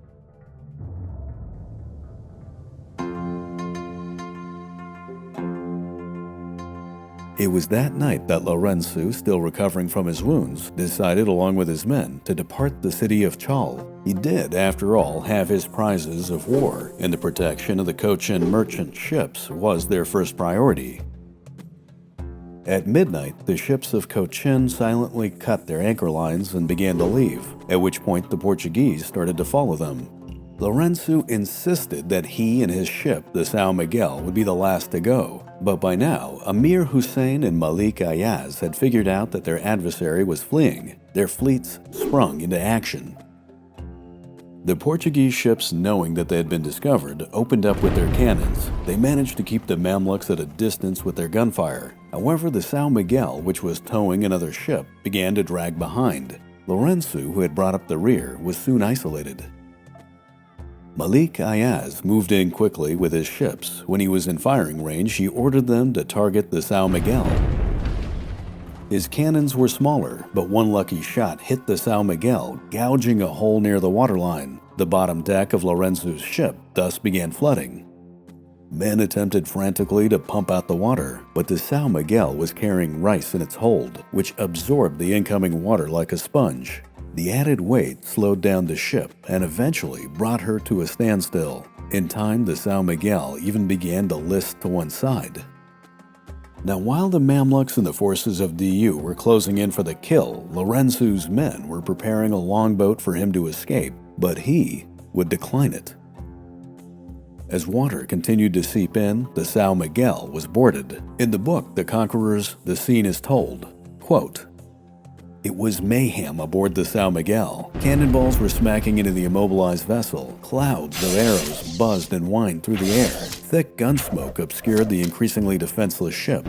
The defenders beat off the first and second attempt aboard. They fought like men who wanted revenge before they died. But the ship was being destroyed around them. The deck was a shambles, littered with dead and dying men.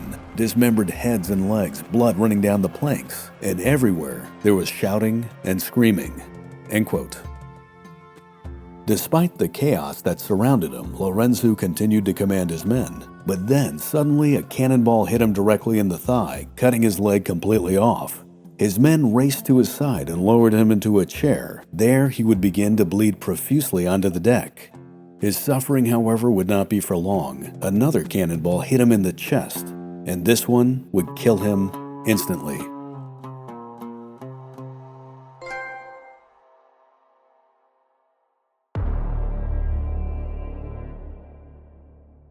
Fighting aboard the São Miguel would continue for hours. The men of Portugal fought tenaciously, and a third, fourth, and fifth wave were beaten off. Indeed, a man from Porto who climbed into the crow's nest held his position there for 2 days, till he was granted amnesty to leave.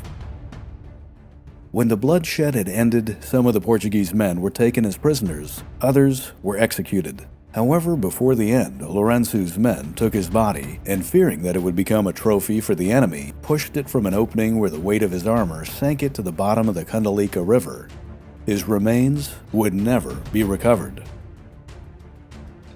Emir Hussein and his allies had won the Battle of Chaul, but his victory was Pyrrhic as it came at a staggering cost in terms of men and ships. He had lost nearly 800 men from a crew of 1,400, and he was so weakened that he could not push on to attack the Portuguese stronghold at Cochin. News of the Portuguese defeat and the death of Lourenço was celebrated as far as Cairo, but Emir Hussein and Malik Aiz had no idea what they had just unleashed. When Francisco de Almeida received word of the death of his only son, he went into a state of profound grieving, as the Spanish would say, a tristeza profunda. For 3 whole days, he saw no one. Francisco was a man who had given everything for his country, and now that included his only son. He was a man that was consumed by a sense of duty. But when he emerged from his time in mourning, the only thing he had left in his soul was a profound sense of vengeance.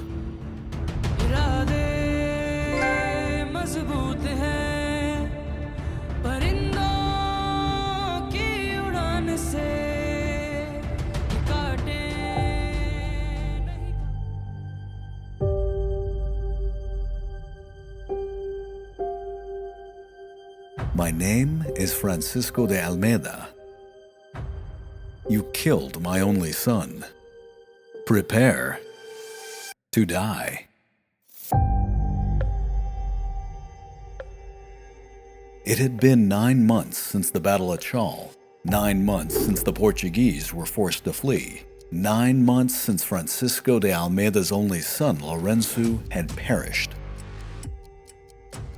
Chaul had been a disaster for the Portuguese. It was now clear to all that the Europeans could be beaten. Perhaps they could be destroyed altogether.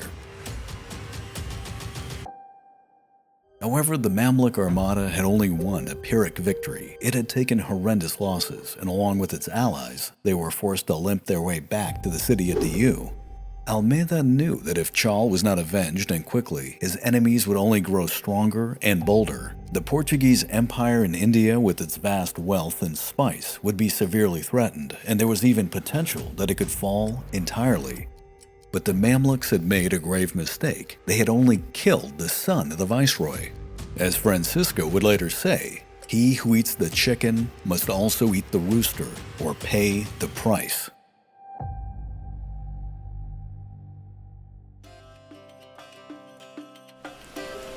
It wasn't long after the Battle of Chaul in early 1508 that the monsoons had come.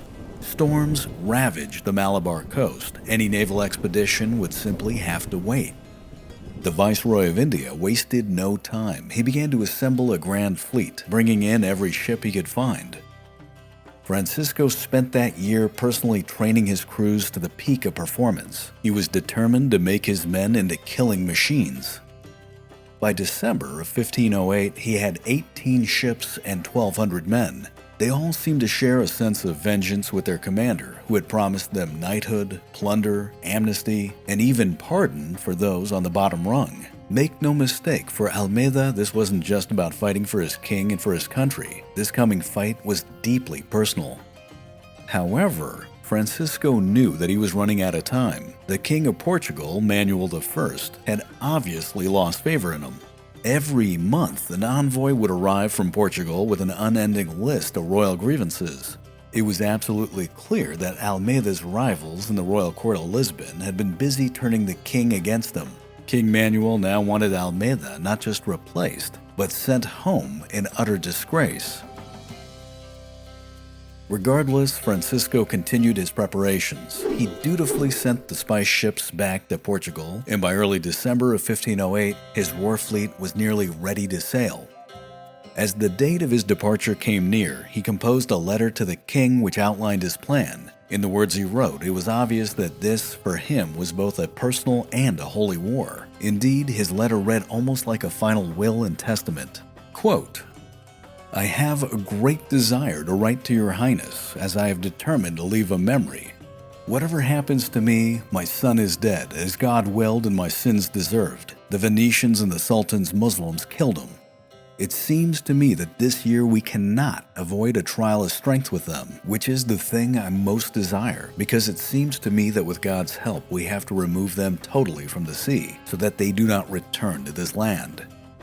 And if our Lord is served by my ending my days in this way, I will have obtained the rest I seek, to see my son in glory." End quote.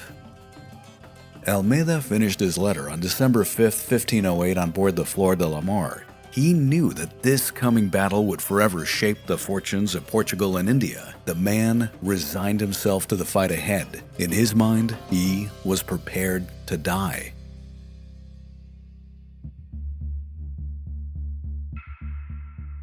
The next day, December 6, 1508, the Viceroy of India walked sternly up to the bridge of his ship, the Flor de la Mar, or in Portuguese, the Frol de la Mar.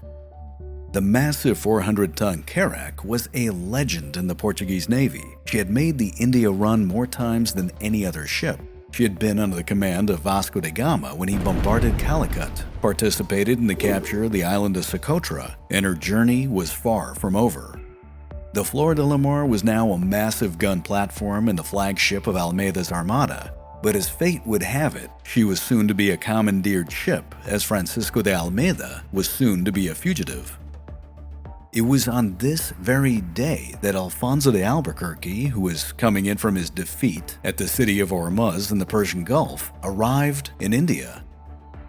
Albuquerque first pulled into port at Kannur, but eventually made his way down to Cochin. In his hand was a letter from King Manuel appointing him the next governor. Almeida's time was up. The meeting between the two commanders was going to be awkward at best. Alfonso, despite his fierce personality, tried to be polite in taking over command. Francisco, however, held Alfonso in complete contempt as he had abandoned his position in the Red Sea, thereby allowing the Mamluk fleet to enter the Indian Ocean. This basically implied that he felt Alfonso de Albuquerque was in part responsible for his son's death. As expected, Francisco de Almeida refused to step down, stating that his position as viceroy didn't end until January. Furthermore, he argued he was about to engage the enemy. Alfonso, on the other hand, wasn't going to back down either, and insisted that he be the one to take command of the fleet and hunt down the Mamluk armada himself. A massive confrontation that would drag the Portuguese into civil war was about to happen. But then, suddenly, on December 9th, Alfonso de Albuquerque awoke in Cochin to find both the viceroy and his armada gone. Roger Crowley in the book The Conquerors explains, quote, "Almeida had sailed up the west coast of India, impelled by powerful forces both personal and strategic. However, in refusing to cede the governorship of India to Albuquerque, he was now openly disobeying the king. He was convinced that a showdown with the Egyptian fleet was necessary for the security of the Portuguese enterprise. At the same time, he sought revenge. But whatever the consequences for himself, if he ever made it back to Lisbon, he had decided to take the law into his own hands." End quote.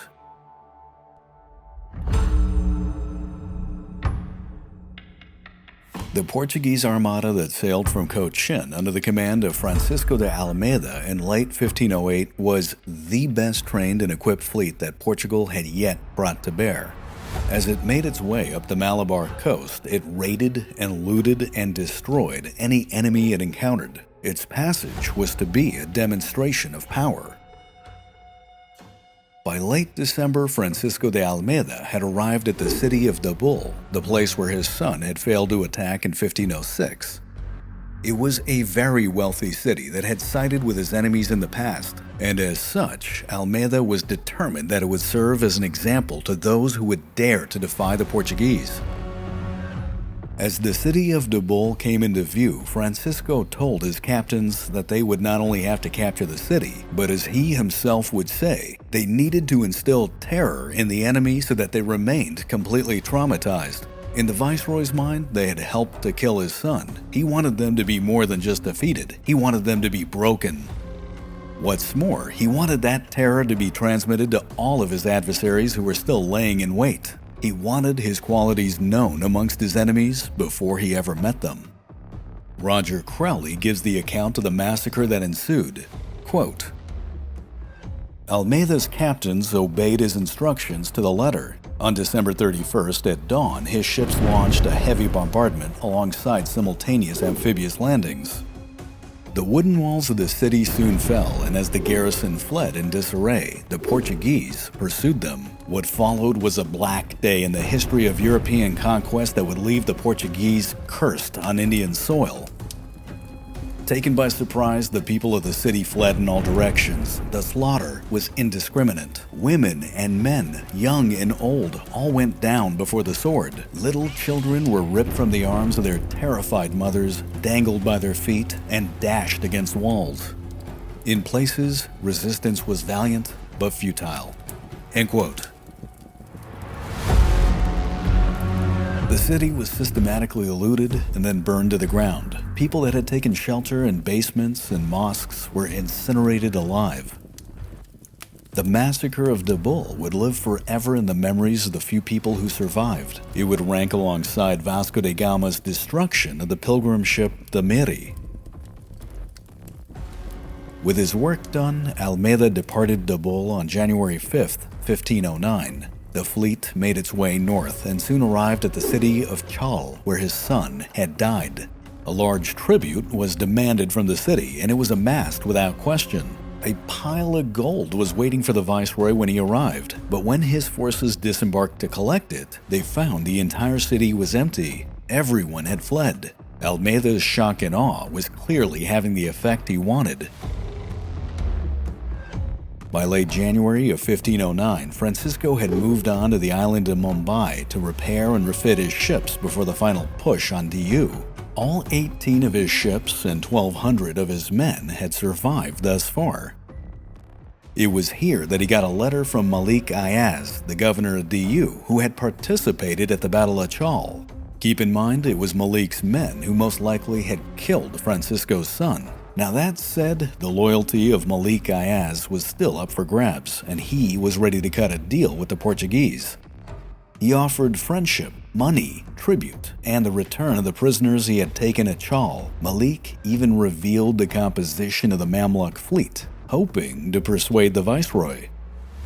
Francisco de Almeida's response, however, was not quite what Malik was expecting. Quote, I, the Viceroy, address you, the most honorable Malik Ayaz, to let you know that I am on my way to your city, to seek out the men sheltering there after fighting with mine at Chal and killing a man known to be my son. I am coming with the hope of God on high to wreak vengeance on them and to those who help them. And if I don't find them, your city will not escape me. It will repay me for everything, and so will you, who gave them such great help at Chal. I am informing you of this so that you are fully aware of it when I arrive. Know that I am on my way. End quote.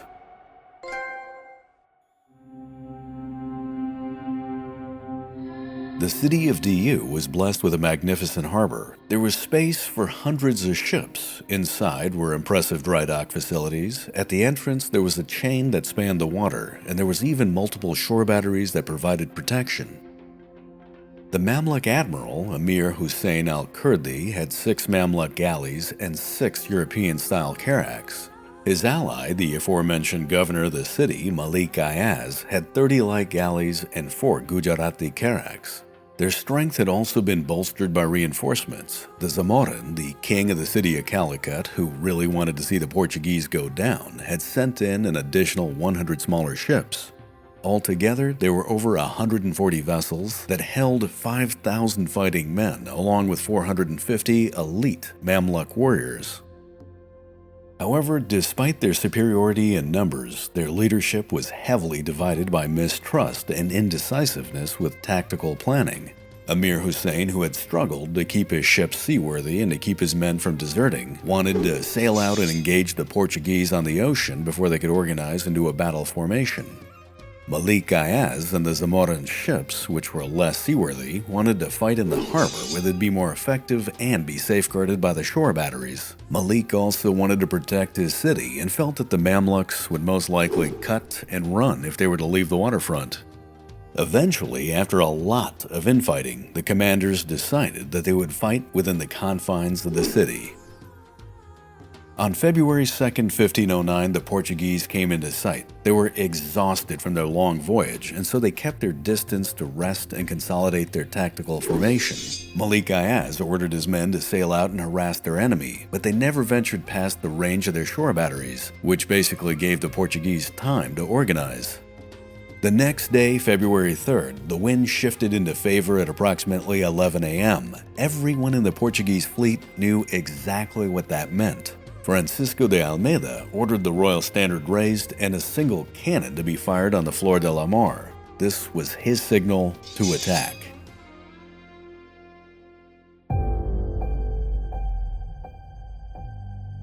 The Mamluks had adopted a similar tactical formation as they had at the Battle of Chal. Along the shoreline near the entrance to the harbor, they had anchored their ships side by side closely together in a static position. Here they would not only be protected by the guns of the city and the Fort Diu, but they would also be able to provide close support for one another. Yet by adopting this formation, they had completely surrendered the initiative to the Portuguese viceroy. Malik Gayaz and the ships at Calicut, meanwhile, remained further back in the harbor. Malik had wagered that Almeida, like his son, would immediately attack the Mamluk ships, engaging them at point-blank range with grappling hooks and boarding parties and avoiding long-range bombardment. His plan was to come in on the flank and the rear of the Portuguese once they were heavily engaged with the Mamluks. Now, oddly enough, Malik had intentionally not raised the heavy chain that protected the harbor, which would have effectively banned the Portuguese from entering. Some historians argue that Malik did this as he was still trying to gain Almeida's favor. Looking on from his bridge, the Portuguese viceroy astutely took in the tactical and strategic scenario. He knew this would be a pivotal battle, as he was later remembered saying to his men, "Be certain that in conquering this fleet, we will conquer all of India." Then as he and his men uttered the cry, "Santiago," the Portuguese fleet moved in. Seeing their adversary approach, the shore batteries were primed and began to open fire. The lead ship, the Santo Espirito, took several direct hits. The men on its forward deck were killed instantly. As the rest of the ships came into range, they too came under intense cannon fire. But despite taking casualties and being shot at from several sides, they pushed on and made their way into the main harbor. Almeida knew he was outnumbered, so he divided his fleet into several attack groups. Each had been instructed in exactly what to do. The first group was instructed to bombard the enemy at a distance. They trained their cannons to shoot directly into the water. The cannonballs thus bounced over the waves like skipping stones and slammed into the Mamluk ships just above the waterline.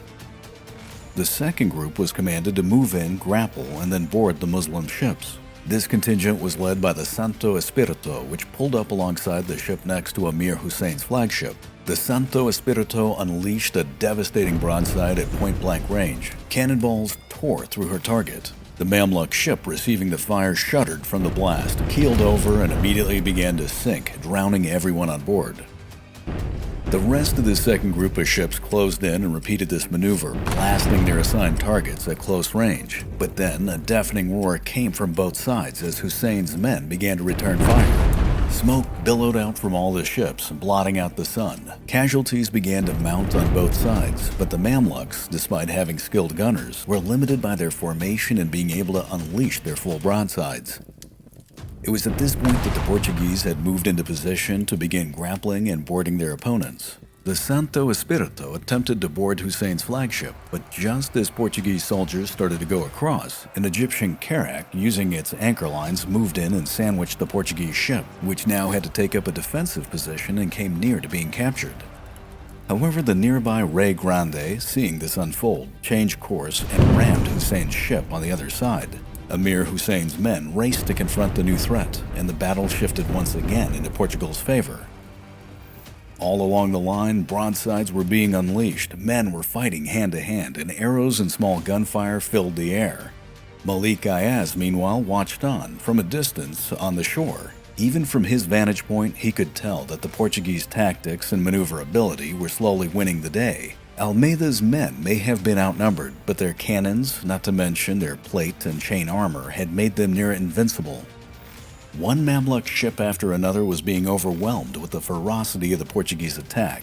It was at this point that Malik finally gave the order for his ships, along with his Calicut allies, to sail in on the Portuguese rear. Perhaps there was still a chance he could turn the tide.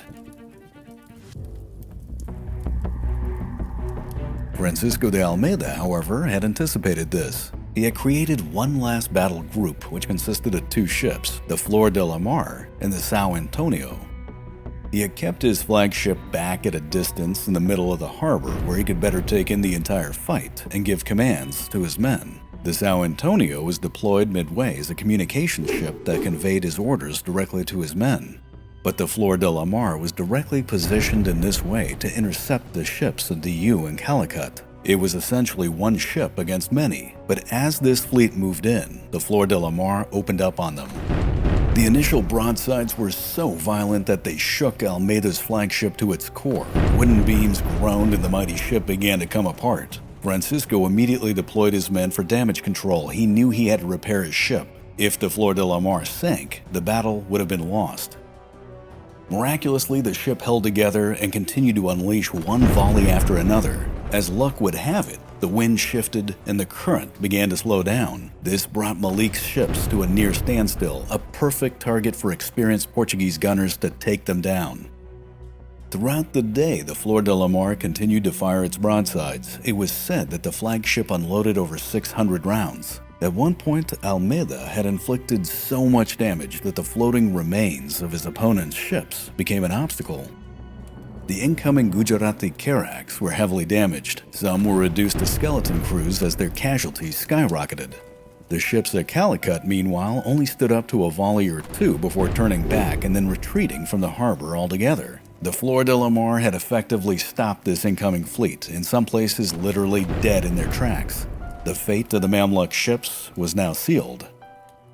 Fighting would continue down the line for the rest of the day. Amir Hussein's men did fight back ferociously. Indeed, a third of Almeida's men would be wounded. But the tide of battle had definitively shifted. The Portuguese were handing out death wholesale. A chronicler at the time would lament, "The sea was red with the blood of the dead." Eventually, even Amir Hussein's flagship was taken by a combined assault. The Mamluk admiral at the last moment decided to abandon ship and escaped in a longboat.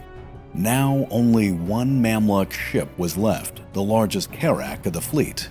The Portuguese swarmed it. Their goal was no longer to capture it. This final fight was about annihilation.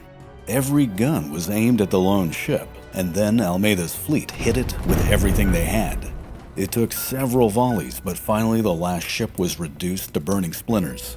The Battle of Diu was over. Almeida's victory was absolute.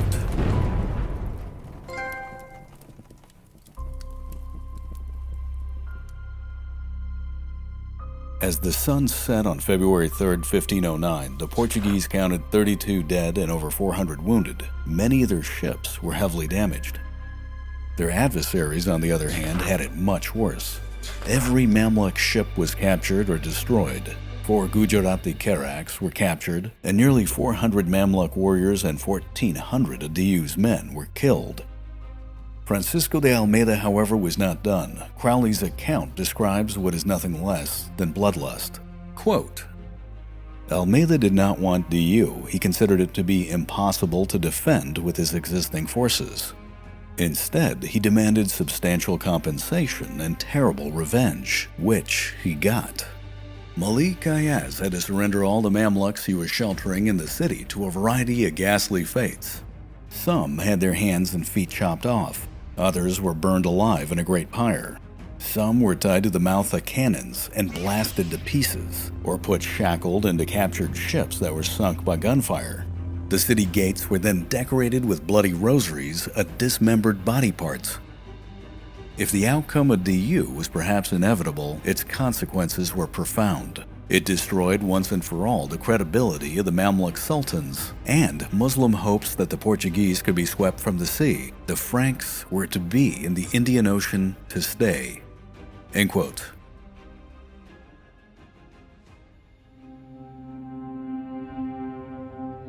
The true legacy and importance of the Battle of DU is still debated, but it's hard to argue that it didn't have at least a few lasting ramifications. Some historians strongly feel that it set the stage for Portuguese dominance in the Indian Ocean, which in turn would lead to one of the greatest trade empires in history. They'd go on to say that the trade routes that were established and the knowledge that was obtained set a new normal that would lead the way to globalization. What's more, every European power, either impressed or envious of Portugal's success, would be also keen to cash in on a similar experience. But perhaps it's best that we go back to 1509. Amir Hussein, the Mamluk admiral, would return to Egypt, ironically, on horseback. He'd eventually be given another command, but would be killed by his own first officer. The Mamluks would never again seriously threaten Portuguese interests. In time, they themselves would be conquered by the Ottomans in 1517. Malik Ayaz would live on as governor of DU. He'd always be looking for a way, any way, to preserve his city. He would die there in 1522, surrounded by wealth and opulence. The Zamorin of Calicut retreated his forces after the Battle of DU. His city would continue to be defiant against European expansion, but the days of Calicut being an independent power were numbered. Francisco de Almeida returned to Cochin an empty man. He had nothing left. His wife had died years before, his son was dead, and his revenge was complete. He relinquished his position as viceroy, and in December of 1509, when the winds were favorable, he departed India and was destined never to return. As he made his return journey, he knew that his status in the eyes of King Manuel were tarnished. If he made it back to Lisbon, he figured that at best he'd be facing political exile, and at worst, arrest, imprisonment, and even execution. But he was fated never to return to his homeland. In March of 1510, just beyond the Cape of Good Hope, he was killed by a native African tribe in a minor skirmish over cattle. His men managed to recover his body, and he was interred in a small, humble grave in Cape Town. However, it is said that a tombstone was made for him back in Portugal. His epitaph would read, "Here lies Dom Francisco de Almeida, Viceroy of India, who never lied and who never fled."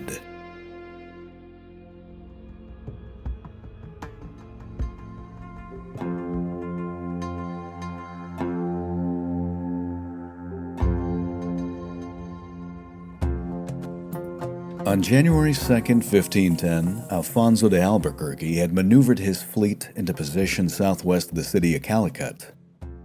The cannons on his ships were primed, and his men, while tired from their long voyage from Cochin, were ready for any hostile action. Alfonso had only become governor of India 2 months prior, after emerging from what was essentially house arrest by the prior viceroy, Francisco de Almeida. Almeida had at this point already departed from India to make his way back to Portugal, leaving Alfonso in charge. But very soon afterwards, Dom Fernando Coutinho, the Marshal of Portugal, had arrived. He was a young, very hefty, ambitious man who was desperate for glory. However, he was also arrogant, reckless, some would call foolhardy, and compared to Albuquerque, inexperienced, especially when it came to military tactics and strategy. Despite that, the Marshal had come with a fleet of 15 ships and 3,000 men, making him the de facto Portuguese commander in the Indian Ocean. He simply carried a bigger stick. Coutinho was determined to make this fact clear as he approached Afonso, who just also happened to be his cousin. The Marshal declared that he would wipe out Calicut and its king, the Zamorin, in a single blow. Afonso had great reservations about this plan, but in the end, he had to acquiesce to an attack on the city. If nothing else, honor demanded it.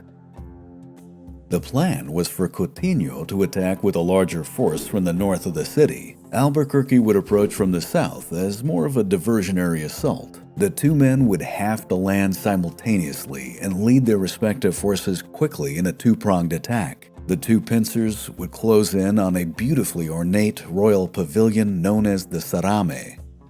Its impressive doors, which were intricately carved and inlaid with gold, silver, and jewels, were to be the marshal's trophies. It would be he, and only he, that would have the honors of seizing the doors, and he, and again only he, that would deliver them personally to King Manuel I.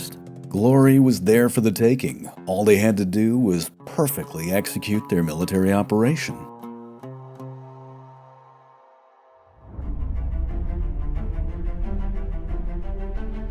Two hours before dawn on January 3, 1510, a signal fire was lit from Coutinho's flagship. Over 1,500 men, draped in armor and thirsty for spoils, made their way to shore. The marshal, however, did not understand the currents of the water, which could be fierce, and his contingent got carried well to the north of his intended landing zone, delaying the timetable entirely. Albuquerque, meanwhile, tried to keep his men in line to compensate for this delay, but the need for discipline was overcome by the need for plunder. Facing a potential breakdown in his formation, Afonso opted to launch his attack. Yelling out his battle cry, Santiago, his men surged forward. The defenders of Calicut rushed out to engage, and all along the beach, fierce fighting erupted. Albuquerque answered this counterattack by having his ships fire broadsides into his crowded enemies. With naval support, the defenders broke and ran. Albuquerque's soldiers pushed on into the city, fighting street to street, house to house. Afonso masterfully conducted his men, and within 1 hour, they had managed to fight their way to the Sarame. Meanwhile, the marshal and his men, who were weighed down by their heavy armor, were still marching along the beach when they heard the gunfire, the explosions, and the fighting. Fernando Coutinho was furious that his cousin would dare to attack without him, but his anger was only about to explode further.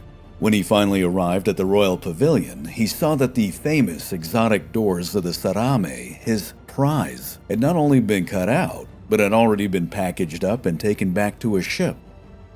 Now, keep in mind that Albuquerque had not done this to steal the glory and the honor, but more so for safekeeping, as his men were in the midst of a fever-pitched looting frenzy. The men of Portugal were basically stealing or destroying anything that wasn't already on fire. But this didn't matter to the marshal, who exploded in rage. He had been denied his trophy. Albuquerque tried to reason with him, he tried to calm him down, but at this point, Coutinho only had wrath in his veins and would roar back. "What is this? Alfonso de Albuquerque, your words mean nothing more than air. This honor is yours, and I want none of it." At which point, the marshal ordered the hard-won doors to be thrown into the sea.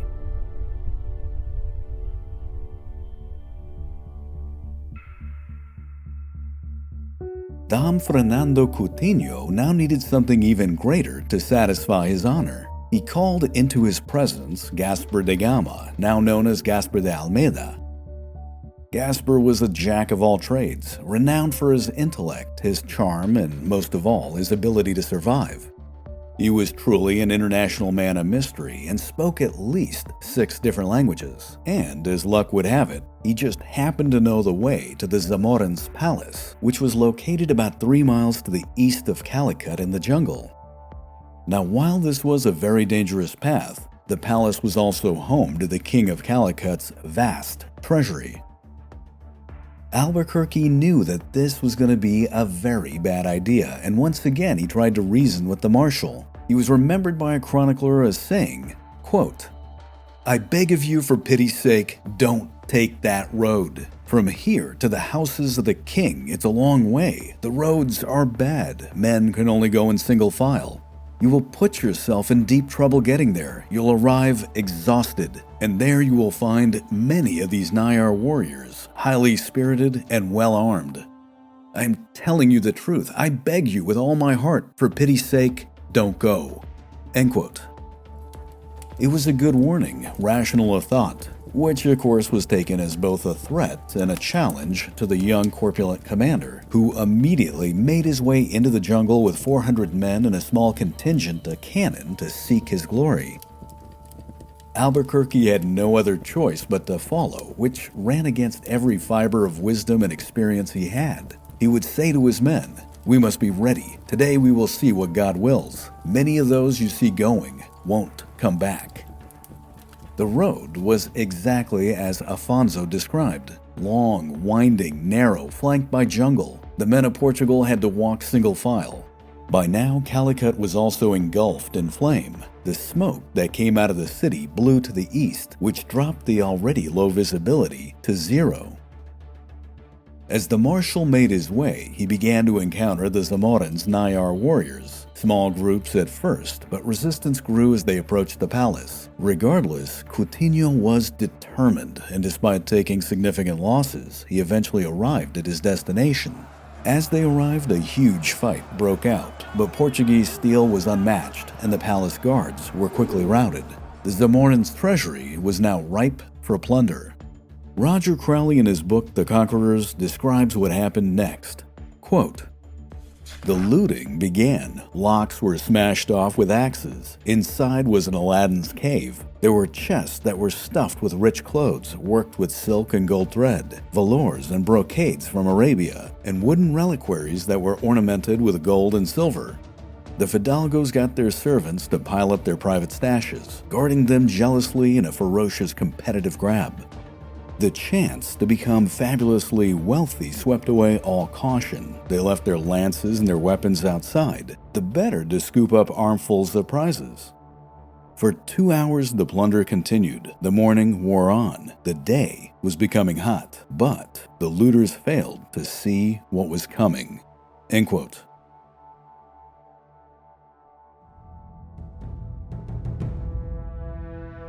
The Nayar warriors now had sufficient time to regroup and bring in reinforcements. The Zamoran now had the Portuguese vastly outnumbered. By the time Afonso de Albuquerque had arrived, the counterattack had begun. Afonso ordered his men to protect the road back to the city. He then rushed into the palace to convince his cousin, the marshal, to retreat immediately. Fernando Coutinho, after an extensive persuasion/argument, only agreed to depart if he was the last to go. For him, honor demanded it.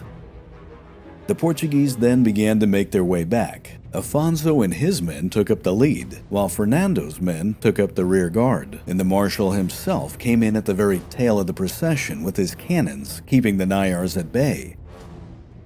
The Zamorans' men masterfully used the jungle for cover and brought down several trees to block the road. The cannons, which needed to be wheeled in, now had to be abandoned as they couldn't be moved over the obstacles. When the Nayars saw that their opponents had lost their big guns, they unleashed an all-out attack. Coutinho, meanwhile, was exhausted in his plate armor. He and his men were soon overwhelmed. A slicing attack by a fierce Nayar from the rear found the literal Achilles heel in his plate mail. The slash cut the large man's foot right off. The marshal's men tried in vain to get the man back up, but they themselves were soon surrounded, and then all of them were cut to pieces. When the dust finally settled, the Nayars took their heads and their banners as prizes. Albuquerque, meanwhile, had made it back to the city, and there he was supervising a last-ditch defense on the beach. It was at this point that he got word that his cousin, the Marshal of Portugal, had fallen.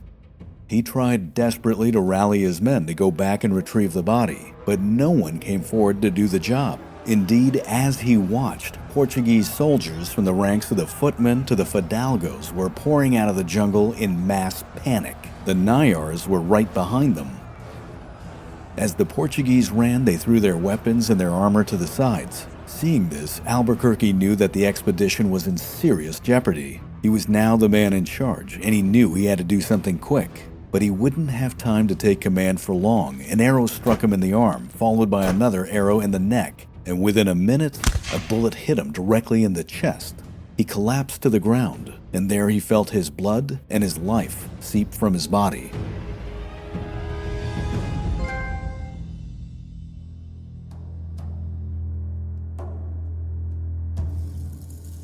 As night fell, the remainder of the Portuguese evacuated to the safety of their ships. There they were protected by their cannons.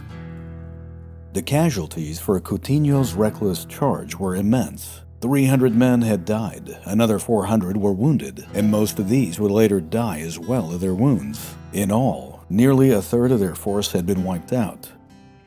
It was later determined that 70 noblemen were killed, and it was thought that Gaspar de Almeida was one of the fallen. But his death was never confirmed, and by some accounts he lived on for another 10 years, albeit under a different name and in a different country. For the Zamorin, it was even worse. Over 2,000 men had been killed or wounded. Large portions of his city were reduced to ash. The merchant ships in the harbor, which provided his main source of income, were also destroyed. Miraculously, that night, Afonso de Albuquerque would awaken in the captain's quarters on board his flagship, drenched in his own blood. The arrow in his arm and neck had been carefully removed and the bleeding had stopped. Despite that, his physicians had felt at one point that he would not make it. But surprisingly, the wound to his chest was not fatal. The bullet would eventually be extracted by his doctor, and again, as luck would have it, infection would not set in. However, Afonso would live from that day onwards with limited ability in his left arm, and a new respect for death. Over the next few days, he'd recover his strength. He went immediately into his new role. That is, with the death of the marshal, most of the Portuguese forces would fall into Afonso's lap. 12 of the 15 ships that Coutinho had brought would now be under his command. Albuquerque now had a sizable force, and for the first time, the governor of India was in a position to govern. The debacle at Calicut would serve as a constant reminder to Afonso de Albuquerque of what not to do. Brute force was not always the way to go.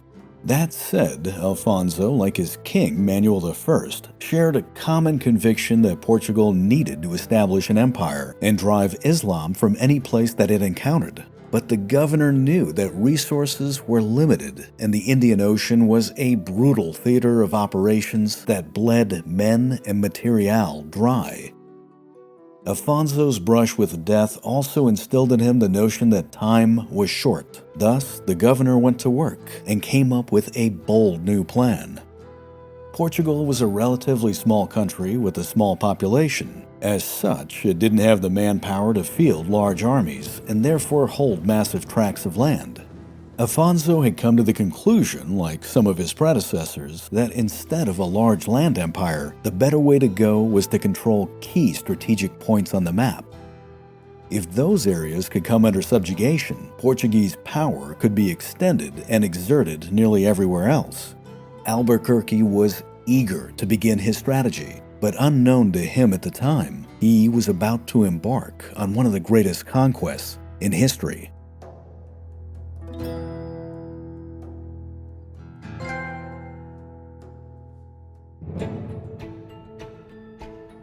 Afonso was a brilliant man, and not just in terms of strategic vision, but also when it came to politics, tactics, and economics. First and foremost, the governor got to work appeasing his king. Unlike his predecessor, Almeida, Albuquerque would send Manuel I a constant flow of information, justifying his every move, and when necessary, inflating the king's ego. Second, he made sure that the spice fleets met their quotas and made their way back to Lisbon, keeping the royal treasury full, if not overflowing. Third, Afonso took control of everything in his theater of operations. The King of Portugal, fearful of a coup, had divided the leadership of the Indian Ocean into 3 separate commands.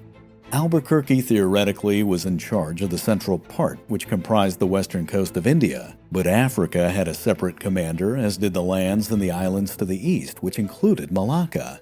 Now, while this division kept any one man from becoming too powerful, it also hamstrung the Portuguese ability to expand further, as no one had sufficient force. Afonso knew he could not go against His Majesty's rules about a divided leadership. At the same time, he wasn't going to let that stop him. In the end, he came to the conclusion that he was going to bend the rules a little, make that a lot, into his favor. He masterfully, diplomatically, and definitively under the royal radar, convinced the other 2 commanders to unify all of their power. thus bringing an otherwise scattered military under one supreme command with one supreme commander, which would turn out to be him. Finally, the governor got to work revitalizing the military. Roger Crowley explains the need for the change. Quote, "The massacre at Calicut had highlighted the shortcomings of the way the Portuguese fought. The military code of the Fidalgos valued personal heroic deeds over tactics. Victories were gained by acts of individual valor rather than by rational planning. The Portuguese fought with a ferocity that stunned the peoples of the Indian Ocean, but their methods were medieval and chaotic, and not too infrequently suicidal." Albuquerque was keenly aware of the military revolution sweeping across Europe. In the Italian wars of the late 15th century, professional Swiss mercenaries drilled to march and fight as organized groups had revolutionized battlefield tactics. Highly maneuverable columns, armed with pikes and halberds, had steamrolled their opponents in tight-massed formation. The governor, with the energy of a zealot, set about reorganizing and instructing his men in the tactics and disciplines of this new warfare. End quote. Cochin became a military camp. Corps of troops were trained to march in formation and use halberds and pikes. Portuguese strength would now move towards the goal of using organization and discipline rather than the need for honor, though it still would be a while before this mentality was fully integrated. The ships of the fleet were also fully refitted, and by early February of 1510, Alfonso had 23 ships with 1,600 soldiers, along with several thousand mercenaries. Albuquerque was now ready to begin his campaigns of conquest. The real question was, where was he going to begin?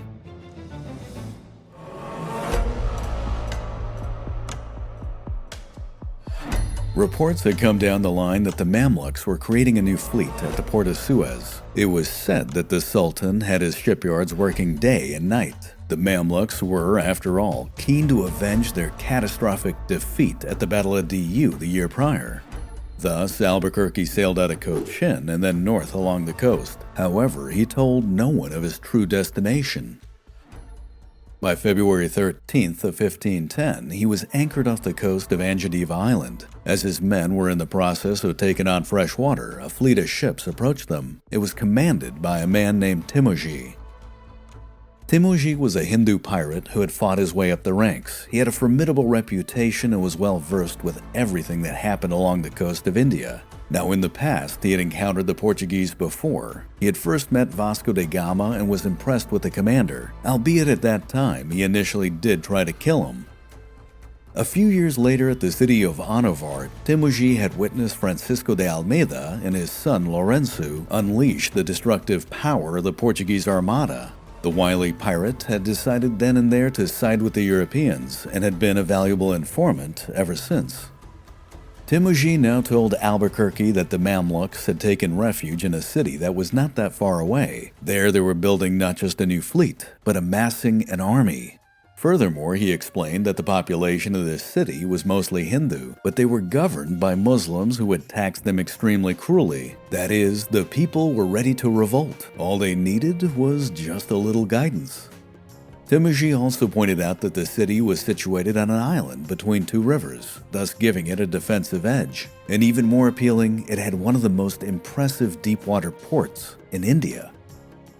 Alfonso was sold. Initially, he had planned to go to the Red Sea. Instead, he set course for a place that up until now, the Portuguese, somewhat ironically, had completely ignored.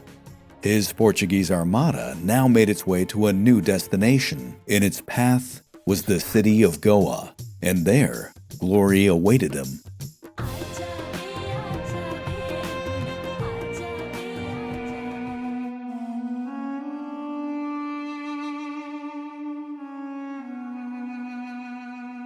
It was at the beginning of the 16th century that the powerful Vijayanagara Empire was about to enter into its greatest golden age. A new Raja had come to the esteemed Lion Throne in 1509. His name was Krishna Devaraya. He was the son of a concubine, and as such, his legitimacy and his ascension were never certain. His many enemies were quick to point out that he did not come from noble blood. But from his point of view, he simply didn't care, and what's more, it just would not matter. As a leader, he was a great balance of being intelligent, politically clever, militarily adept, and to his core, this man was ruthless. He managed to claw his way to the top, and under this Raja, this Hindu empire would flourish. The capital alone would reach a population of 500,000, making it one of the largest cities not just in India, but in the world. The Vijayanagar Empire during the time of Krishnadeva would control a vast portion of southern India. It made the king of Calicut hegemony over the city-states of Kerala look modest in comparison. However, like all great powers, it had its share of enemies. Just to the north were the Muslim sultanates of the Deccan Plateau. What was once the Bahmani Sultanate had fractured in 1498. It had become 5 smaller states, of which the Sultanate of Bijapur had emerged to become an especially fierce adversary.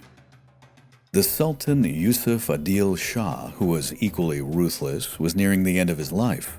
His very young son, Ismail Adil Shah, had essentially taken charge and would continue his father's war.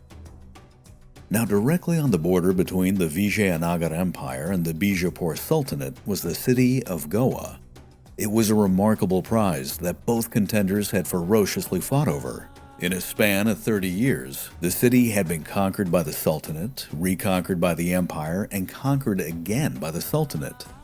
Goa's Hindu population was now under Muslim rule. Taxes were high, treatment of the people was poor, and thus they were ready to revolt. But what's more, with the Sultanate and the Empire distracted in their ongoing conflict, a perfect opportunity would now arise for a new challenger to enter the scene.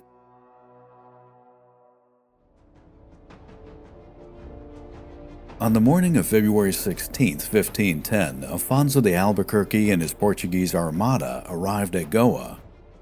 The Governor of India, which was a title that was given to him by the King of Portugal, was happy with what he saw. The city had an ideal location. It was located on an island known as the Tisvadi, which was flanked by the Mandovi River to the north and the Zuari River to the south. It didn't take an expert to see that it had excellent defensive potential. What's more, as an added bonus, the lands that surrounded it were also very fertile. Afonso learned that Goa was a major hub of trade, as it not only had an exceptional deep-water port, but it was also located far enough inland that it was naturally sheltered from the monsoons. It was here that spice was traded extensively, but the real wealth came from the import of Arabian and Persian horses, which were valued for their application in war. After all, with the Sultanate and the Empire locked in a near-perpetual state of warfare, the horses had become a valuable commodity. And also, towards this end, they sadly needed to be constantly restocked.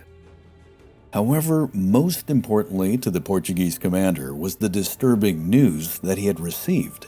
It was Timoji, who was a Hindu pirate prince, now turned Portuguese ally and informant, who had warned Afonso that Goa was being used by the Mamluks as a staging area for a military offensive. Timoji stated that it was here that they were not only building a new army, but also a new navy to contest the Europeans. This bit of information would forever alter Afonso's plans for conquest. The Portuguese fleet was now diverted to the city. As the governor of India sailed in, he quickly saw that what Timoji had said was true. The city was being used to build up a massive enemy force. The shipyards of Goa were full of vessels under construction, and there were men being trained to use those ships. For Albuquerque, it was now definitively time to act.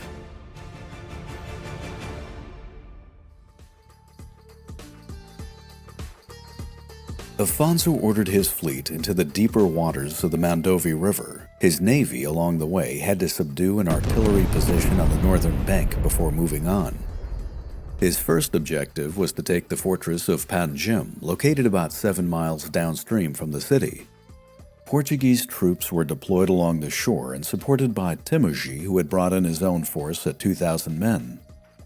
There were only 400 men in the Panjim garrison, and its commander, Yusuf Gurji, was soon wounded in the initial attack. Fearing for his life, he abandoned his position and sought refuge in Goa. Without their chief officer, resistance inside the fortress soon collapsed, and the Portuguese quickly moved in to secure it.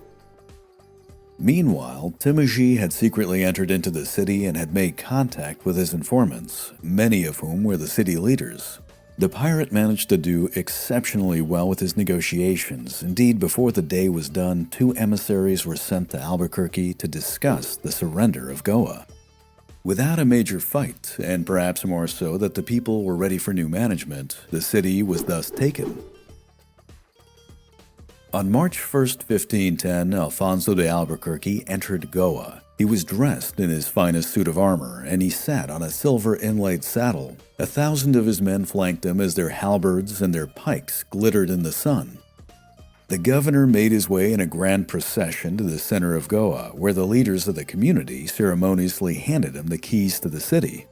From the entourage, a friar came forth and planted a white flag that had a red cross in the middle. This was the symbol of the Order of Christ. There would be no doubt to all that this conquest was a Christian one, and of course in Albuquerque's mind, the Portuguese were here to stay.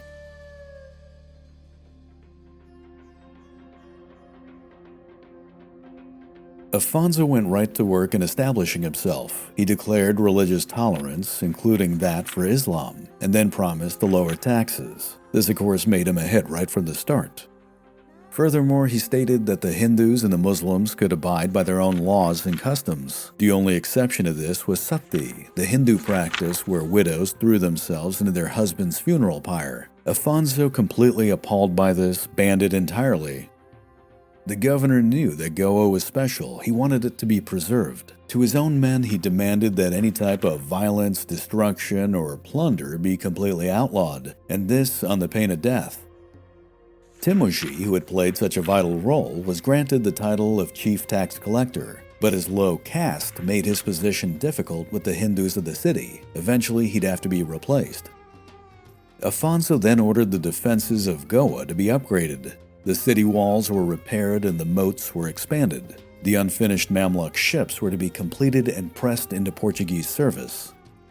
The governor then went on to establish a royal mint. This facility would create gold coins known as cruzados. However, Afonso had each coin inscribed with his initial A. Vanity? Perhaps. Yet this little detail would come to haunt Albuquerque. In the future, his opponents in the court of Lisbon would use this to accuse him of nothing less than treason. However, at the time, things were going well in Goa. It was not long before ambassadors began to arrive to meet its new ruler. Diplomacy went very well. In fact, at one point, an alliance was even suggested with a Persian delegate to have his country attack the Mamluks. What's more, Albuquerque was also becoming better acquainted with the political scene in southern India. He even sent his own ambassador to the court of Krishnadevaraya to secure the help of the Vijayanagar Empire. The governor of India had done well. He had taken over the city in a near-bloodless attack and had used enlightened methods to secure the population. However, Albuquerque was soon going to learn that while taking Goa for him may have been easy, keeping it would be an entirely different matter. Unknown to him at the time, he was about to face one of his greatest challenges.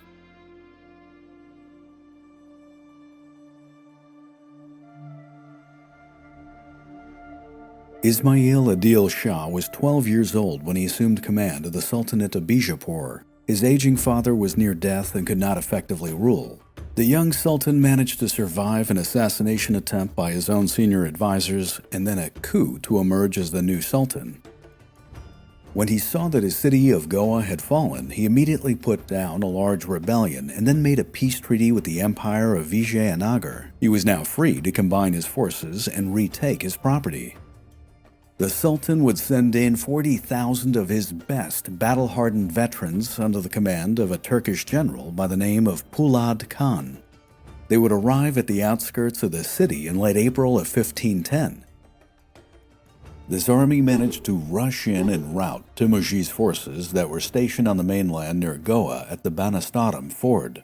Afonso and his men could only watch as the Sultan's troops set up their military base. It was clear they were dealing with a massive force that greatly outnumbered them.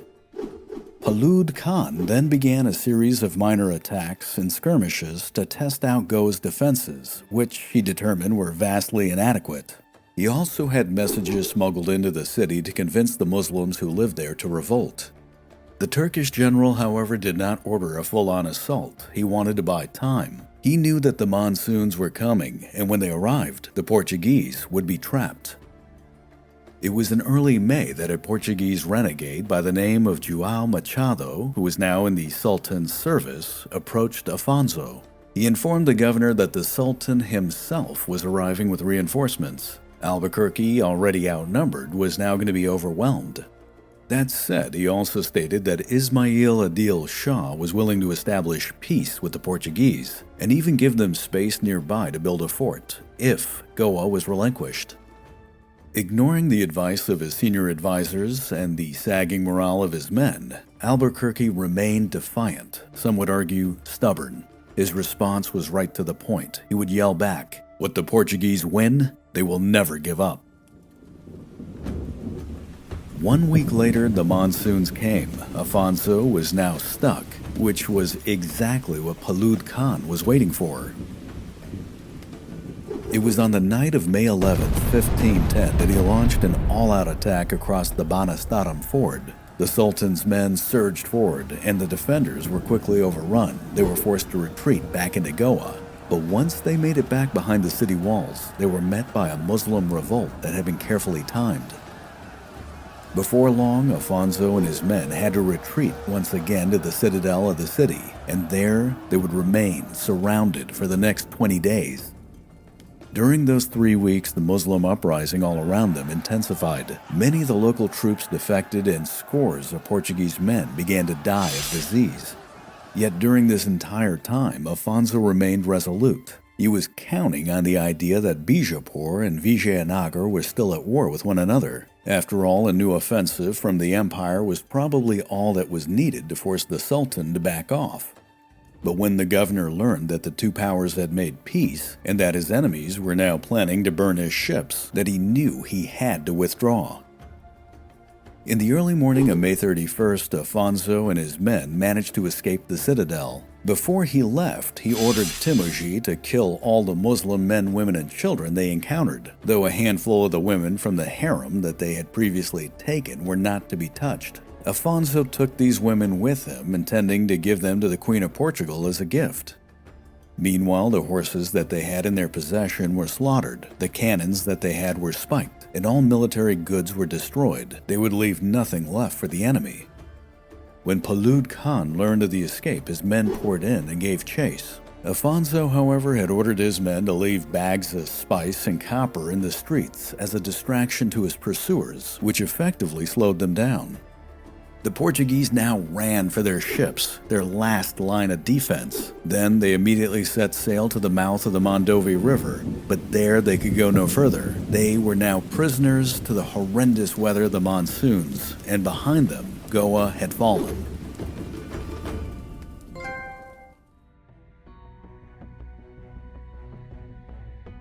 The Sultan Ismail Adil Shah entered Goa to the sound of trumpets. There he witnessed firsthand the slaughter that the Portuguese had left behind. He ordered his cannons to fire on the governor's ships as they departed, but they were not able to inflict significant damage. Now, while Albuquerque had managed to escape the city, he soon discovered that his troubles had only started. Roger Crowley in the book The Conquerors explains, quote, "It was now the start of June of 1510. The monsoon announced itself in earnest. Torrential rains battered the ships. Winds whipped through the bending palms. With the river in spate, the ships had to be tethered at both bow and stern to prevent them from twisting in the current. On board, there were fierce debates among the senior commanders about whether they could make it out of the river mouth and plow the seas to the island of Angediva. The mood among the captains was surly. They blamed Albuquerque personally for this plight. They should have sailed sooner." End quote. The heat of the oppressive, humid summer set in. It was made worse by the incessant rain. Morale began to dwindle, and disease started to set in. Day in and day out, the Sultan's men continued to fire on the Portuguese ships. Now, while the cannonballs were too small to do damage to the wooden hulls, the unrelenting bombardment was psychologically exhausting and would trap the men of Portugal below deck. There they would exist in a gloomy twilight of cramped spaces. The air was filled with the stench of men reeling from sickness. For many, it was a struggle just to breathe in the muggy air. And yet, somehow they managed to continue. The days would turn into weeks.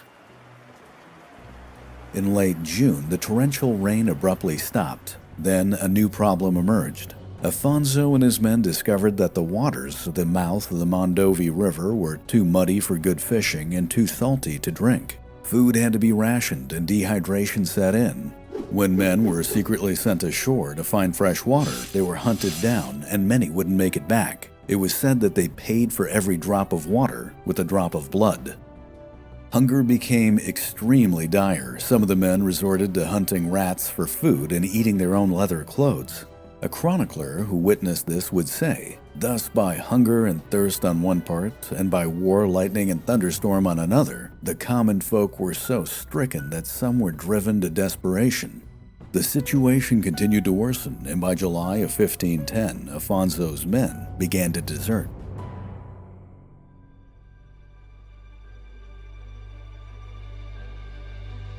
Ismail Adil Shah, wary that hostilities might begin again with the Vijayanagar Empire, would send in his envoys to resolve this conflict as soon as possible. He was, after all, under pressure too. To his shock, Albuquerque would flatly refuse every offer. His responses were vulgar and disrespectful, to say the least. They would end with the same phrase, "What the Portuguese win, they will never give up." And so the river siege would drag on and on. On board his flagship, the mighty Flor de la Mar, or Frol de la Mar, Afonso's circle of loyal men became smaller and smaller. Many of his captains began to see him as a deranged fool who had condemned them all to a slow death with his stubbornness. As the tension continued to mount, it was only Afonso's nephew, Antonio de Noronha, perhaps his most loyal subordinate, who managed to keep the peace, but just barely. The Sultan of Bijapur now tried a new tactic. A ship was sent in laden down with food and wine as a peace offering. All the governor had to do was simply sign a peace treaty. When Afonso saw this, he became extremely angry. He responded by taking his last reserves of food to create the appearance of a large feast on board the Flor de la Mar. Then he would yell back, "Take your food away, we have plenty. There will be no peace until Goa is returned." Afonso wasn't done. To show that the Portuguese still had strength, he ordered an attack on the fortress of Panjim. In the middle of the night and under cover of darkness, his men took the fortress by surprise. They managed to raid the food reserve and make it back to their ships before a counterattack could be mounted. However, Afonso's nephew Antonio was wounded in the assault and would soon die from infection.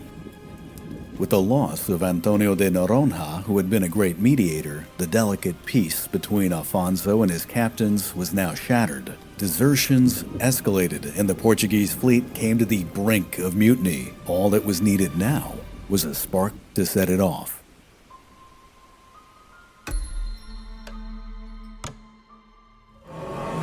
It was in late July that a young fidalgo by the name of Roy Diaz jumped over the side rail of his ship. He swam to the Flor de la Mar, climbed up the rudder, and made his way through a small hatch. He entered the chamber where the women who had been taken from the harem in Goa were being held. The ensuing pleasurable evening was repeated the next night, and then the night after that. Then Diaz was discovered. When Afonso found out what had happened, he was furious with the breakdown of decorum. He ordered the man to be hung. Diaz was promptly seized, and then the next day he was executed. The noblemen in the fleet exploded in anger, not so much about the execution, but rather the manner in which the man was killed. Diaz was not beheaded, which would have been at least worthy of a fidalgo, but instead he was hung like a common criminal. The insult was too much. Mutiny began and fighting broke out throughout the entire armada. The men of Portugal broke down into hand-to-hand combat. At one point in the fighting, the governor was trapped on his ship and nearly massacred. However, by sheer luck, Afonso was able to retake control and push the mutineers back. When he finally regained his authority, he came down hard on anyone that had opposed him. Some of the men were arrested, while others were slaughtered. A few met the same fate as Roy Diaz. To anyone who had witnessed the fighting, which included the Sultan's men, there was no doubt now that the Portuguese were literally at each other's throats. After all, this would have been hard to keep a secret when they were dead bodies hanging from the yardarms. Ismail Adil Shah was delighted with the news, but the young Sultan would soon have a much bigger problem to contend with. The fragile peace with the Vijayanagar Empire was now over. The Sultan, and more importantly his army, had to move on. Goa had now become a test of pure willpower. It would all come down to who would flinch first, and thus the stalemate would continue. It wasn't until mid-August that the weather improved. The heavy rains and the strong winds that had kept Albuquerque a prisoner began to abate. Afonso knew that he and his fleet would probably not survive another mutiny, and thus, after 77 days of surviving a hellish river siege, the governor of India ordered his men to set sail. On August 15, 1510, the Portuguese armada retreated, but Afonso's obsession with Goa was far from over. Albuquerque would return, and he would do so in record time. However, when he did come back, he would not just bring his own fleet. Rather, the man would arrive with just about everything that Portugal had in the Indian Ocean.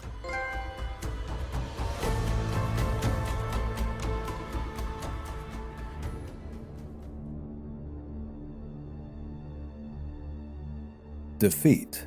The very concept was unappealing and unacceptable. It was an anathema to Alfonso de Albuquerque. The loss of Goa tore away at his very soul. It was undisputed that the Sultan of Bijapur was now firmly in control of the city with an overwhelming force. Meanwhile, the ships of Portugal were forced to leave the city behind. They laid course to the south. Everybody on board knew that they were lucky to have escaped with their lives. The battered Portuguese fleet made its way to Angediva Island. There it stopped to take on fresh water and start repairs. Despite making it there, the stifling climate of India and the unforgiving monsoon had taken their toll. Men were still dying from malnutrition and disease. Some would collapse from sheer exhaustion. What's more, morale had been shattered, and many of the captains were still on the brink of mutiny. The governor of India, however, could think of nothing else than retaking his prized city. He was a man that was not just driven, but blinded by his obsession. A few days after the fleet had arrived at Angediva, ships were spotted on the horizon. With some degree of panic, the sailors scrambled to ready the beleaguered fleet for battle. But when these ships came closer, there was a major sigh of relief. These incoming vessels had Portuguese flags. This fleet, which consisted of 4 ships, was under the command of Diogo Mendes de Vasconcelos. They had been commanded by the King of Portugal to capture Malacca, a city estimated to have 120,000 people. Clearly, this paltry force was not up to the job. Albuquerque immediately saw better use for them. The governor of India, with some suave persuasion and most likely a lot of threats, strong-armed Diogo and his ships to join him. Together, they all made their way south along the Malabar coast, and in a few days, this combined fleet arrived at the city of Kannur. Afonso would stop here to take on more supplies, but while he was loading his ships up, he was greeted by another Portuguese fleet. This time, it was a force of 12 ships that was led by the Admiral Duarte Lemos. They were inbound from the island of Socotra, located at the entrance of the Red Sea. King Manuel I had placed them in charge of securing spices, especially pepper, which was in extremely high demand in Europe. However, as before, Albuquerque had a much better use for these men and their ships, albeit he was only able to secure some of them under his command. This armada now sailed for Cochin, which had become Portugal's greatest ally. For Afonso de Albuquerque, it was now his only refuge, but it was here that he would start his new campaign.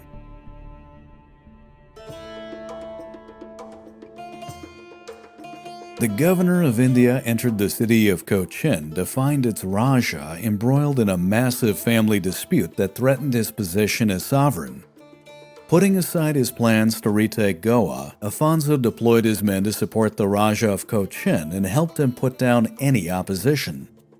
This military move secured the city as a friend to Portugal. The ruler immediately opened up all the shipyards for Albuquerque to use.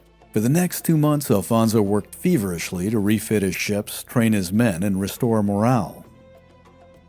By late October of 1510, Afonso de Albuquerque had 34 ships and 1,600 well-trained soldiers. But more importantly, he had managed to restore his men's morale. During his time in Cochin, Afonso had also pulled in some diplomatic strings. The ruler of the city of Anavar deployed 15,000 troops to assist the Portuguese. Timagi, meanwhile, had managed to secure 4,000 men and an additional 60 light galleys. The pirate prince had also learned that the Sultan of Bijapur was once again at war with the Empire of Vijayanagar. He was so heavily engaged in battle that his troops had to move out of Goa, and they would not be coming back anytime soon. For Afonso, his men, and his allies, this would be the perfect time to go on the attack.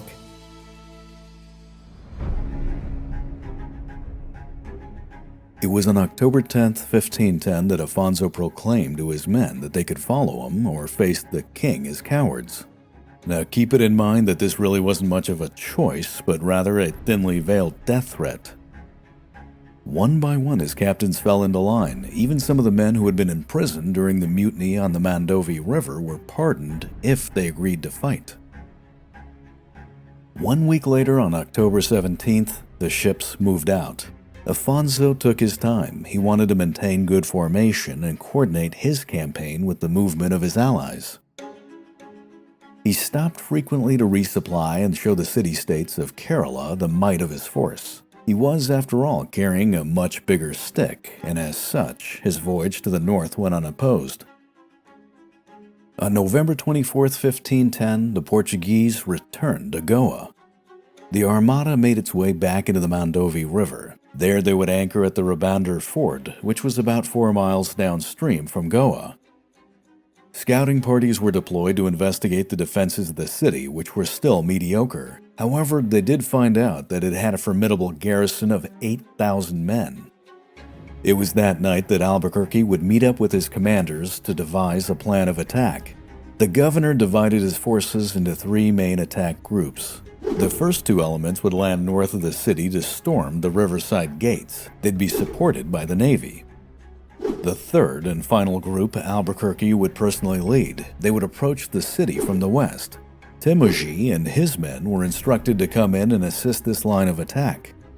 Afonso reviewed his battle plans with his men well into the night. Everybody knew what they had to do and what was expected of them. On the morning of November 25, 1510, St. Catherine's Day, the assault began.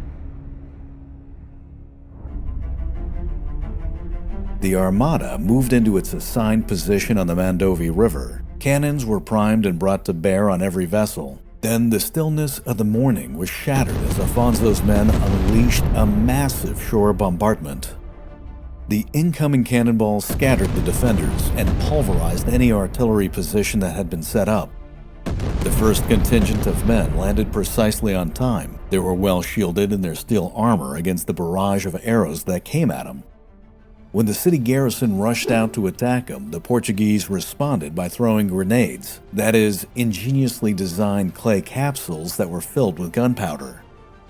This explosive attack took the garrison completely off guard. It staggered them into a retreat. It also created a smokescreen that allowed the Europeans to rush the gate. The Portuguese closed the distance quickly and threw in their halberds. The weapons got lodged in and prevented the city defenders from closing the doors entirely. Now it would only be a matter of time before the gate was breached. In the meantime, one resourceful soldier named Fradique Fernandez jammed his spear into the city wall. He then used it to climb into a tower, pull out a Portuguese flag, and scream Santiago as he waved it around like a fanatic. Roger Crowley in the book The Conquerors related what happened next. Quote, "Distracted by the flag of Portugal waving from the battlements, the defenders lost the tussle to slam the gate shut. It was ripped open and the Portuguese poured inside. As the defenders fell back, they were hit by another unit which had smashed through a second gate. The fighting that ensued was extremely bloody. The Portuguese chroniclers who witnessed these events would describe it as demented bravery. One of the first to make it through the gate, Manuel de la Cerda, was pierced just below the eye by a barbed arrow which embedded itself too deeply to be removed. He snapped off the shaft and fought on with the ghastly stump protruding from his bloody face." End quote.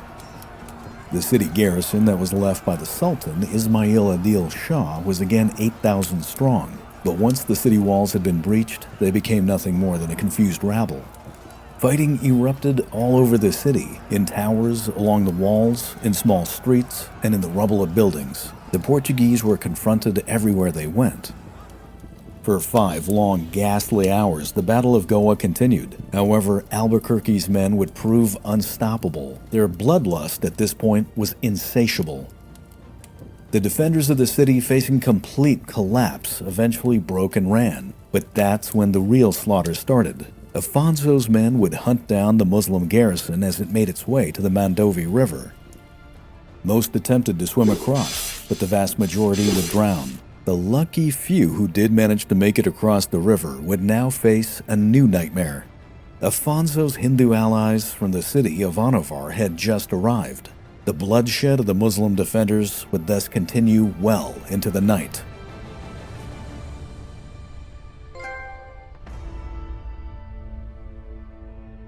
After the battle had ended, the governor ordered his men to remain in Goa. He didn't want a repeat of the disaster that had occurred to him at Calicut. Instead, he allowed his troops the next 3 days to plunder the city and then issued the proclamation that all Muslims were to be killed. In his mind, they had risen up against him and could no longer be trusted. Furthermore, the Portuguese renegades who had defected to the Sultan were to be rooted out, brought to him, and then burned alive. His soldiers would follow his instructions to the letter. In a correspondence to the king, Afonso would later boast of his exploits. Quote, "Our Lord has done great things for us because he wanted us to accomplish a deed so magnificent that it surpasses even what we prayed for. I have burned the town and have killed everyone. For 4 days without any pause, our men have slaughtered. Wherever we have been able to get into, we have not spared the life of a single Muslim. We have herded them like cattle into mosques and then set them on fire. We have estimated the number of dead Muslim men and women at 6,000. It was, sire, a very fine deed." End quote. The massacre of the Muslim population of Goa was systematic and brutal. Albuquerque would summarize it with a single word: cleansed.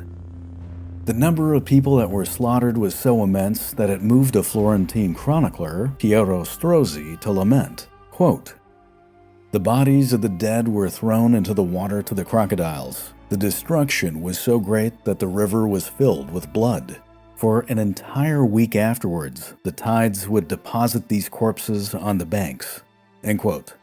Apparently, even the otherwise ravenous wildlife could not eat it all. Regardless, the Mandovi River would remain red for weeks. Now, while the losses for the Sultan were extreme, the Portuguese were estimated to have suffered 50 dead and 300 wounded. Goa was once again in Afonso's hands. Over the next few months, the governor of India went to work to secure his prized city. The fortifications were rebuilt using the latest in European technology. The walls were fortified and in some places completely rebuilt. Afonso, also knowing that the Indian climate was harsh on his men, started to encourage a mixed marriage policy. This, of course, didn't go over well with the priests and the aristocracy that were with him, but this very intermarriage would lay the foundation for an enduring Indo-Portuguese population. The measures that Albuquerque employed would be needed. The Sultan and his army would return. The battle for Goa was not over yet. However, for the time being, the Portuguese flag would fly above the battlements of the city without opposition. Now, keep in mind that because of this conquest, Afonso would go down in history as the second European to capture land in India. The first European to do this, by the way, did it 1,800 years prior. His name was Alexander the Great.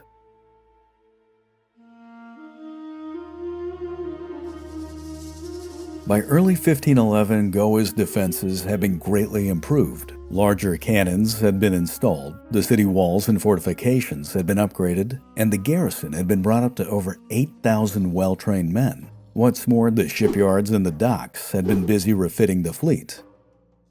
Albuquerque now faced a new major dilemma. He had to decide what to do next, and time was of the essence. While he had a major force, he also had numerous enemies that were all closing in. To the north, he knew that the Sultan of Bijapur was gearing up for another fight. He had beaten back the Vijayanagara Empire and was building up his army. To the west, there were rumors that the Mamluks were building another armada in the shipyards of Suez. It was obvious that they still wanted payback for the Battle of Diu. And of course, the conquest of the city of Hormuz in the Persian Gulf was still a score that Albuquerque needed to settle. To complicate matters even more, to the east was the Sultanate of Malacca, an Islamic kingdom that was renowned for its wealth, which had now become hostile towards Portugal. What's more, Afonso's greatest competitors, the Castilians, were also aware of this impressive city and wanted to claim it as their own.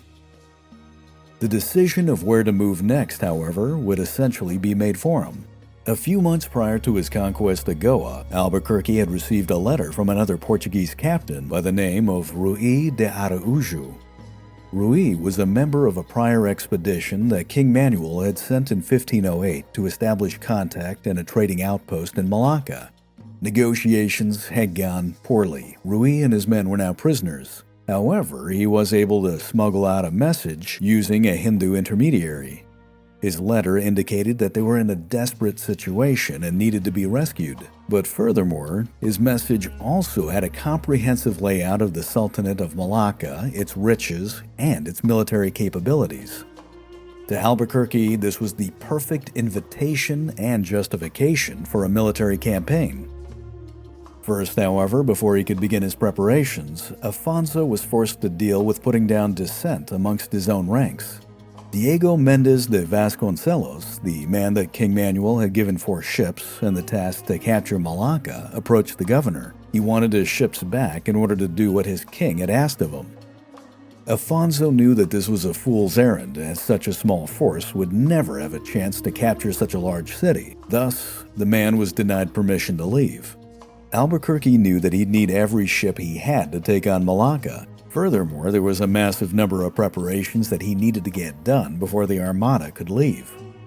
However, Vasconcelos was too impatient to wait. He mutinied along with his fleet, but he was soon caught, arrested, and then imprisoned. The pilots of his ships were promptly hung. His small fleet was then quickly and permanently incorporated into the governor's Armada. Afonso de Albuquerque wanted to make it explicitly clear to his men that he was the one in supreme command. It would either be his way or the end of a rope.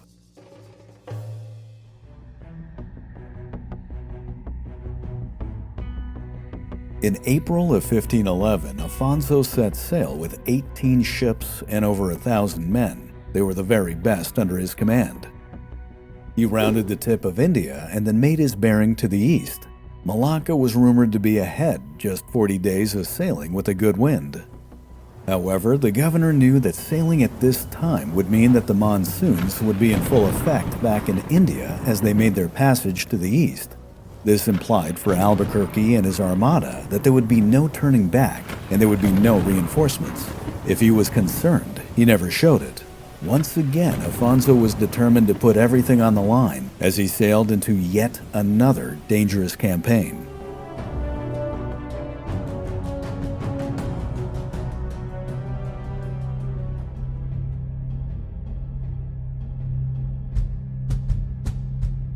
When Vasco da Gama first arrived in India in 1498, he heard rumors of a vast, wealthy city that was a month and a half of travel to the east.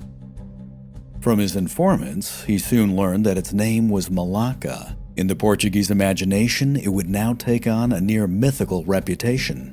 The population alone was said to have numbered over 100,000, and this at a time when most of the cities in Europe barely reached half that number. The city was cosmopolitan, home to a multitude of cultures. It would later be said that within its walls were over 84 distinct dialects. It was here that Arabian, Indian, and Persian merchants haggled with their colleagues from Indonesia, China, Burma, and the fabled Spice Islands, whose names had yet to even register in the European consciousness. The port city was strategically positioned magnificently on the eastern side of the Strait of Malacca, a narrow, long passage that, to this day, is one of the most important sea lanes in the world. Malacca was renowned as the portal through which the treasures of the Indian and the Pacific Oceans flowed. Anyone who held it had leverage over a vast domain. Its significance was so important that it gained the title, the Eye of the Sun. Here, porcelain, tea, and silks from China, nutmeg and cloves from the Spice Islands, sandalwood from Indonesia, horses from Arabia, pepper from India, and gold and gems from Southeast Asia were just everyday commodities. They were traded in Malacca's bustling markets, and some, back in Europe, would be worth their weight in gold. There were stories that the rich and affluent lived like kings, that wealth was there for the taking if one had the strength and the daring to seize it. However, there were also other, darker, exotic tales, and perhaps just stories. It was said that deep in the city was a dungeon where cannibals from the surrounding islands were caught and imprisoned. Those who had committed the worst of crimes were thrown into this chamber and were left there to be literally devoured. When Francisco de Almeida, the Viceroy of India, came with his armada in 1506, he attempted to find the city with minimal success. The Viceroy would eventually be consumed by the need to avenge the death of his son. His fate would lead him to the pivotal Battle of Diu in 1509, and he would pursue Malacca no further. However, the city at this point had entered into legend and could not simply be erased from the European mind. By 1508, even Portugal's biggest rivals, the Castilians, were in search of it. It was then that King Manuel made up his mind. Malacca would be his. In April of 1508, he dispatched a fleet under the command of Diogo de Cunha. Like his countrymen, this explorer would engage in the India run. He rounded the tip of Africa and got to Cochin after a year of travel. From there, on August 19th, his fleet of 5 ships would travel east, and it was on September 11th, 1509, that they arrived at Malacca. However, the Portuguese reputation for violence had preceded him. No one took Sequeira's claim that they had come for peaceful trade seriously. Stefan Zweig, in his book Magellan, gives us the vibe. Quote, "The Portuguese stared open-mouthed at the huge city. This jewel of the worshippers of the prophet sparkled in the tropical sunshine and was destined, so they thought, to become the brightest jewel in the crown of their king, who was now to be the Portuguese emperor of the East." The Malay Sultan in his turn contemplated the new arrivals and ships of an unfamiliar type with no less amazement and with much disquiet. He and his advisors had good reason for being uneasy. Tidings from the Malabar coast of India had spread across the wide Bay of Bengal. The ruler of Malacca knew full well that these terrible foreigners did not really come merely for the purposes of peaceful trade, but would rather await a favorable opportunity to establish themselves and then pursue their essential purpose of plunder. End quote. The Sultan, Mahmud Shah ibn al-Marhum, may have been young, inexperienced, and an opium addict, but he was still ruthless. He would respond to what he saw as falsehood with falsehood. He invited the Portuguese in to a royal reception and then granted them the right to establish an outpost in the city. Predictably, it was a trap, but Sequeira walked blindly into it. The Sultan had already been convinced by his inner circle of advisors, which consisted of the wealthiest Gujarati and Javanese merchants, most of them being Muslim, to betray and destroy the Europeans. They didn't, after all, want the Portuguese to be infringing on their lucrative trade, and for that matter, bringing their holy war to their doorsteps. An attack would come, and when it came, it would take Diogo Sequeira and his men completely by surprise.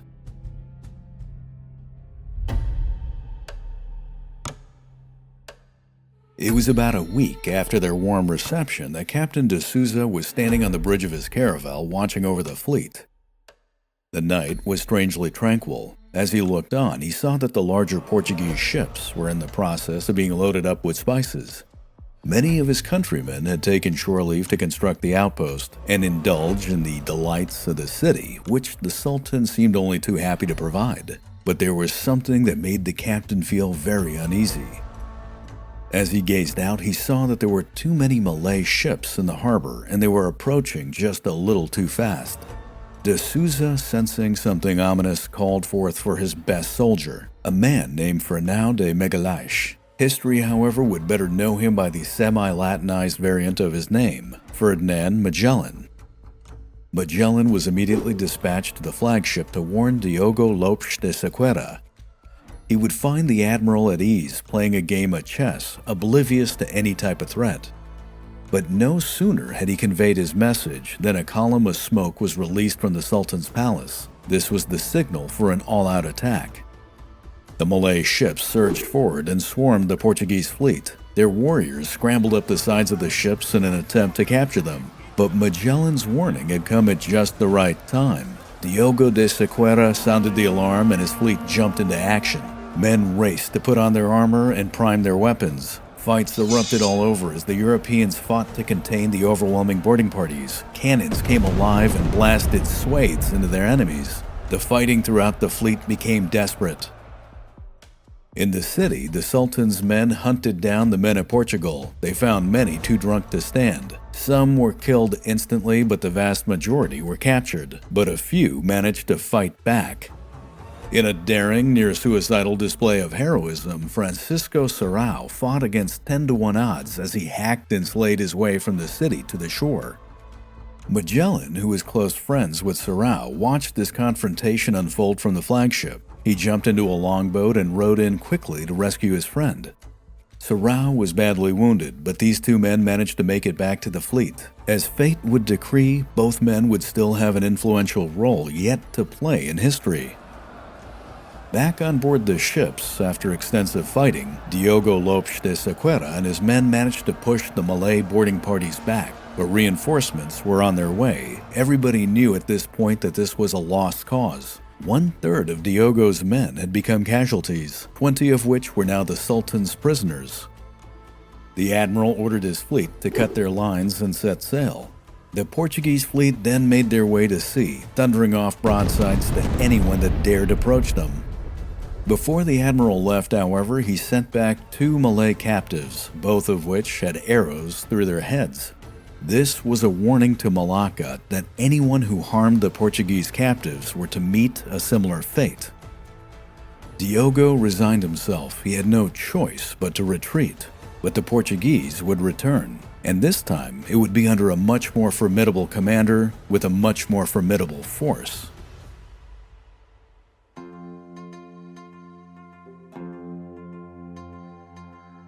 From Cochin in India across the Bay of Bengal and through the Strait of Malacca was a journey of 1,500 miles. Afonso de Albuquerque made this passage with the fierce weather, the monsoons closing in on his back. He had no way of retreating. In his possession, he carried letters from one of the men who had been imprisoned in Malacca named Rui de Araújo. Rui managed to skillfully use a disgruntled Hindu intermediary to carry the letters to the governor. In them was the detailed account of the Sultan's military forces, their composition, their numbers, their weapons, their ships, and most importantly, their weaknesses. Rui emphasized that Albuquerque needed to come with everything he could muster, and that is exactly what he did. Under his command were 18 ships, of which 12 were carracks. These were the best ships in the fleet, and they had all been refitted for a fight. What Afonso lacked, however, was sufficient manpower. He only had 1,000 men, but he was determined to make them count. His flagship was the legendary Frol de la Mar. It was the pride of the Portuguese Navy. It had served Vasco da Gama during his Calicut campaign and had carried Francisco de Almeida to his victory at Diu. The Frol de la Mar was now 9 years old and a challenge to keep seaworthy, but regardless, at 400 tons, it remained a powerful ship. As the governor of India made his way, the appearance of Indian and Arabian dhows was replaced by Chinese and Javanese junks. Afonso and his men were amazed by the size of these ships. They were built like castles and towered even above the Frol de la Mar. Some would have 9 masts or even more. During one encounter, he ordered his armada to close in and attack a Javanese junk. His artillery could barely make a dent in it despite 2 days of bombardment. It was only when the Portuguese blew away its rudder that this 600-ton ship decided to surrender.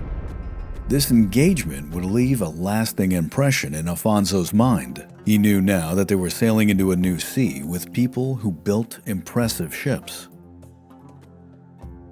On July 1st, 1511, the Portuguese armada arrived at Malacca. Afonso ordered a fleet-wide broadside to announce their presence. The city that they saw before them did not disappoint. It sprawled over 3 miles along the coast. Inside its confines was every structure, from simple grass huts to the most inspiring palaces and citadels. There were temples and minarets that dotted the skyline. Just offshore were hundreds of anchored ships of varying nationalities and designs.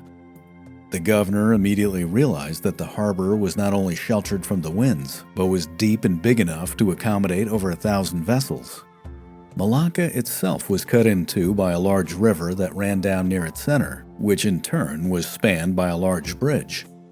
Surrounding the city, however, was an impenetrable and dense swamp, which was full of disease, malaria, and predators. There were few roads and no farmland. Afonso quickly saw this as a great weakness. The city was entirely dependent on the sea for its food and its goods. But that said, it was still an insanely valuable prize that now glistened before him in the tropical heat.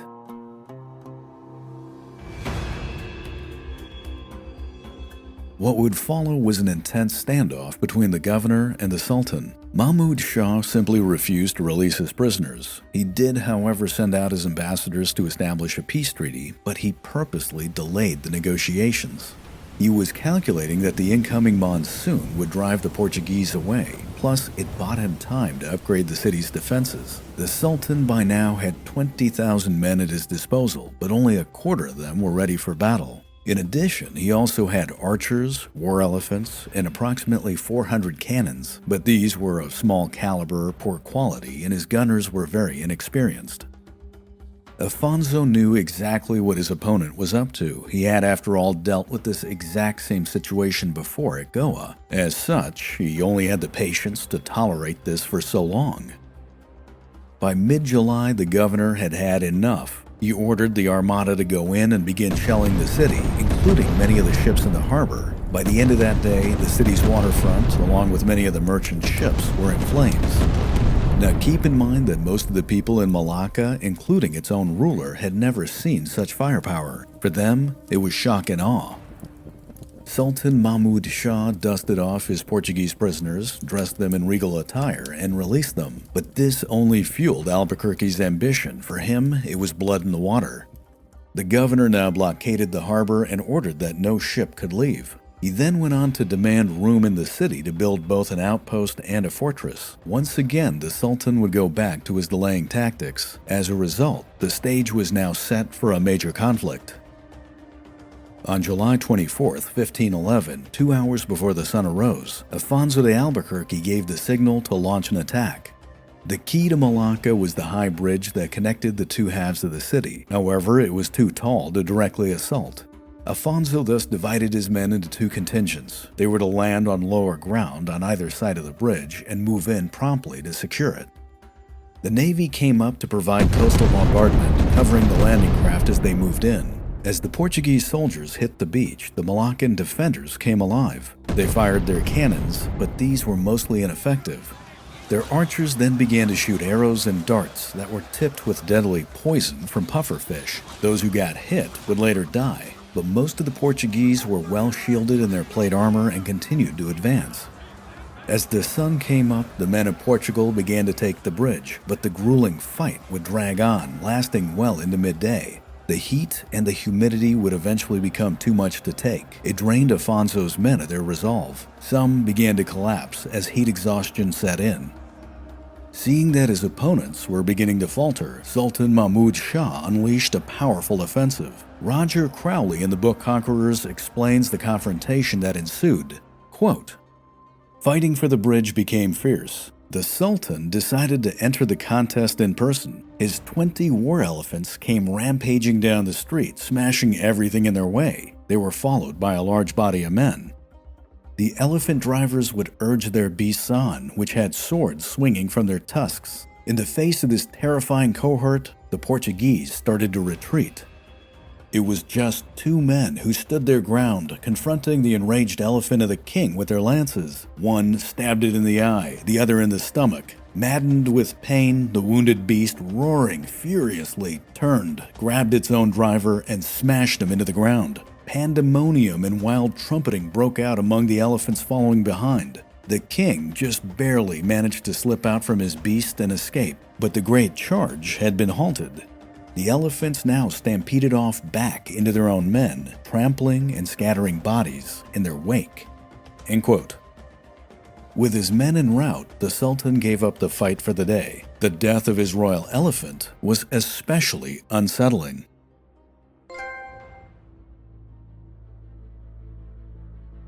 As the fighting tapered off, the bridge was eventually taken, but Afonso's men were too exhausted to fortify their position. Another attack would likely have driven them off entirely.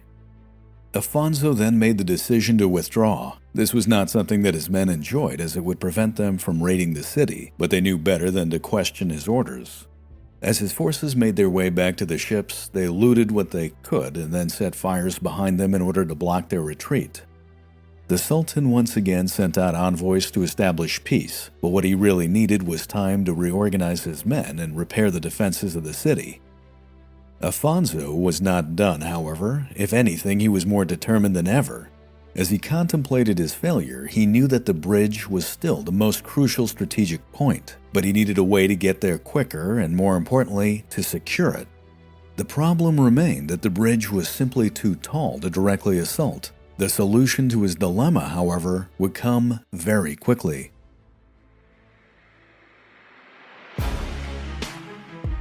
On the morning of August 10th, 1511, a dense morning mist obscured the view of the Sultan's men as they were guarding the bridge, yet they could hear that something was happening. From the fog emerged a giant shadow that towered above them and was slowly approaching. Alarms went off throughout the entire city. They knew that they were under attack. The lumbering shadow revealed itself as a giant Javanese junk. Afonso had remembered his encounter with the immense fortress ships from the Bay of Bengal. 10 days prior, he had borrowed one from a local, armed it to the teeth with cannons, and had it towed near the bridge. It came under intense attack, but its sturdy hull resisted all incoming fire. However, due to its low draft, it had become lodged on a sandbank. Regardless, Afonso was determined to use it in his very meticulous plans. The governor had his men attempt numerous times to dislodge the ship, but it was 10 days later that he finally got the king high tide that he'd been waiting for. It was on that morning that the water level had risen to a level where the junk could finally be moved in closer. Afonso now had a platform to rain down firepower on the bridge and all surrounding areas. In the meantime, he had divided up his men into 3 columns. This time they would all come in on the western side of the bridge so that they could provide mutual support. Once again, the Navy would open up with a coastal bombardment that would end just as the Portuguese soldiers hit the beaches. All along the coast, the city's defenses and fortifications were overrun. Eventually, the defenders fell back. After the landing grounds were taken, the governor's men moved up quickly to attack the western bridgehead. It was here that they started to encounter fierce resistance, but under protective cannon fire from the junk, they were able to rapidly secure the western bridgehead. And then, not missing a step, they blitzed across the span to take the eastern bridgehead as well. When the Sultan's men attempted to counterattack, they were simply cut down by incoming artillery. Later, the war elephants were deployed to charge the bridge. They were able to make it about halfway across. However, the blasts of the cannons just above them terrified the large animals into running away. While the fight for the bridge continued, Afonso had prefabricated barricades made from logs and barrels unloaded. They were moved up to fortify the bridge. Albuquerque had also established a supply chain which brought in fresh water, food, and awnings to protect his men from the sun. The bridge was thus secured and turned into a fortress. The city was effectively cut in two, and for Afonso, it was time to begin his next phase of operations. Afonso ordered his men not to advance from the bridge or the beaches without his express permission. He didn't want a repeat of the failed offensive he had endured at Calicut. Instead, he wanted to expand his zone of occupation in a stepwise manner. His men, who had by now been drilled to a new level of military discipline, were deployed in heavily armored 6x6 squares with their pikes pointing out at one end. They would be backed up by crossbowmen who could pick off anyone attempting to snipe at them. These search and destroy phalanxes were then deployed to systematically prowl the city in a grid-like manner. Resistance in the city was obliterated to the sound of Portuguese drums and to the screams of Santiago.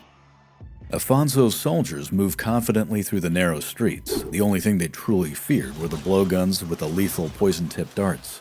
Otherwise, his men were untouchable. Now, while the Chinese and the Hindu populations were spared, the Muslims were killed on sight, men, women, and children. This systematic and some could argue brutal method would continue for more than a week, and by late August, the city had been purged of all opposition. Sultan Mahmud Shah grabbed whatever he could from his treasury and then quickly fled into the jungle. Malacca was now officially part of the Portuguese Empire.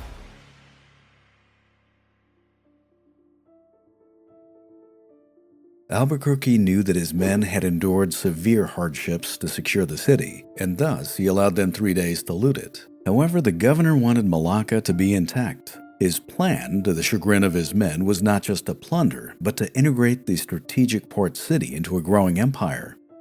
The sack was well conducted. No buildings were to be burned. The Sultan's palace was strictly off-limits. Its treasures had been reserved for the king.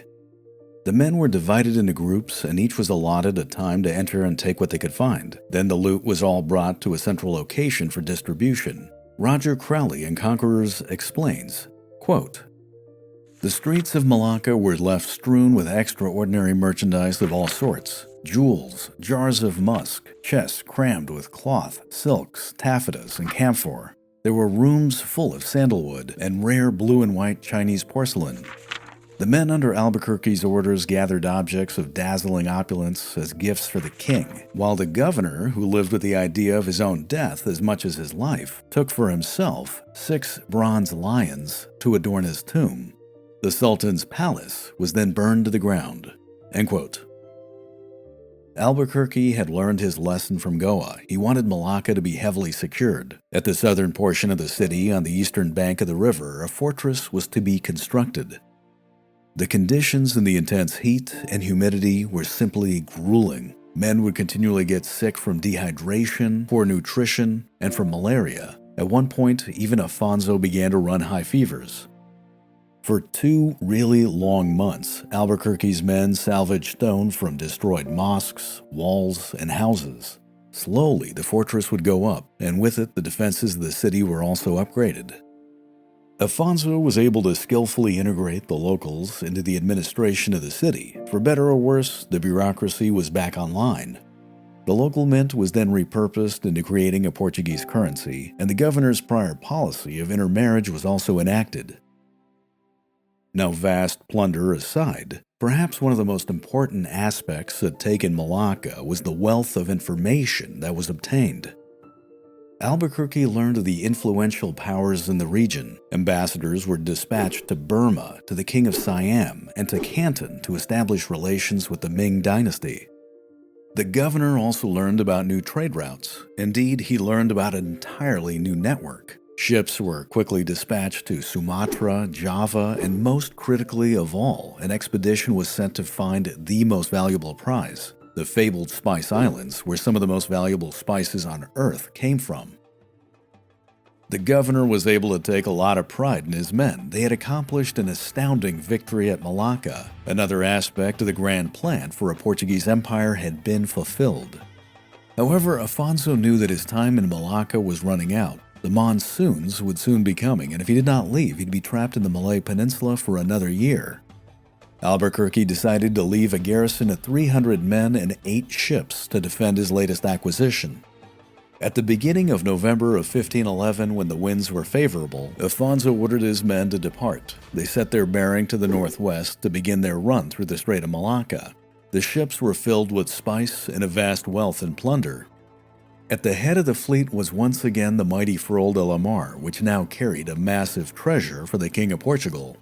The governor was in excellent spirits, and the morale of his men was high. Afonso was eager to ride that enthusiasm into the next big part of his plans for conquest. The Red Sea and the Persian Gulf were beckoning to him. But unknown to Albuquerque, as he stood on the bridge of his flagship, his fortune was about to turn dramatically. Not that far ahead of him, a fierce storm was brewing, and fate had decreed that this would be the very last voyage of the Farol de la Mar.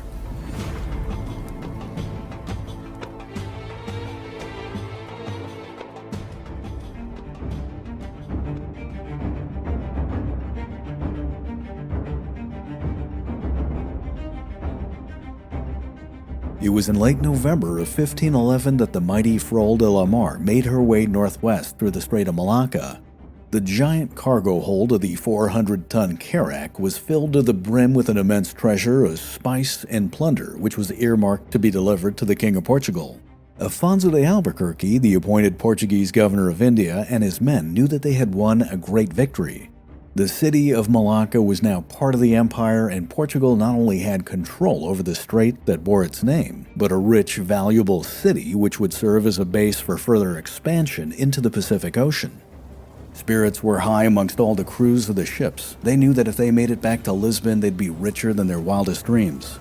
However, despite the euphoric mood, danger was fast approaching. As the sun set on that late November day of 1511, the skies grew dark and a massive storm quickly descended on the fleet.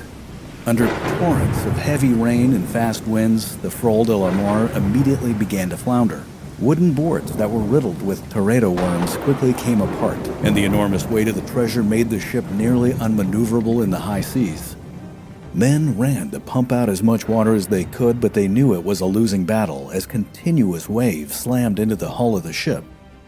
Looking on from the bridge, Afonso witnessed a giant wave crash into the forecastle of his vessel, sweeping away 16 men at once. The sailors of his fleet, seeing the flagship being so extensively battered, began to panic. Cohesion amongst all the crews began to break down. One vessel, the Bregas, which was now in the lead, broke formation with the intent to save itself. Several of the other ships witnessing this began to follow suit. Meanwhile, the crew of a captured Javanese junk took advantage of the situation. They mutinied against their Portuguese officers and slaughtered them. The junk then quickly left the fleet behind, escaping any way it could. Its hold was filled with the spoils of war. In the darkness of the early morning, only a few ships remained with Albuquerque, but they were all in major trouble. Between the raging sea and the cyclone-strength winds, the fleet was being pushed ever closer to the Sumatran coast. The Farol de la Mar at this point had drifted into the shoals. Rocks began to tear into the keel.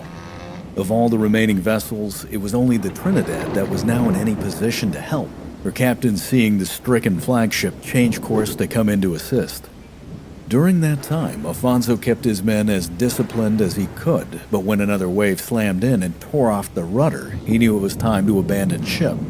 He ordered his men to cut down all the masts and fashion them into a raft. With a rope that was tied around his waist, he made his way back and forth, evacuating as many men as he could. Some listened to him and boarded the raft with only the clothes on their back. Others, however, went to go and gather up valuables. Most of them were never seen again.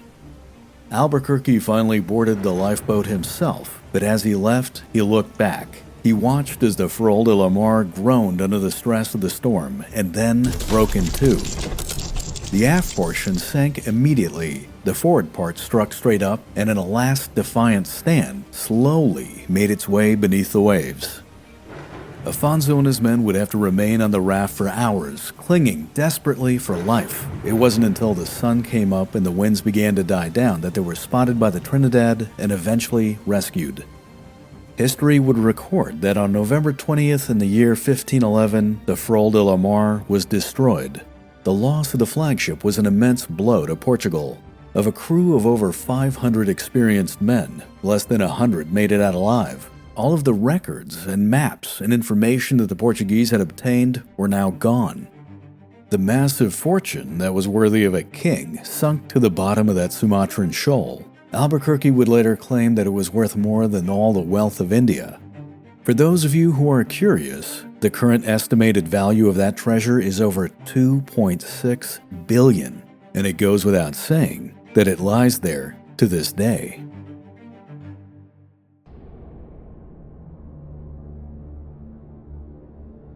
It was not until the spring of 1512 that Afonso de Albuquerque made it back to India. He arrived at Cochin, but what he saw in his homecoming was simply appalling.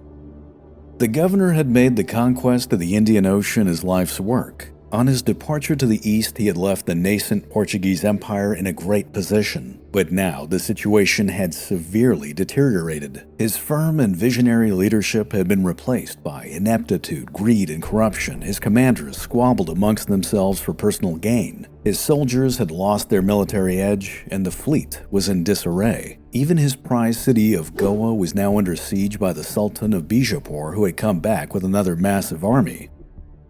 What's even worse, Afonso's campaign in Malacca had lasted so long that many thought he was dead. These men were quick to betray Albuquerque in his absence. The governor of India now had to deal with men who had ascended to strong positions and now firmly opposed him. And perhaps even more underhanded, these same men had actively worked hard to undermine Albuquerque's reputation with the king. Manuel I now viewed Afonso with contempt. Royal letters of praise from the sovereign had become letters of condemnation. Albuquerque had a huge target on his back. He was the man who everyone, including the King of Portugal, now blamed. And of course, the loss of the Frol de la Mar only complicated the situation. For the governor of India, it was now time to get back to work. First and foremost, he began a series of letters to his king. His devotion and his loyalty to his sovereign, after all, were his most valuable possessions. It was what he lived for. In one letter, out of many, he would air his frustrations. Quote, "My liege, I feel as if you abandon India. We lack men, materials, and money. Our ships are rotten. Does your highness know the consequences of neglect and the necessity in which I find myself? I've had to take Malacca twice, Goa twice, make 2 attacks on Ormuz, and travel on the sea on a raft to remedy your affairs and fulfill my duties. Again, I come back to you saying that if you want to avoid war in India and have peace with all kings here, you must send plenty of troops and good weapons. Furthermore, sire, I beg of you, ignore those who would say otherwise. Put your trust in good fortresses. These forts, linked with control of the choke points on the oceans, would grant us Portuguese a domination that would be complete." End quote. After getting done sending off his correspondence, Afonso got to work retraining his men. Discipline had been lost, and he was determined to get it back. In this endeavor, he was helped out greatly by his country. In mid-August of 1512, a fleet arrived from Lisbon. It consisted of 12 new ships and 1,500 well-equipped men. What's more, amongst the new arrivals were specialists who had been trained in the latest Swiss tactics of warfare, which is exactly what Albuquerque needed. The governor was determined to have a well-oiled fighting machine. For the next 2 months, the men of Portugal underwent some of the most rigorous training they had ever experienced. When it was all said and done, he had 32 platoons that combined into a corps of 800 battle-ready soldiers, who, by the way, were itching for a fight. For the next order of business, Albuquerque had to rope in his commanders. In his usual upfront manner, he demanded their allegiance. Those who still opposed him were kept under close scrutiny, or he found creative ways to get rid of them. Power quickly shifted back under his control. When the monsoons ended, Albuquerque knew it was time to act. The Red Sea and the Persian Gulf were the next objectives in his grand plan. But first, he knew he needed to secure his hold on India. Thus, he put aside Africa and Arabia for the time being, and he made Goa his next destination. His now revitalized armada departed Cochin and traveled up along the Malabar coast. In late October of 1512, it arrived at the city of Goa. The Portuguese had come back to brawl.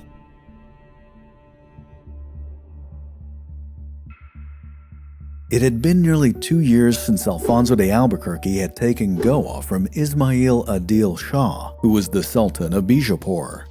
Now, while the Sultan may have been defeated, he was still very powerful. In response, Adil Shah put his long war against the Vijayanagar Empire to the south on hold and returned in early 1512 to retake his city.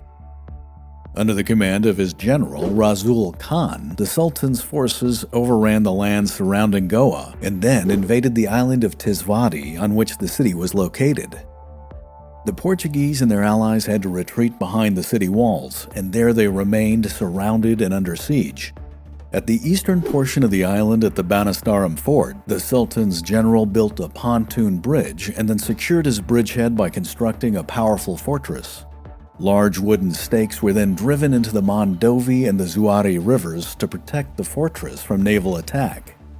Overall, the Sultan's campaign was unfolding really well, but then came the monsoons. The incessant rain made the otherwise grueling ordeal into a vast battle of attrition. Men on both sides now had to fight the elements as well as each other. Weeks turned into months. The defenders of Goa were pressed to the limit as supplies dwindled and their men began to desert, and had this continued, the city would have surely fallen. However, nearing the end of October, Albuquerque arrived with 16 ships and his corps of warriors. He also brought along an additional 3,000 native mercenaries.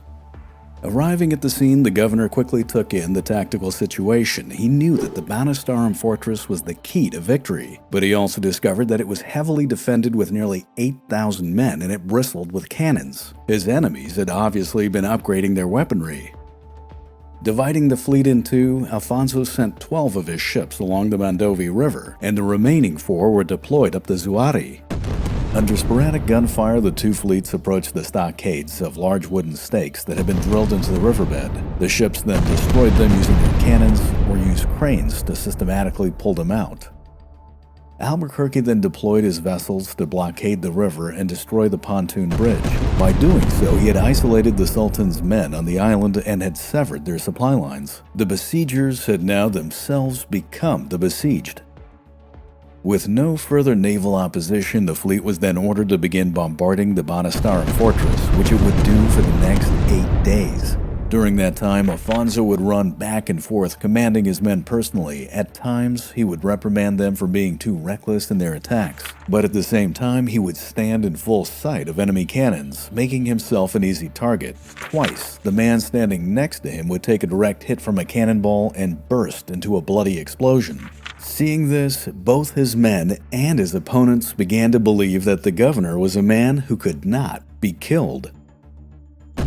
Now, meanwhile, as the naval bombardment of the Banastaram fortress continued, Rasul Khan intensified his landward attack on Goa. He was more determined than ever to crush the defenders. He simply knew he had no other choice and that time was running out. However, the city garrison had been wisely reinforced with fresh troops, and despite having superiority in numbers, Rasul Khan's attack bogged down, at which point the Portuguese counterattacked. They rushed haphazardly in, attacking chaotically. The confused and fierce battle that ensued left heavy casualties on both sides. When Albuquerque learned of these losses, he was appalled. His forces could not sustain so many casualties. Thus, the governor rushed to the city and began to organize his men into 3 contingents of pikemen. Then his cavalry and archers were formed up into separate units and positioned in reserve. Discipline would be heavily reinforced. When he was ready, and despite being outnumbered, he ordered his men back onto the battlefield.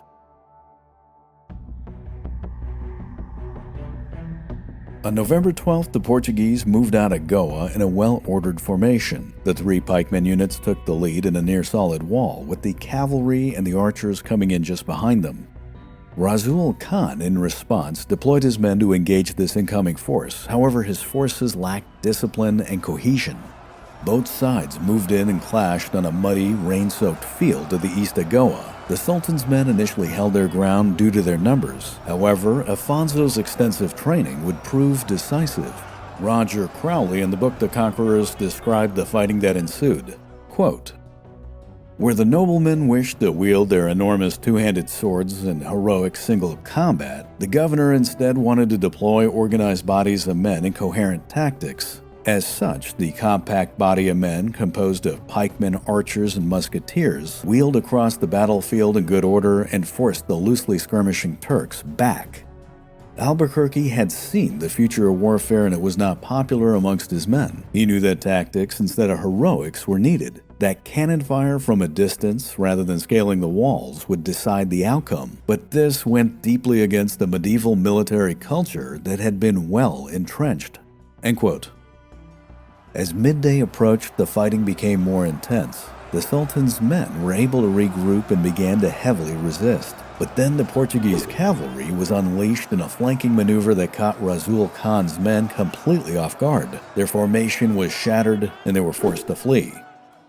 Many made it back to the Banastarum fortress to take refuge behind their walls, but the unlucky stragglers who took too long to get off the battlefield got stranded in the mud. They were quickly dispatched by the Portuguese who were in hot pursuit.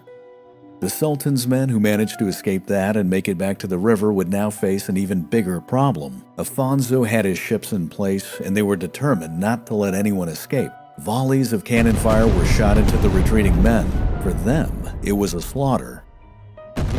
The Fidalgos, now sensing glory and perhaps a chance to get rich, wanted to press the attack on the fortress, but they were grudgingly kept in place by their commander, who had something completely different in mind.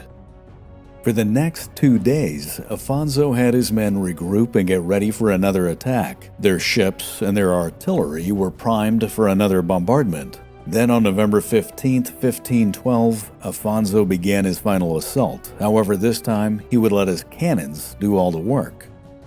Hitting the fortress with the artillery that he had wheeled into place on land and having his ships open up from the water, the Sultan's men were pummeled from all sides.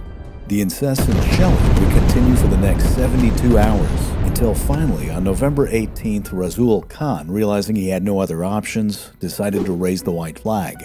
The battle for Goa was now over.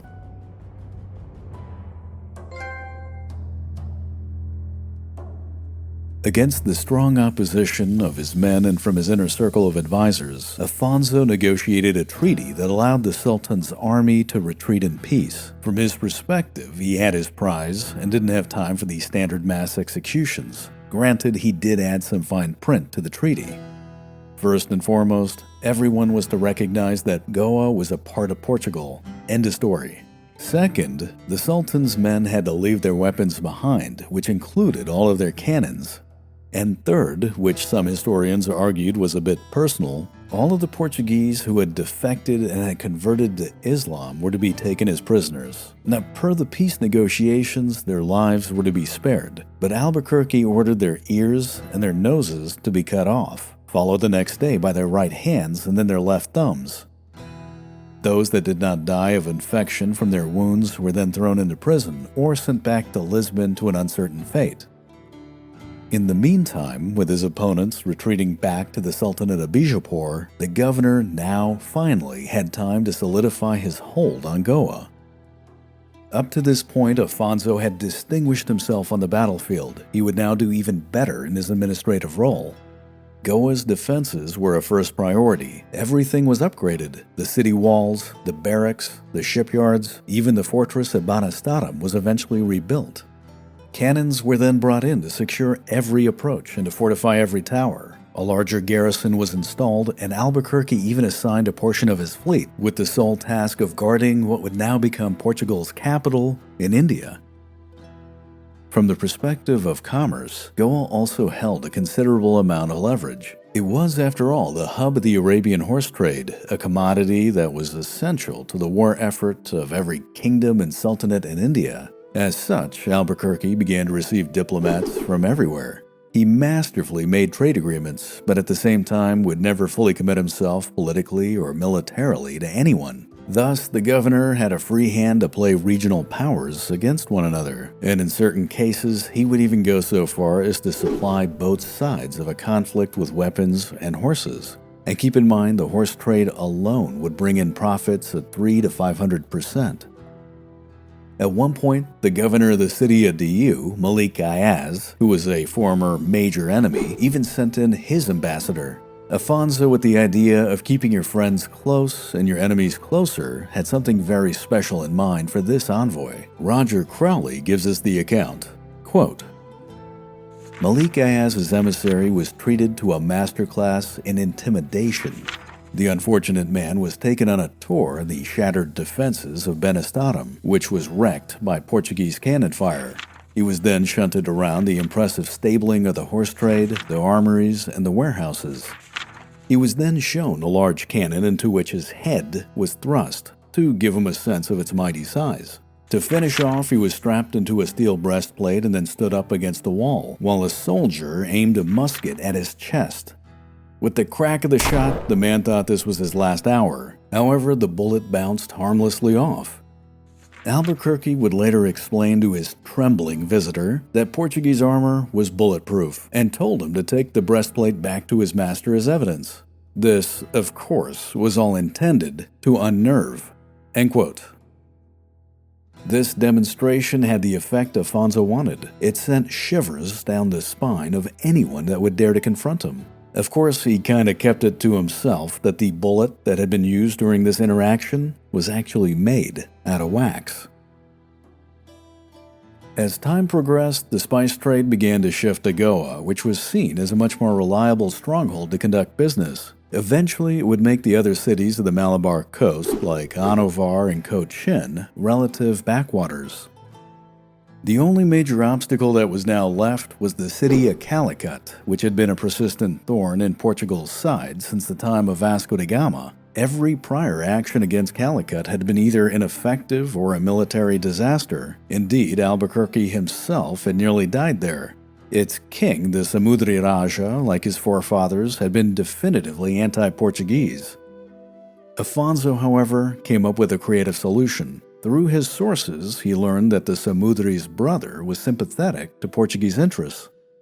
Over the course of a few months, he politically courted the man, and when the timing was just right, he suggested to him that perhaps he should simply poison his brother and become the king. Within 1 week, the Samudri Raja was dead, and Calicut had become an ally.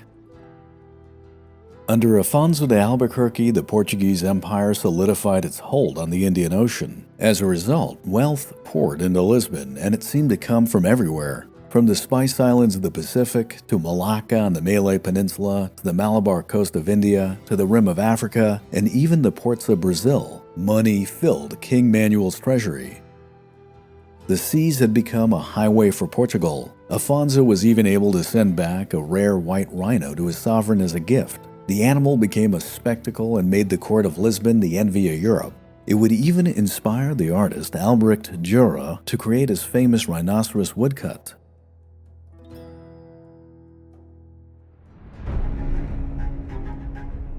Now, sadly enough, despite all of his advances, nothing seemed to make the royalty happy. The letters of disdain from the king still arrived like clockwork. A frustrated Albuquerque knew it was time to complete his grand strategy and silence his critics. The Persian Gulf and the Red Sea were the last two objectives of his overall plan. Bottling off the Persian Gulf would control a vast arm of the Indian Ocean trade, and controlling the Red Sea would not only cut off the spice markets of Egypt and thus destroy the Mamluk Sultanate's economy, but it would also put the Republic of Venice at the mercy of Portugal. What's more, it would put Mecca and Medina within easy striking range. Thus, the Armada was once again assembled, the army was brought to readiness, and in February of 1513, Afonso de Albuquerque set off to the west. He was now determined to complete his life's work and bring his king's holy war to the heart of Islam.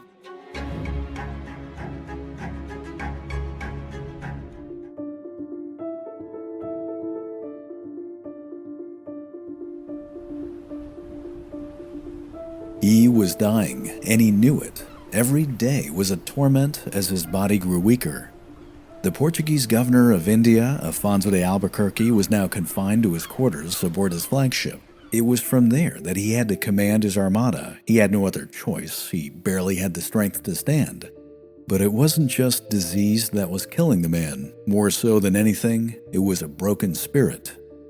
On his desk, there were a stack of letters, many of them from his king, Manuel I. Over the many years of his dedicated service, these letters had become increasingly disdainful. The voices that opposed Albuquerque in the royal court of Lisbon had become stronger. King Manuel had made it clear that he was most displeased. Now keep in mind, Afonso was a man who had committed himself to his country and to his sovereign. Indeed, his body carried the scars of many confrontations and had been worn down in numerous campaigns. Yet, these scornful words that now lay before him wounded him far beyond any physical lesion could possibly accomplish. The Armada was now making good speed on its way back to Goa. Along the way, it stopped at the city of Dabul to pick up supplies and gather the latest news. It was there that Afonso learned from his colleagues the dreadful truth. The king had already dispatched a man that was meant to replace him. For Afonso, this was the final blow.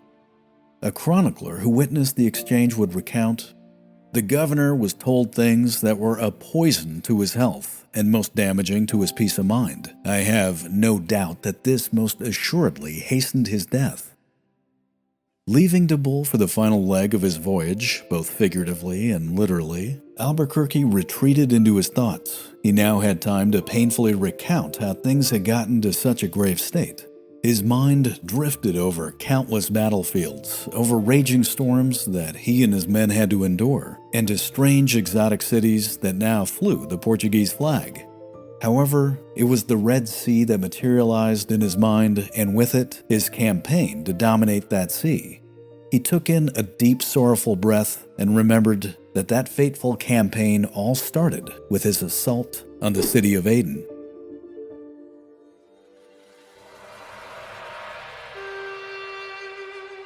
The Arabs had a name for the entrance to the Red Sea. They called it the Bab el-Mandeb, which meant the Gate of Grief or the Gate of Lamentation. There was, of course, good reason for this. The 1,400-mile-long body of water was both inhospitable and menacing. It thrust like a sword, dividing the treacherous arid lands of Arabia and North Africa.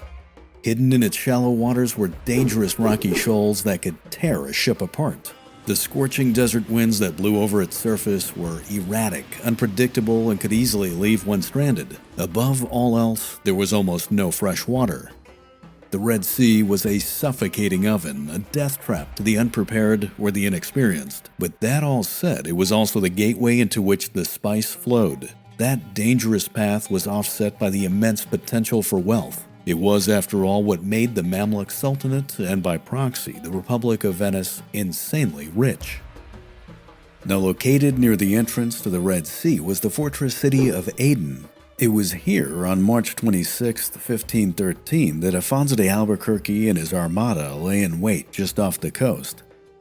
The city itself was located in the caldera of an extinct volcano. One side of the volcanic rim had eroded into the sea. The rest of the rim provided a natural defense, which had 9 jagged peaks, each of which was capped with a formidable fortress.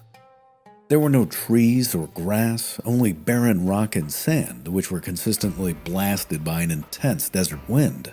It was said that sometimes years would pass without any rain. Yet despite the lack of fresh water, the city was still impressive. Its vast buildings and minarets glistened in the heat of the pre-dawn, and in its crescent-shaped harbor, a multitude of ships lay at anchor. The governor of the city, Amir Mirzan, sent out a delegate to figure out what these new arrivals wanted. Albuquerque, through his experiences, however, had grown very wary of negotiation. Thus, Afonso got right to the point. He stated that he was on his way to Jeddah and then onwards to Suez to destroy the Mamluk Armada. All Aden had to do was simply open up its gates and be accommodating. This was, of course, something that Amir Mirzan could never truly agree to, but that really didn't matter because the Portuguese commander had already decided that an assault on the city was his only option.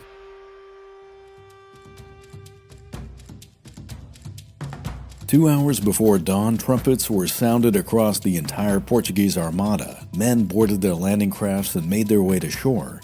They had crowbars, pickaxes, and battering rams. Some carried barrels of gunpowder, all with the intent of blasting holes in the outer city wall. And if this all failed, they still brought along scaling ladders as a final alternative.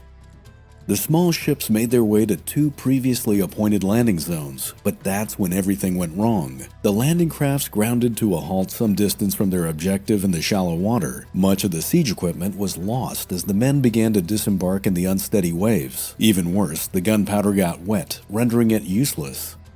Regardless, the men of Portugal pushed on. As the sun came up, they made it to the city walls in 3 contingents of 600 men apiece.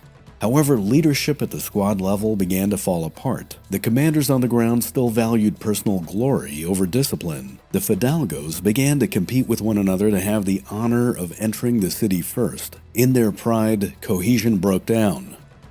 The direct assault became disordered and failed to breach the main gates, which by now had been heavily reinforced by the city defenders. At this point, in a last-ditch attempt, the scaling ladders went up. Instantly, it was recognized that they were too short to reach the top of the wall.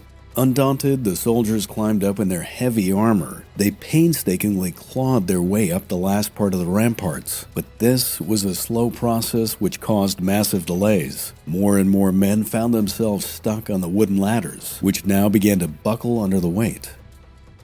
In a desperate attempt to help, pikemen came up and braced the ladders with their halberds, but by then, it was too late. One after another, the scaling ladders snapped and broke. The men clinging to them came crashing down. Now, while the lucky ones sustained injuries, those that fell from a distance were killed instantly. Meanwhile, Afonso watched the disaster unfold from his ship. He saw that without his direct involvement, confusion and chaos reigned. The assault continued into midday, and one of the city wall towers was taken. But despite this success, the overall offensive was in massive trouble. Some of the Portuguese attackers began to pull back. As they did, the few remaining soldiers who had made it into the tower now found themselves completely isolated. Some who wanted personal glory and decided there was no other option decided to jump down from the tower into the city only to be skewered alive by the defending garrison. Their countrymen could only watch on, either with a sense of horror or with a sense of pride. Suddenly, an explosion went off and a hole was blasted open in the city wall, an entrance at last. But then, the commander at the breach refused to launch an attack, simply for the fact that he would not be credited for being the first to enter the city. Seeing this hesitation in their opponents, the defenders of Aden counterattacked with a vengeance. The men in the tower were quickly dispatched. The bearer of the flag of Portugal fell dead, his head pierced with an arrow. Before long, the city walls were retaken by the defenders, and then a row of severed Portuguese heads were mounted from spears from the battlements. Looking on from a distance, Afonso knew he had lost the initiative. There was nothing left for him to do but limit his losses and retreat. He gave the order to withdraw, and his 3 contingents made their way back to the ships, salvaging as much as they could along the way. It was clear to everyone that the attack on Aden had become a complete disaster. There was no doubt that Afonso had been defeated. With a very heavy heart, the Armada set sail to depart. As it left, it unleashed its firepower into the ships in the harbor of Aden, which were soon reduced to smoldering wrecks. Albuquerque wanted to prove that he still had his dominance on the water, but there was no disputing that the fortress city of Aden would remain defiant.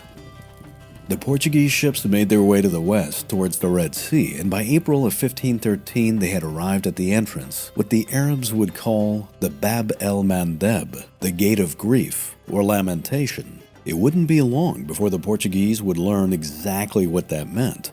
Some felt that they were traveling into the Temple of the Antichrist, whereas Afonso took it as a major milestone. Never before had the Christians arrived with such force at the Red Sea. He would say, "We arrived at the mouth of the straits and put on the best show we could with cannon fire, trumpets, and flags."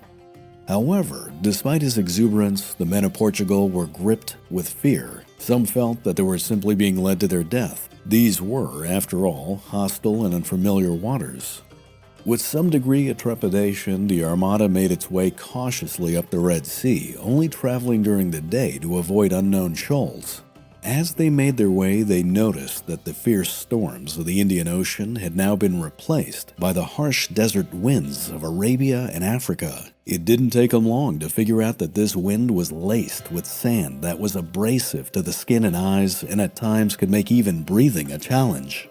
They noticed that the lush vegetation of India had now become barren, arid wilderness. But most of all, they noticed that fresh water was nearly non-existent. 200 miles north of the Bab el-Mandeb, the fleet took anchor at the island of Cameron, where finally water was found. Afonso was determined to go on and sailed further up the Red Sea, but abruptly the wind died and the fleet was stuck. For more than 20 nerve-wracking days, the governor anchored his ships in the middle of the sea, a naval citadel. Meanwhile, his men grew tense as his water supply ran out. With little other choice, Albuquerque was forced to return to the island of Cameron. There, he and his men would remain for the next 3 months, awaiting an enemy that strangely did not appear. The governor, however, was not idle during his stay on Cameron. Afonso would deploy his men on a massive mission of reconnaissance. Everything they discovered was painstakingly recorded: the climate, the politics, the political affiliation of the local tribes, and even the details on the local flora and fauna would be written down. In this way, Afonso learned the gold mines of Ethiopia, the pearl fisheries of the Arabian coast, and how the traders of spice managed to make their way along the entire sea passage. The few ships that they managed to spot making their way down the Red Sea were immediately captured. Their crews were tortured, interrogated, and then shaken down for any information. Afonso desperately wanted to know more of the Mamluk fleet that was supposedly being built at Suez, and what he discovered was that there was no fleet. His informants, who had by now made it as far as Cairo, had learned that nearly all of the shipments of critical lumber from Lebanon had been intercepted and destroyed by the Knights of St. John. As there was no wood coming into the shipyards, there was thus no opposing armada. Afonso now knew that the Portuguese were not just dominant on this water, they held complete supremacy. The governor contemplated the potential of what he had. In a letter to his king, he would talk about securing the gold trade of Ethiopia, and then suggested a grand campaign where the Kingdom of Portugal would return with massive reinforcements. They would land at the port of Jeddah, march inland on Mecca and Medina, and then onwards to conquer Jerusalem itself. The governor even started to make preparations for this. To the horror of his men, who wanted to leave the inferno of the Red Sea, Afonso contemplated building a fortress at Cameron. But before this could get built, logistics would force Albuquerque's hand. Food began to run extremely thin, water was limited, and then a strange illness gripped his men. A chronicler would describe it as a fever that came on with 2 to 3 fits a day. Men would begin to hemorrhage and cough up blood. When it was all said and done, over 500 men died of this plague, which, by the way, was a third of the expedition. It was clear to all that it was time to go. Thus, the Armada set sail and began to make its way back.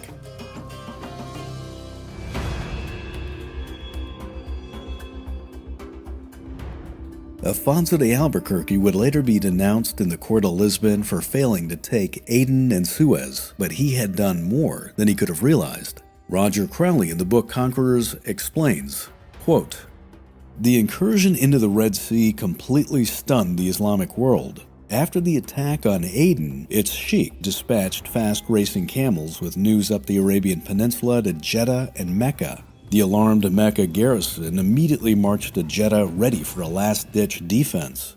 Another camel hurried the news from Mecca to Cairo in just 9 days. By May 23rd of 1513, it was common knowledge, and the city was in panic. The Sultan was beside himself. There were special invocations at Friday prayers. A regimental corps was hurriedly gathered for inspection and then pressed into service. Everywhere there were alarms going off. It was realized that the Red Sea could be effectively cut in two, that there was no fleet capable of resisting the Portuguese, and that the heartlands of the Islamic world now lay completely open." End quote. The Portuguese presence in the Red Sea paralyzed the Muslim nations of the Middle East with fear. From that point onwards, the Mamluk Sultanate would shift to a much more defensive strategy. But their inability to expel the Portuguese with force did not go unnoticed and made them look weak, something that other nations, like the Ottomans, would in time completely exploit. Meanwhile, by August of 1513, Albuquerque and his armada had passed through the Bab el-Mandeb, leaving the Red Sea behind. As they sailed east, they passed through Aden once again, shelling the city as they went. Afonso took in the scene once more. His capable mind quickly realized that he could take the city without even firing a shot. From his experience in the Red Sea, it struck him that all he would have to do is to blockade its supply of water. As a result, the governor had already set into motion his plan to return.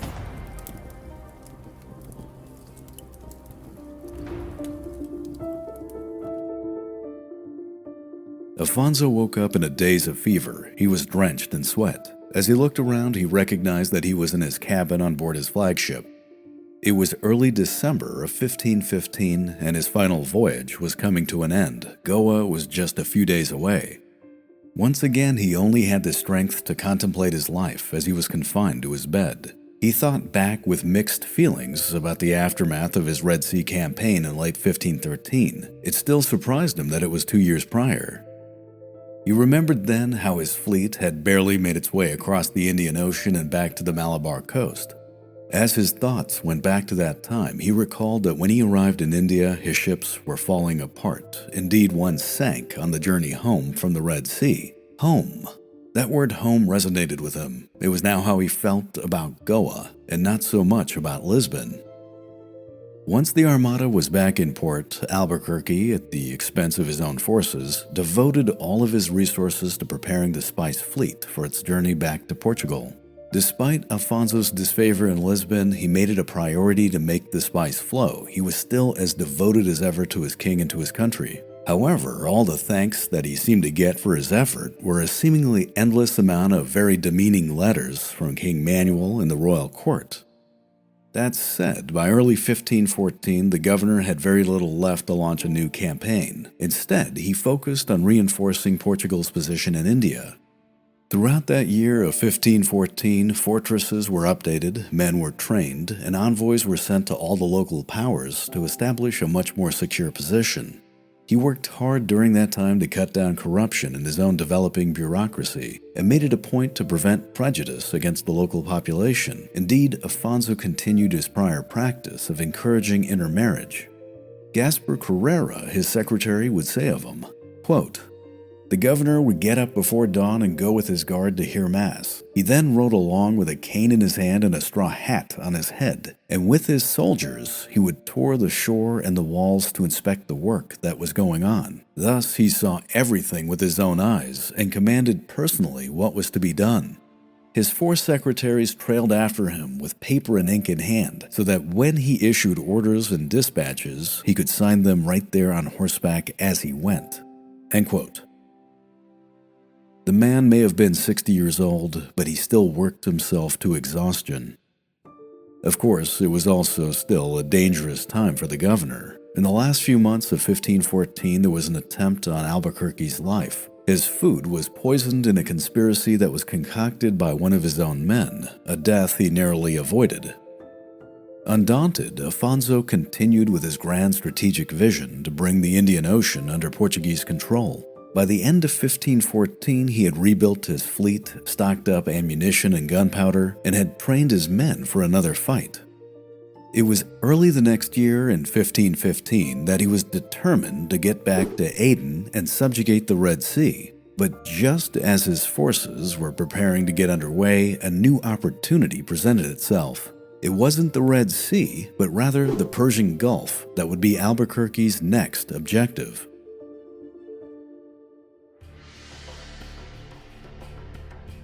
Near the entrance of the Persian Gulf was the city of Hormuz. It was a pivotal trading center that dealt not just with spice, but was renowned for its commerce and horses. The city was powerful, opulent, and wealthy. Above all, it was strategically located. Anybody that controlled the city could essentially shut down the Persian Gulf. What's more, it was through its fabled market that the wealth of Persia flowed into the Indian Ocean. Now, for many years, Hormuz had a king, but the real power lay in the hands of the vizier, who kept a very tight leash over his sovereign. Any king of Hormuz that strayed too far out of line was blinded, tortured, imprisoned, and/or, well, killed, though not necessarily in that order. Indeed, the dungeon of the city palace was stocked with a bunch of former kings who were slowly rotting away in their cells. It was even said that sometimes the current incumbent was given a tour of the dungeon as a warning. As a result, the king lived in a perpetual state of dread of his vizier. It was, to say the least, an unstable situation that someone would take advantage of. Afonso de Albuquerque had been to the Persian Gulf 8 years prior. During that time, he had conducted a savage campaign of conquest. He briefly held the city of Hormuz, but discontent amongst his men made his hold untenable. In 1507, he was forced to retreat, but he vowed to return. He simply needed an opportunity to present itself. By 1515, Afonso learned that there had been a revolution in the city. A new vizier named Rais Nur ad-Din had come to power and had placed a puppet king named Turin Shah on the throne. However, the vizier had a nephew named Rais Hamad, who was even more ruthless and definitively anti-Portuguese. Rais Hamad staged his own coup and then had both the king and the vizier imprisoned. For the governor, this was going to be definitively bad for business. Afonso wasn't going to take any chances with his new ruler, and so he brought together 27 ships, 1,700 men, and 700 Indian mercenaries.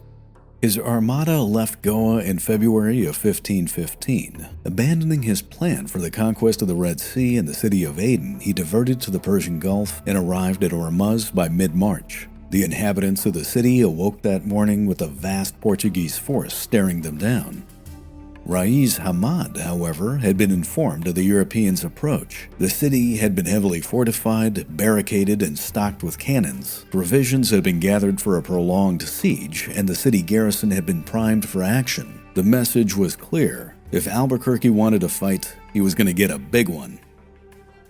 The governor took in the tactical situation and saw that a direct assault on the city would have been a prolonged, bloody affair. So instead, he opted for diplomacy.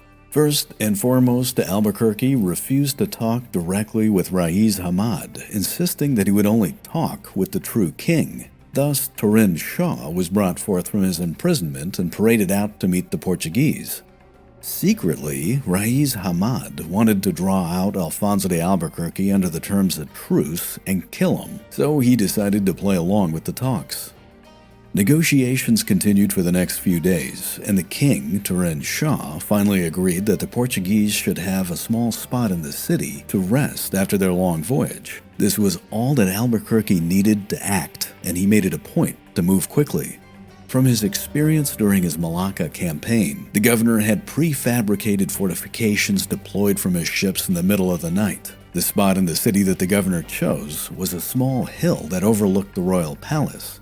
In the course of a single night, his men moved in and fortified the hill. Large baskets were brought down and filled with sand. Barricades and screens were also put into place, and finally, stockades were constructed that could support a host of cannons. On the morning of April 2nd, 1515, Rais Hamad awoke to see a heavily armed fortress that had been constructed, seemingly in the night, with cannons that were now bearing down on his palace. As can be imagined, the man was beyond furious. Tensions at this point between the Persian and the Portuguese forces were greatly escalated, but both sides knew that if hostilities broke out, the city would be heavily damaged, if not razed to the ground. Thus, negotiations had to continue, which in a way worked out for both commanders. On one end, Rais Hamad wanted nothing more than to get Afonso into a vulnerable spot and assassinate him. On the other end, Albuquerque wanted to keep the city intact, and therefore he reassured Rais Hamad and King Turin Shah that he had only come for the purposes of trade and commerce, and wanted absolutely nothing to do with any type of conquest, though one could argue he did have an armada at his back. The talks worked out. It was eventually decided that on April 18th of 1515, a conference would be held to decide on the terms of a new treaty. Afonso wanted to make sure that the negotiations were going to go really well. He did everything he could to make the scene as inviting as possible. The governor went out of his way to create a pavilion that was richly decorated and intricately adorned. The best food was brought out and gifts were arranged for the king and Rais Hamad. It was agreed, however, that no one should be armed. Rais Hamad reluctantly agreed, but seeing this as an opportunity to attack the Portuguese leader, he kept several weapons hidden under his clothes. The conference began in the morning. Rais Hamad and King Turin Shah approached Afonso, who was sitting at a table. Surrounding him were only a few men that were all bearing gifts. Rais Hamad approached first and sat down, waiting for his opportunity to strike. The king obediently took his spot next to him. The governor reached out his hand in a gesture of greeting, and Rais Hamad did likewise. The two men shook hands. But then, suddenly, Alfonso quickly reached out and grabbed Rais Hamad's wrist and swiftly pulled him closer. With his other hand, Alfonso pulled out a concealed dagger and with all his strength, plunged it into Hamad's chest. As he did so, he yelled out to his men, "Take him," who in turn dropped their gifts to uncover the swords that they had hidden behind them. These men lunged forward and stabbed Rais Hamad so violently that their weapons entirely pierced through the man. He was killed instantly.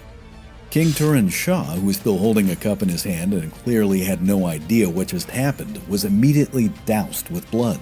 The garrison in the city, who saw this attack, rushed in to help, but by then it was too late. Portuguese and Indian soldiers appeared from their well-camouflaged positions and surrounded the governor. In a matter of a few minutes, it was all over. Rais Hamad was clearly dead. Portuguese soldiers had moved in. Afonso had a fortress with cannons trained on the city, and King Turan Shah was in his possession.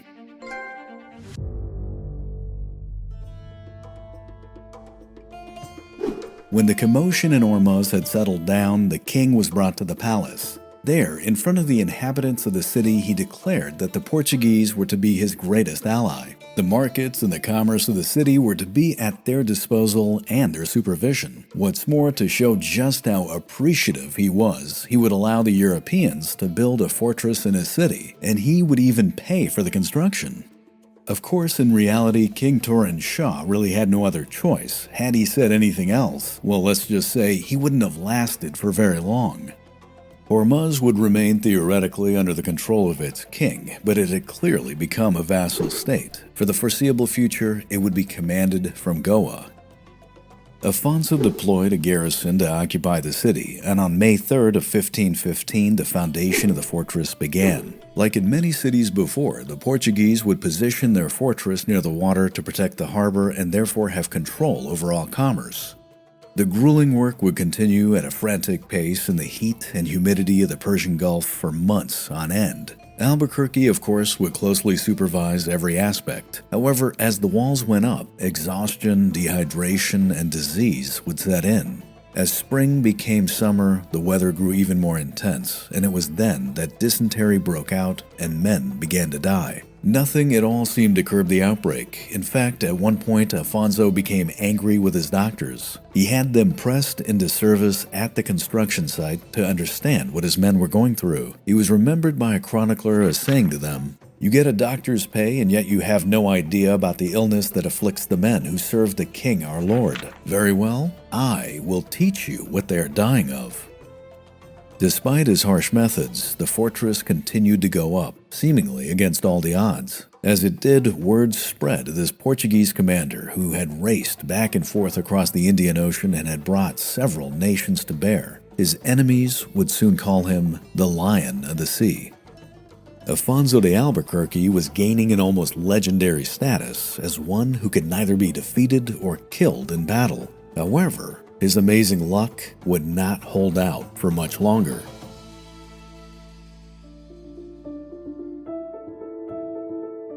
In August of 1515, as construction on the fortress continued, the governor began to have fevers. Within a few days, he started to lose his strength.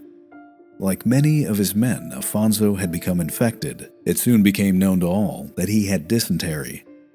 As the disease progressed, Albuquerque grew weaker and weaker, yet he felt compelled not to leave his post. He just couldn't leave until he was sure that the fort was a defensible structure, and so he persisted on in the intense heat and humidity. It wasn't until early November that he was satisfied that the Portuguese position in Hormuz was secure, and then on November 8th he asked for his confessor, bid farewell to his commanders, and then departed the Persian Gulf. His very final voyage was a grueling affair as life seeped out of his body. To complicate matters, he learned from a ship that his men captured in the Gulf of Cambay that his king had replaced him as governor of India and that a replacement was on his way. This was later confirmed when he arrived at the city of Dabul. With a heavily wounded spirit, he ordered the royal standard on his flagship to be brought down. He was, after all, no longer the governor. As his fleet sailed down the Malabar coast, Alfonso would write his final letter to King Manuel. It was dated December 6, 1515.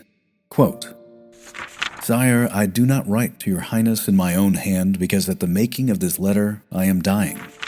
I leave India with all the principal points taken and in your power. This is what your highness committed to me. I place my confidence in the hands of your highness and the Lady Queen. I commend myself to you both to promote my affairs. I die in your service." End quote. With a trembling hand, he had only the strength to sign this letter. A few days later, on December 15th, Afonso de Albuquerque arrived in the Mondovi River within sight of Goa. He had his men raise him to the window so he could look on the city he felt so much pride in one last time. With that, he would take his final breath, knowing that despite all that he had done, his king had lost faith in him. He would die a broken man.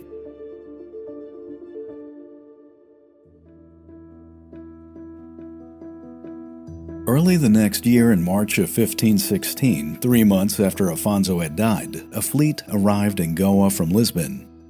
Amongst all the new ships and new troops was a letter that King Manuel had dispatched for Afonso. It read, quote, "Afonso de Albuquerque, friend, news has reached us via Venice that the Sultan's fleet has gone to India, in which case, though we have commanded your return, we deem it imperative that you should stay. From the experience we have had of you and of your service, and the victory which our Lord has always given you, we feel it would be of the greatest comfort to know we have you there. We rely wholly upon you, and if you execute these, our commands, we shall feel as much at rest as though we could attend to them in person." End quote. It was the redemption that Albuquerque had always wanted, the one thing that had more value to him than all the wealth of India, but by then, it was too late.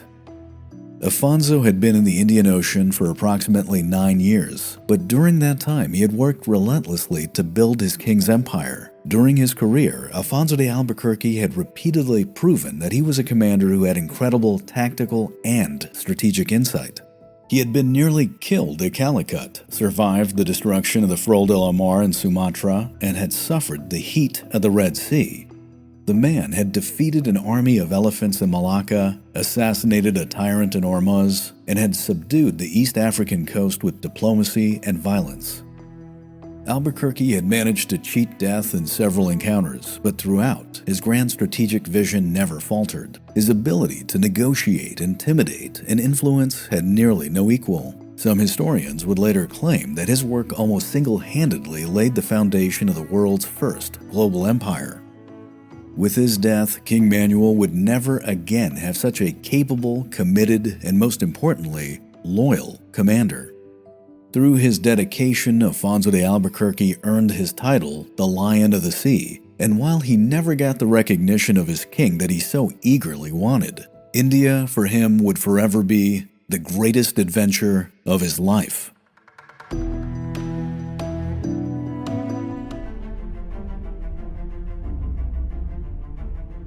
In September of 1503, Vasco da Gama returned from his second voyage to India.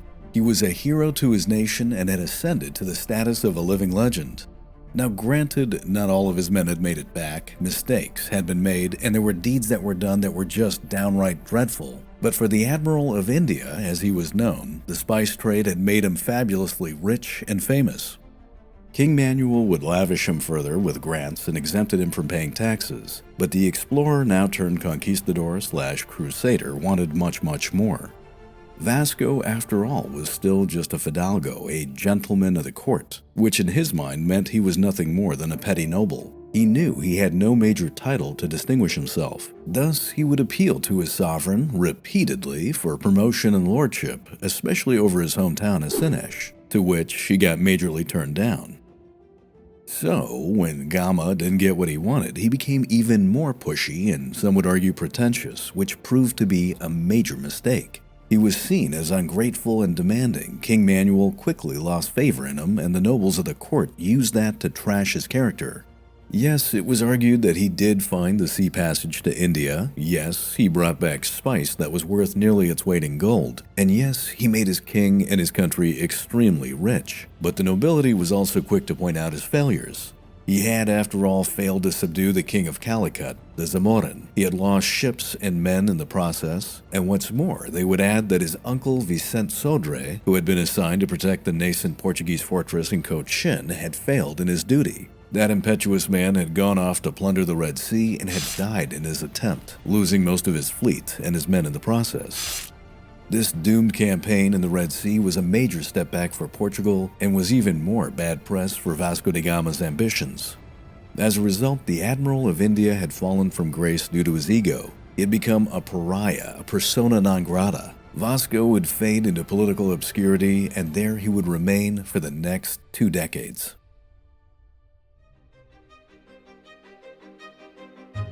In those intervening 20 years, the political and economic landscape had changed dramatically. While Portugal may have led the charge in the Age of Discovery and had created for itself a global empire, its Iberian neighbor, Castile and Aragon, now a major rival, had caught up very quickly.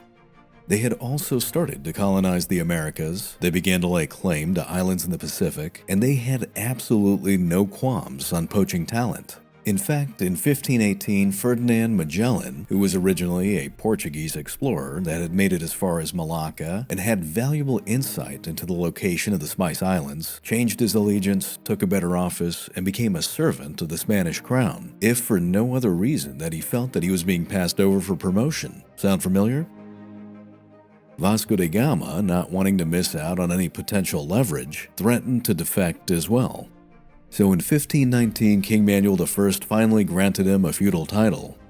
He would now be known as the Count de Vidigueiro, though many historians say this title was given more to save face. It would have looked, after all, a little embarrassing if Manuel had lost as Admiral of India. Now, when Manuel I died in 1521, his son, John III, or João III, came to power. He, unlike his father, trusted and admired Vasco da Gama, who would soon become a close advisor to the new king.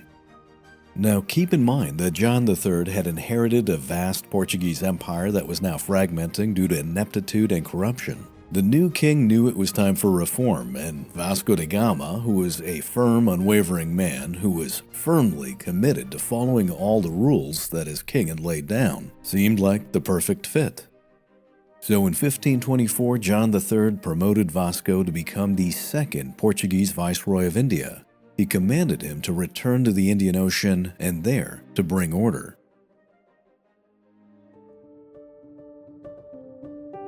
On April 9, 1524, the new Viceroy departed from Lisbon with 14 top-of-the-line ships and 3,000 men. The fleet was so big that even a few women managed to sneak on board. With him was also Estevão and Paulo da Gama, Vasco's 2 sons.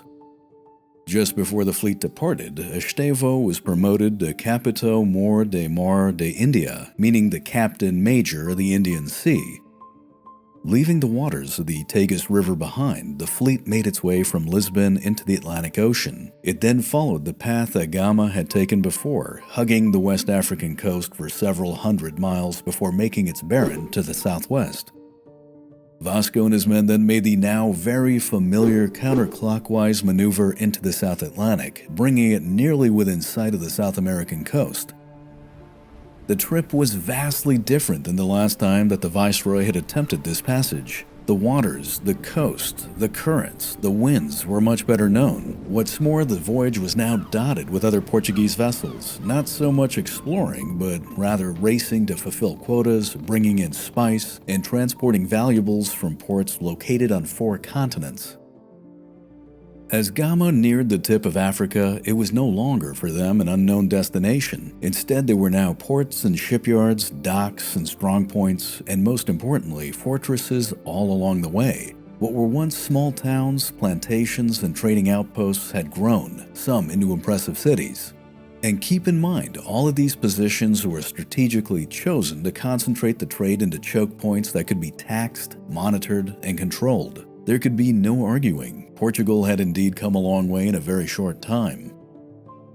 Gama's fleet made its way past the tip of Africa and then sailed northwards up towards the Red Sea. The cities of the East African coast that they passed were also under the Portuguese hegemony.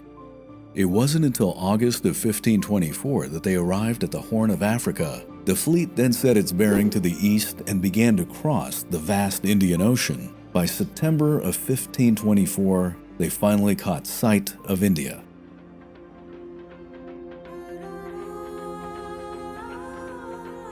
Now, despite all the advances in knowledge and experience, the voyage was not without loss.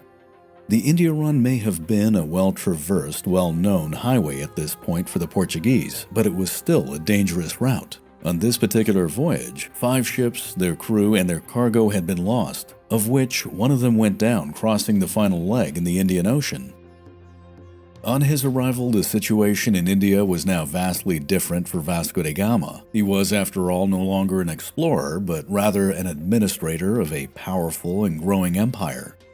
Similar to other areas on the globe, the Portuguese had a stronghold on the trade routes. Several major cities had fortresses that flew the flag of Portugal, and the Indian Ocean was now crossed with fleets of Portuguese ships. What's more, Goa had grown into a magnificent eastern capital. As the Viceroy's flagship laid anchor, the waters around him began to churn and shudder. It was the effect of an underwater earthquake. Many of his men began to panic, but Vasco da Gama, living up to his character, stood defiantly on deck and shouted, "Courage, my friends! The sea trembles for fear of you." As Nigel Cliff would say in his book The Last Crusade, Gama was back. The Viceroy made his way to the city of Chal. The harbor was defended by a Portuguese fort that had been built 3 years prior. An entire settlement had grown around it. From there, he made his way to Goa, where he was received like a king. He was treated to a lavish feast, a major public spectacle, and was literally carried to the new fort and cathedral. Vasco came with purpose and set to work almost immediately, establishing order and stamping out corruption. Many of the current administrators were brought up on charges of incompetence, and some were banished entirely from India. Gama then made it a point to organize the military and upgrade the navy, which was in a serious state of neglect. During this time, the Viceroy learned that the Malabar coast to the south had become infested by pirates. Thus, the revitalized Portuguese navy was mobilized for action. In November of 1524, Vasco left Goa behind and made his way to the city of Cochin. What followed was a savage campaign of annihilation. Any unauthorized vessel was quickly captured and destroyed. Their crews would sometimes disappear entirely. Pirate bases that were discovered were rooted out and eliminated. The fleet eventually took anchor at the city of Kannur, where several more corrupt officials were dealt with. Gama, in his position of strength, even scolded the ruler of the city, the Kolatari Raja, for daring to trade with Muslims. It wasn't until the end of 1524 that the Viceroy came into the harbor of Cochin. It had been 21 years since he had last set foot in this city. Cochin now had an impressive fort and an entirely Portuguese suburb. Once again, Vasco began a major series of reforms. He demanded that each one of his sea captains would now require a license, and he introduced a system of audits. Nigel Cliff in his book gives a glimpse of just how industrious he was. Quote, "The old explorer had always ruled with steely discipline, and now he was adopting a zero-tolerance approach to running his empire. Anyone who disliked the new austerity the Viceroy announced was free to go back to Portugal." Gama had set himself a punishing program, and he refused to slow down. He dispatched 2 ships to Ceylon to secure the spice trade, and 4 to the Maldives to attack a nest of Muslim pirates. He readied a squadron to head to the Red Sea under the command of his son, Estavo, and he summoned a Genoese master builder to design a fleet of new vessels that could outpace the pirate craft of the Malabar coast. The man was unrelenting because he knew that there were more threats on the horizon. The Ottomans were amassing to the north, and with every passing year, it seemed increasingly likely that they would go all out to challenge Portugal's control of the oceans. And the Spanish had to be confronted as well.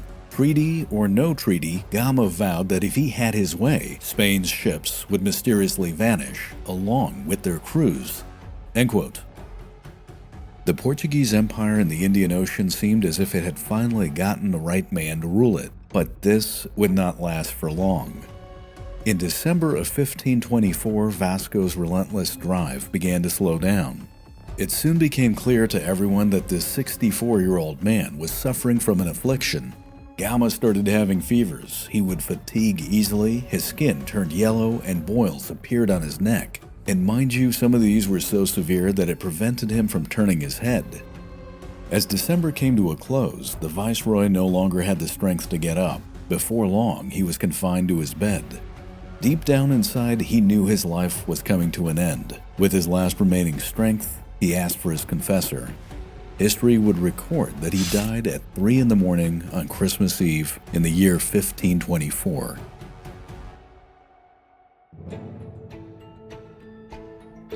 The death of Vasco da Gama was the end of an era for the Portuguese. He was the man that found the sea passage to India and in turn unlocked the riches of the spice trade. As a direct result, Portugal, which had been an otherwise marginalized country, now found itself with the means to establish a massive trade empire that would span over 4 continents.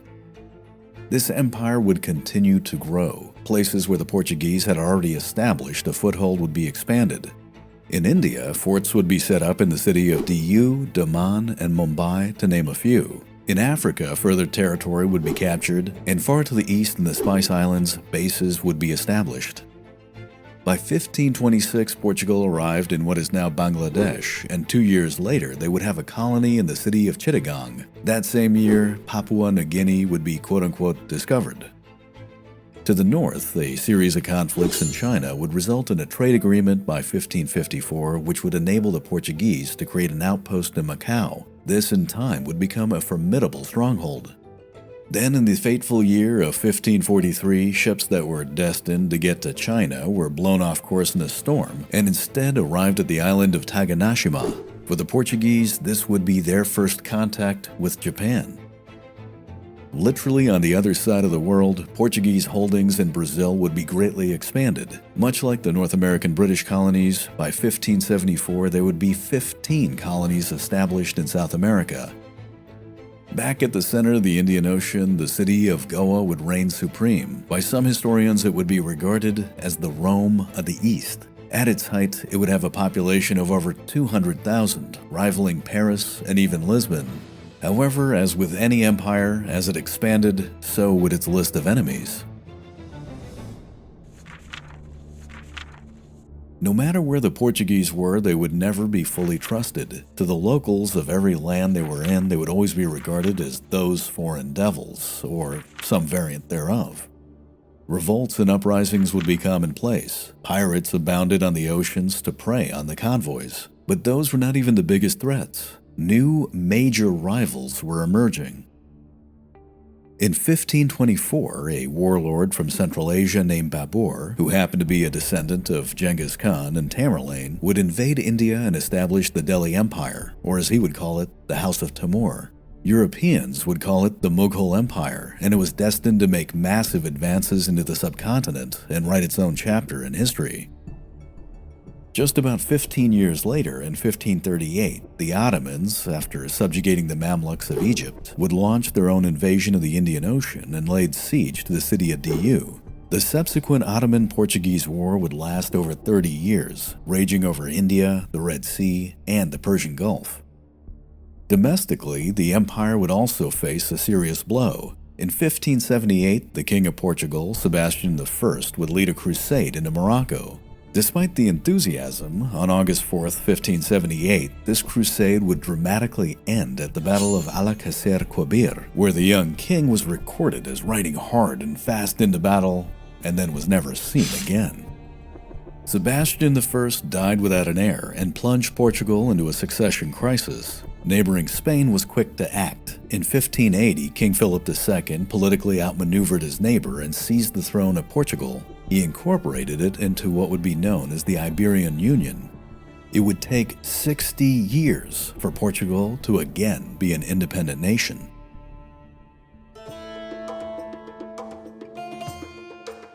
Even after Portugal was able to re-establish self-rule, its decline would continue. Coordinating and managing such a large territory was not an easy task, especially as it was attempted from an autocratic perspective. In essence, it was either the king's way or nothing at all. Corruption and greed would inevitably set in. However, it was the economics of the Portuguese Empire that would play perhaps the most major role in its deterioration. The authoritative economy was unyielding and inflexible. Control came from Lisbon alone. For all intents and purposes, the empire failed to adapt to changing times. Now, meanwhile, rivals like the Dutch were quick to adopt a more free market economy. Rank-and-file people could pool their money together and initiate their own enterprise. Before long, you'd have entities like the Dutch East India Company, which was established in 1602. These precursor corporations would have enough resources to fund their own armies and navies. They could thus expand their king's domain, and it would cost the nobility almost nothing. And let's make no mistake, the profit motive made people ruthless. Now, the strength of the Dutch in time would increase in the Indian Ocean. By the 17th century, they would prove to be a major contender. Indeed, the Dutch-Portuguese War, as it would be known, would rage for 65 years and would see military action in South America, Africa, Asia, and the Malay Archipelago, the latter of which would come under Dutch control. But they would not be the only European power. Then came the British, who began to seize territory wherever they could and made massive inroads in India. The empire that Portugal established would fade into obscurity, and even now it's not that well known, recognized, or represented in the history books. However, it was the Portuguese daring, sacrifice, ingenuity, and outright audacity that created a precedence that every other nation raced to copy. Despite all the empires that seem to have shared in the spotlight of history, the Spanish, the British, the French, it was the Portuguese that came first.